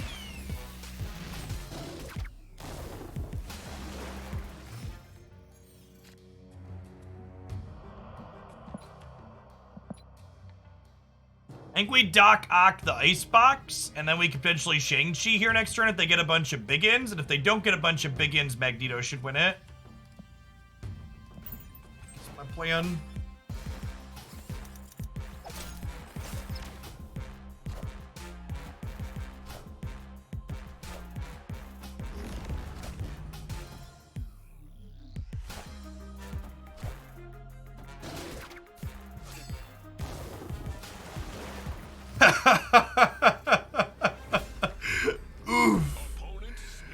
Oof. Well, the best laid plans, chat. The best laid plans. Escaped. For what it's worth, chat, they had Lady Sif to discard the Infinite anyways, so we were gonna kind of get rinsed off regardless of what happened here. And if they hadn't had exactly Professor X, we were gonna win this path with this line, right? Like the Shang-Chi cleaned up the Infinite just fine. We needed to either have them have a third smaller card or not have the Professor X. We technically stopped their Ghost Rider. Yeah, something like that. The beats.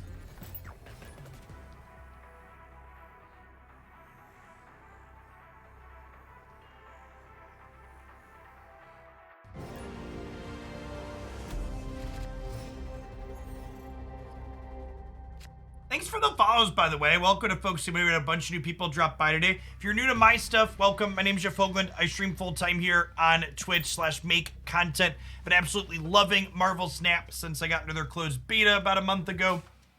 I'm playing it a bunch both on and off stream. I also have a Marvel Snap dedicated YouTube channel where I post deck highlights and other news about the game a few times per week.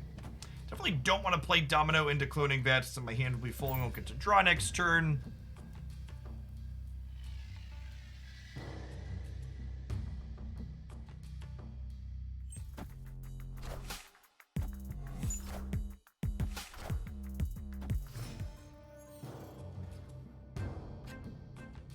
Is this Killmonger good, chat? Can anybody let me know what we think? We're gonna shuffle my hand into my deck and draw 3 cards. All right, so I have to Killmonger right now, then. I'm probably just gonna stream a little bit less this week since I'm taking a couple weeks off of Magic, and then next week from the 10th to the 14th, I will actually be out of town, not streaming at all.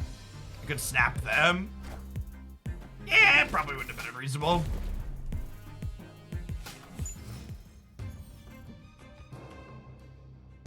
Collector into cloning vents is still pretty good. Our decks are huge, Chip.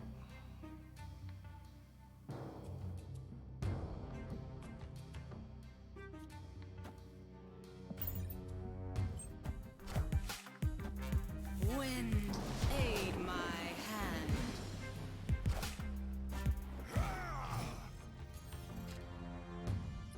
Turn 5. I think I'm gonna... That's close. So they played Khazar, which kind of makes me want to have Killmonger for next turn. Also only have 4 cards in hand, though. I kind of want to just, like, wave Hellcow here and then, like, have Chavez to hopefully win one of these next turn. Maybe that's bad. They only get to play 1 card next turn because of wave, though, so I think that favors us. You want to wave mid for the tiebreaker? Maybe. I think there's a chance they like spewed their hand into the flooding this turn. Maybe this is a little too conservative. This is, we do lose to a Chavez of their own now. Is noteworthy.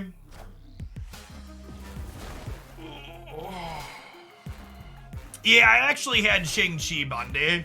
So if you hadn't had the Professor X, the Infinite didn't matter. Hey, Bacon, thanks for the 13 months. Yeah, I could have been right to assume that 8 wins the Flooded. I'm gonna stay here. There's no guarantee they're playing Chavez, right?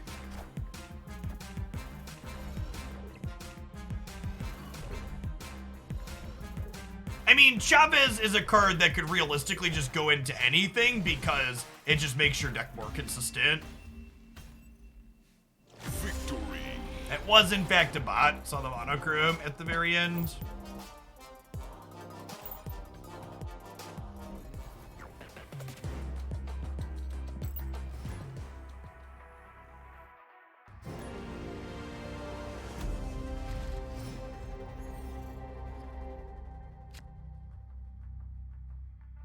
Yeah, so they've already sped up a couple of the animations in different spots, LaCarp. I assume the, like, Collector and Bishop animations are ones they're going to speed up as well.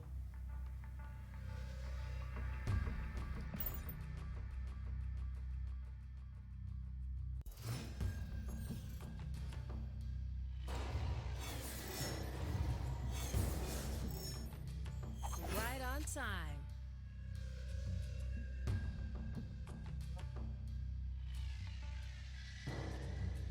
We just wave, huh?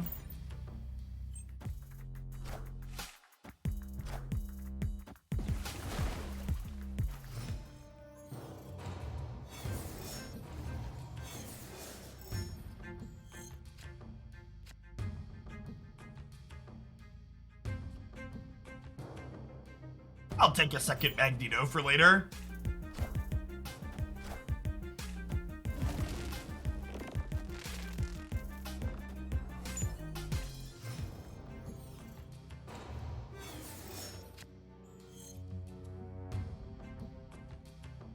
I don't need another Marvel.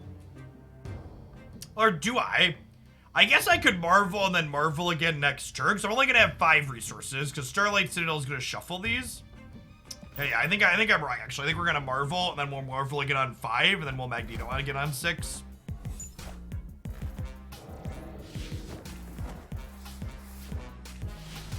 Why didn't it grab the multiple? Because Magneto only grabs things that cost 3 and 4. Opponent snapped.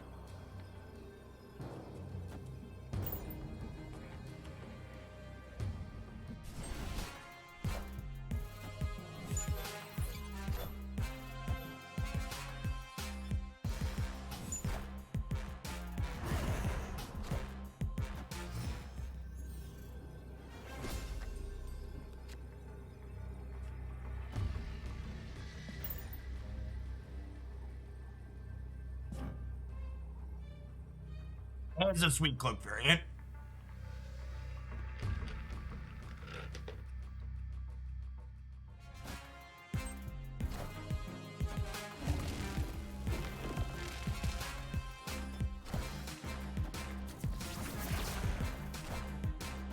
I am Iron Man.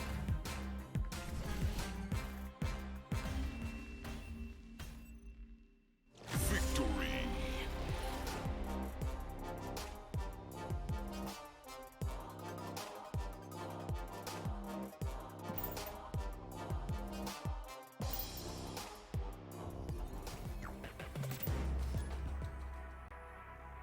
Forward to the global release too, so we have a little bit less bots in the queue.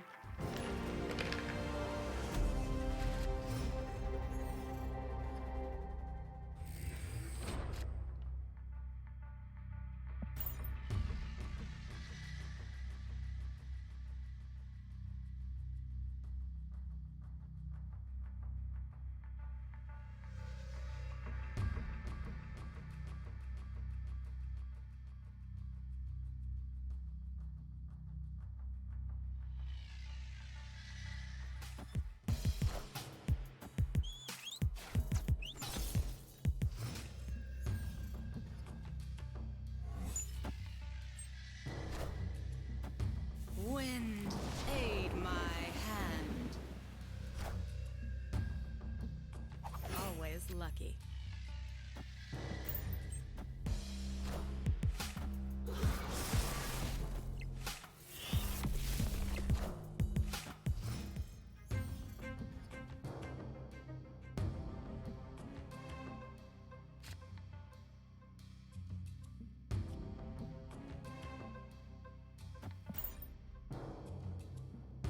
That's a bug. I thought Yandu's always supposed to destroy Chavez. LOL.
This is not a Doc Ock game, I don't think. It's probably just a Captain Marvel game.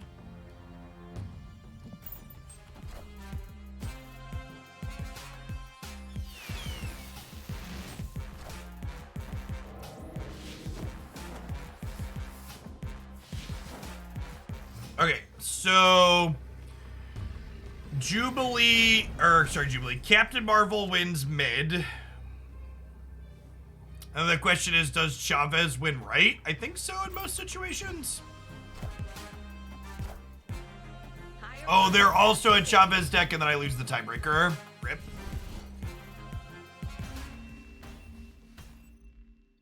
Defeat. The center getting flooded earlier was a little bit of a rough beat.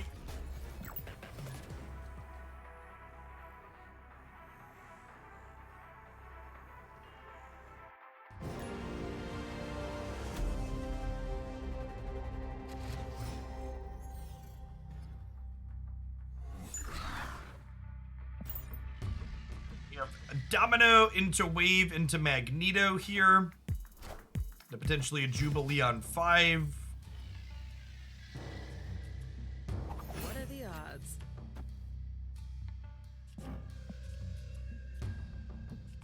Well, I'm going to Domino left now. I want to leave Avengers Compound open for the time being in case we do want to Jubilee there on 5.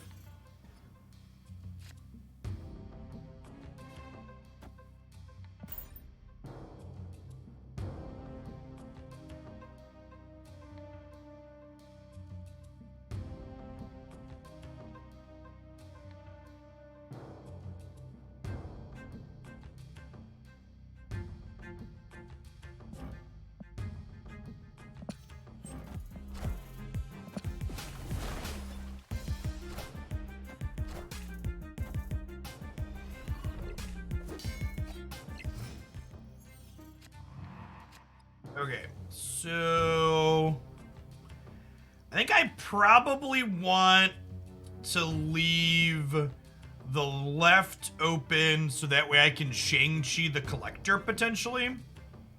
So I think I'm gonna Magneto. I'm gonna Magneto right, and then probably Doc Ock mid next turn.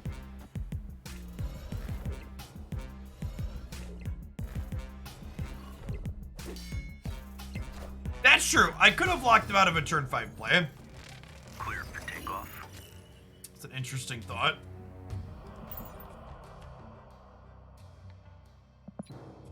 They have 7 cards in their hand right now. Opponent snap. Opponent snap. I think we're okay here with the Shang-Chi to cover the Collector on the right. I think we're okay here are scary words to say when you're about to flip up a Doc Ock, but we'll see.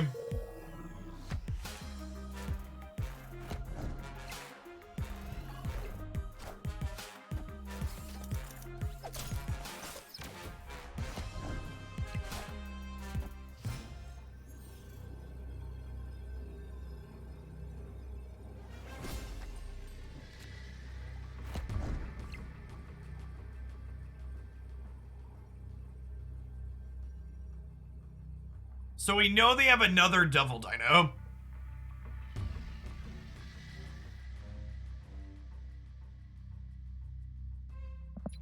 Six cards in hand.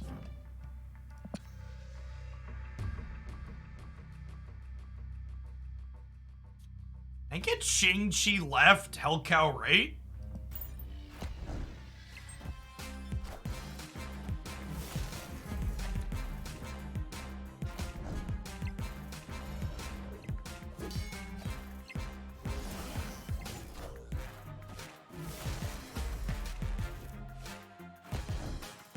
That's a W, right? Because Shang-Chi is gonna kill the Collector and then we win left and right.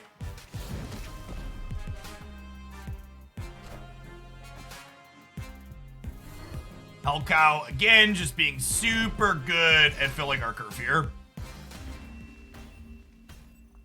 Being able to play Disruptive Element plus a reasonable 2-drop on these last turns.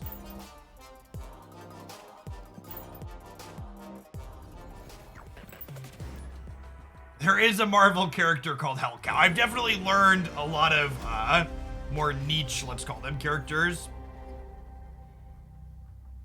from this game. Doc Ock's actually not terrible into the Space Throne. Right on time. This could be a Storm Jubilee Space Throne. 2-3 here, thanks to the Super Flow. Yeah, I think I'm into that. Wind, aid my hand.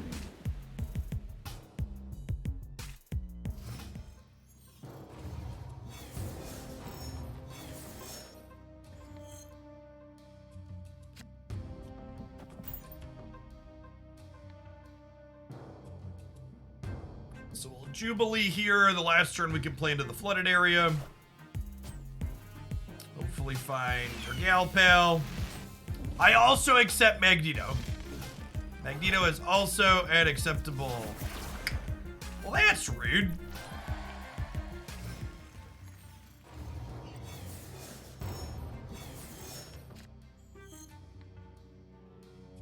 Okay, so what do we think of Doc Ock into the Super Flow?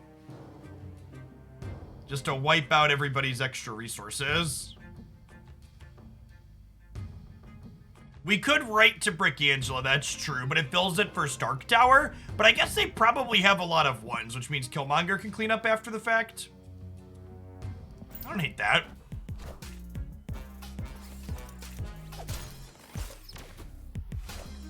Pulling Swarm in before their discard cards flip up here is pretty decent for sure.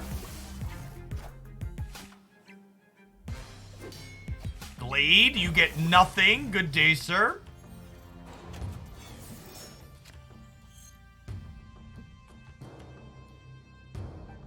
Okay, and then we just Captain Marvel here, so she gets +2.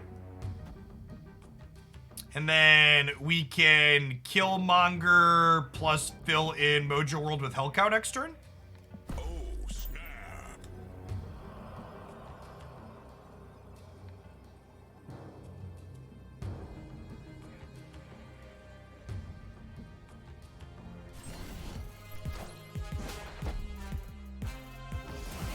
Oh, and I don't even need to play into Mojo World, right? Because Killmonger is gonna clean out some stuff there. Yeah, we don't even have to fill Mojo. We just go Hellcow mid, Killmonger here. And then should be super clean. Oh, we actually have 7, so I can play Domino here as well because the Super Flow's open. Good stuff.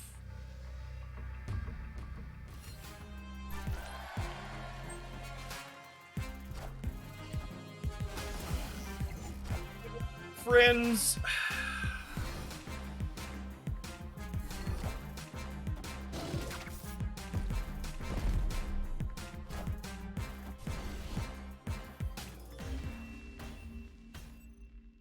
Victory.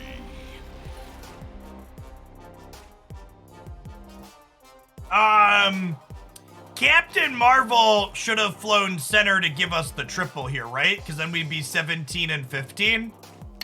Disappointing, chat. Captain Marvel lost us style points and battle pass experience.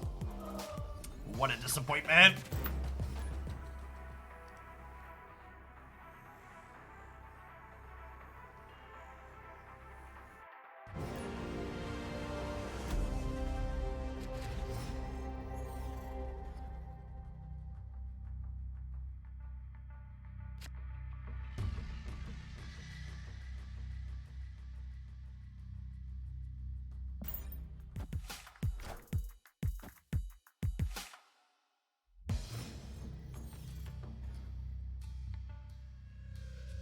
What are the odds? The odds. I mean, Domino right for now, because New York lets us pull her out in a pinch.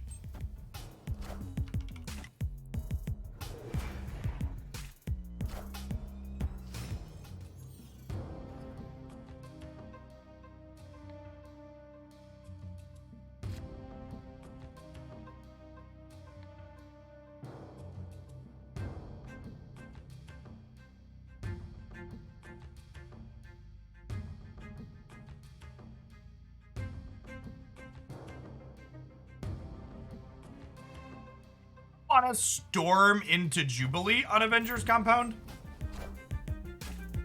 Wind, aid my hand. Hey, thanks, Bonday. Yeah, there's a lot of great computations and stuff up on the YouTube channel. I am waiting to post a video about the booster caps on that change that they made until we see if they're keeping it or not, or what they're changing it to. Pretty sure it's gonna see a change.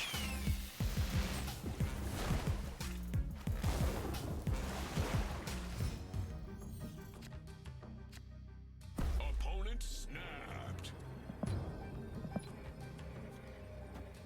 I'm gonna Doc just to get a feel for what's where we stand.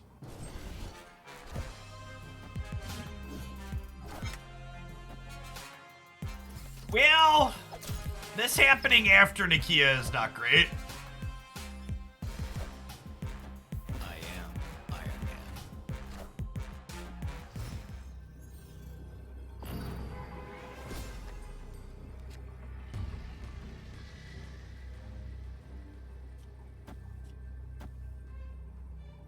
All right, do we gamble 2 cubes on a 50-50 chat?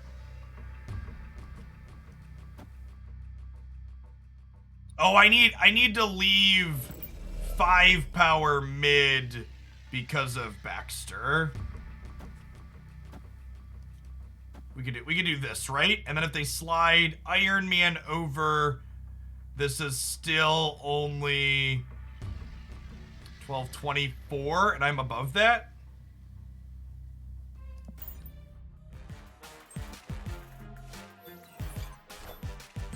All right, cool. Yeah, I was just counting to make sure we beat Iron Man moving over. Victory.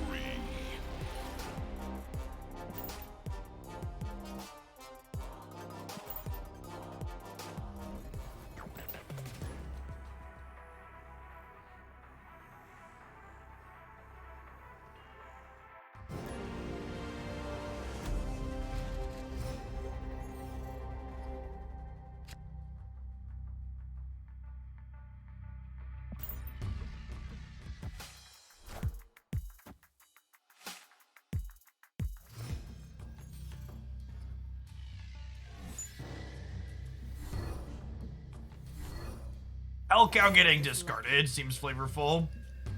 They discarded a Doctor Strange. This Kunlun is probably very bad for us, and I don't want to play into it.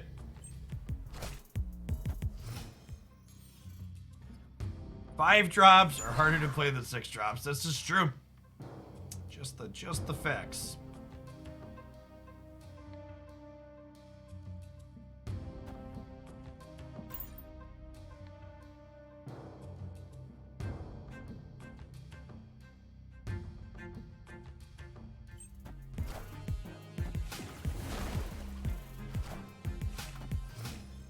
Yeah, Juggernaut is also not amazing into the move deck. That is accurate.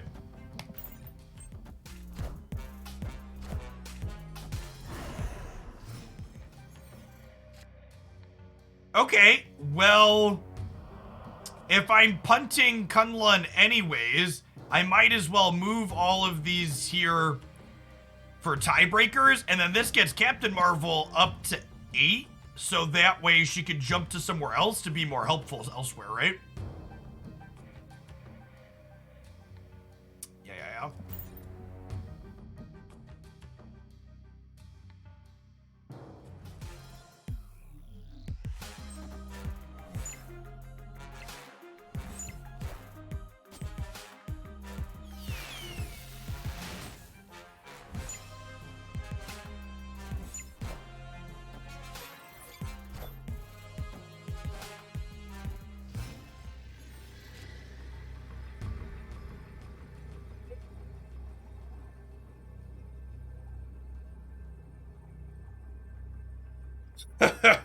Magneto is super awkward because he pulls Vulture currently.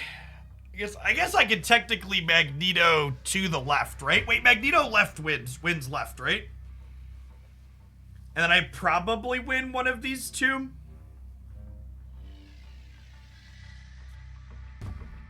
Is that the play?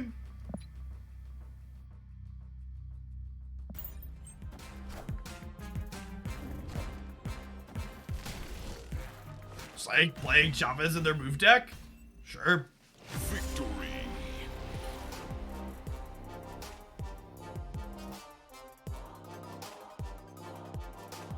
If they Heimdall right, we lose. Why? Oh, yeah, because it would slide multiple man and then Heimdall beats here. Yeah, that's fair. Yeah, Heimdall right did beat us here. Honestly, Heimdall right beating us is probably a reason not to stay in, but they were on Chavez, so God bless.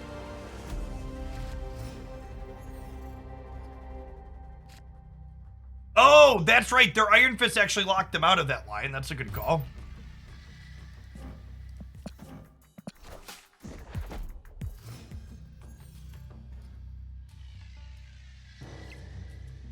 Right on time.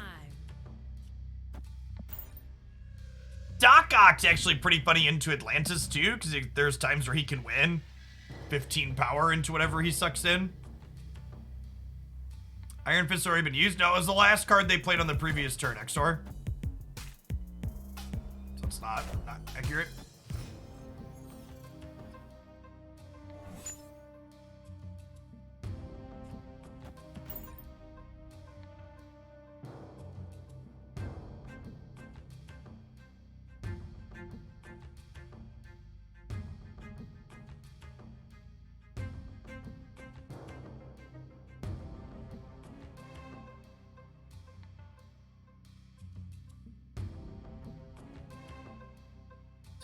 Octopus. I love to pinch rock shit.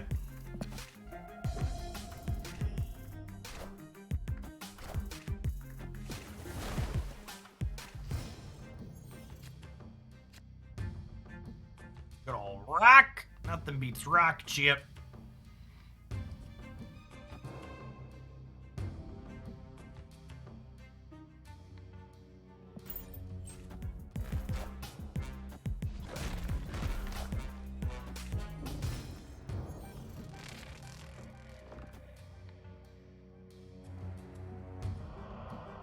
So I think we Doc Ock to the right, and then we Chavez here as well. We just kind of assume they can't fill the Crimson Cosmos, I think. We can also Doc Ock to the right and just fill it without needing another card there, and then we have flexibility to Chavez mid or left.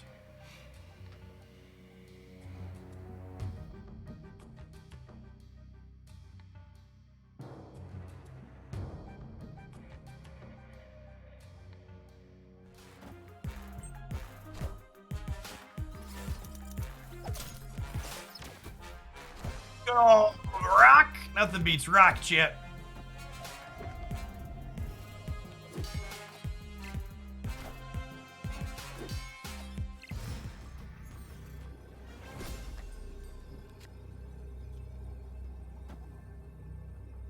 Victory.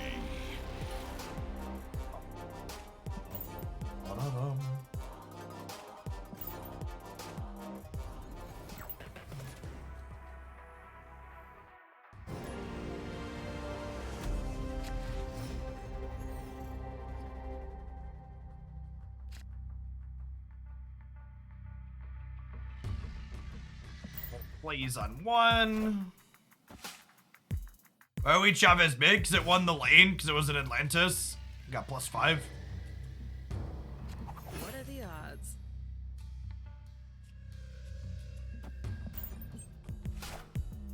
The lab we go.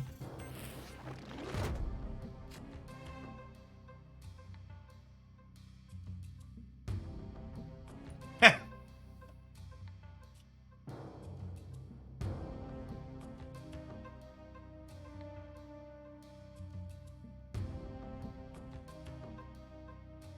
Do we storm Stark Tower here? I don't want to storm Stark Tower here.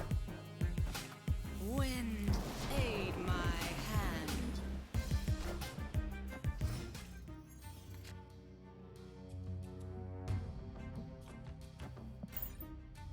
I don't know if this is right, but it's kind of funny. It means nobody gets to play on 5, right?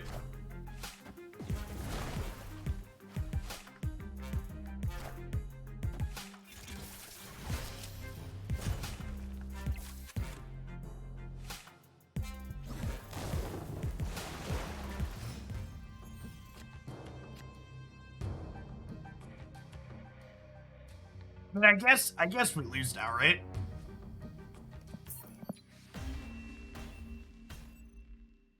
Escaped.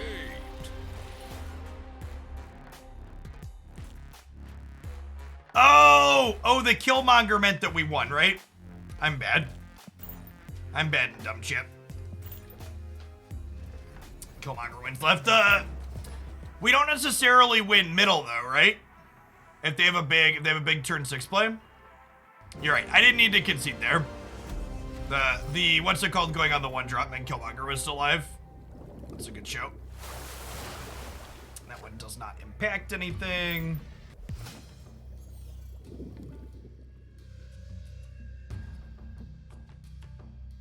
Right on time.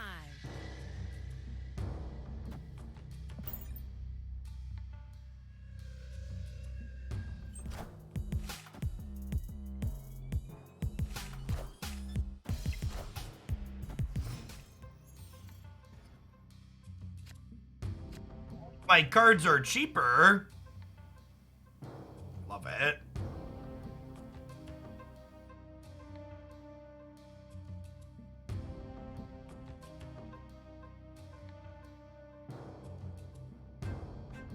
Honestly, I think I might just chill here for a turn.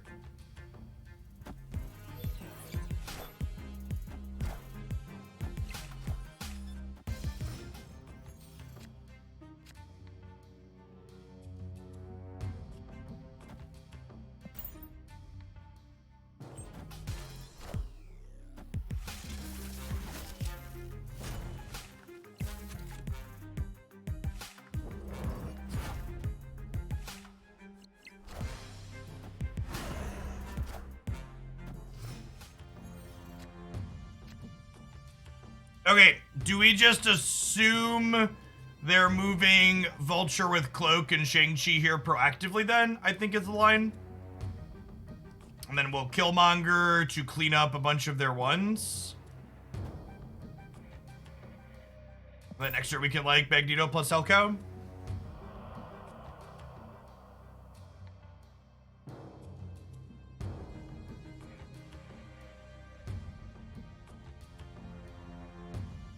Because everything moves before. Oh, you know what? I should have moved. All right, we're getting ghosted. Bounce it out. All right. That's enough of that.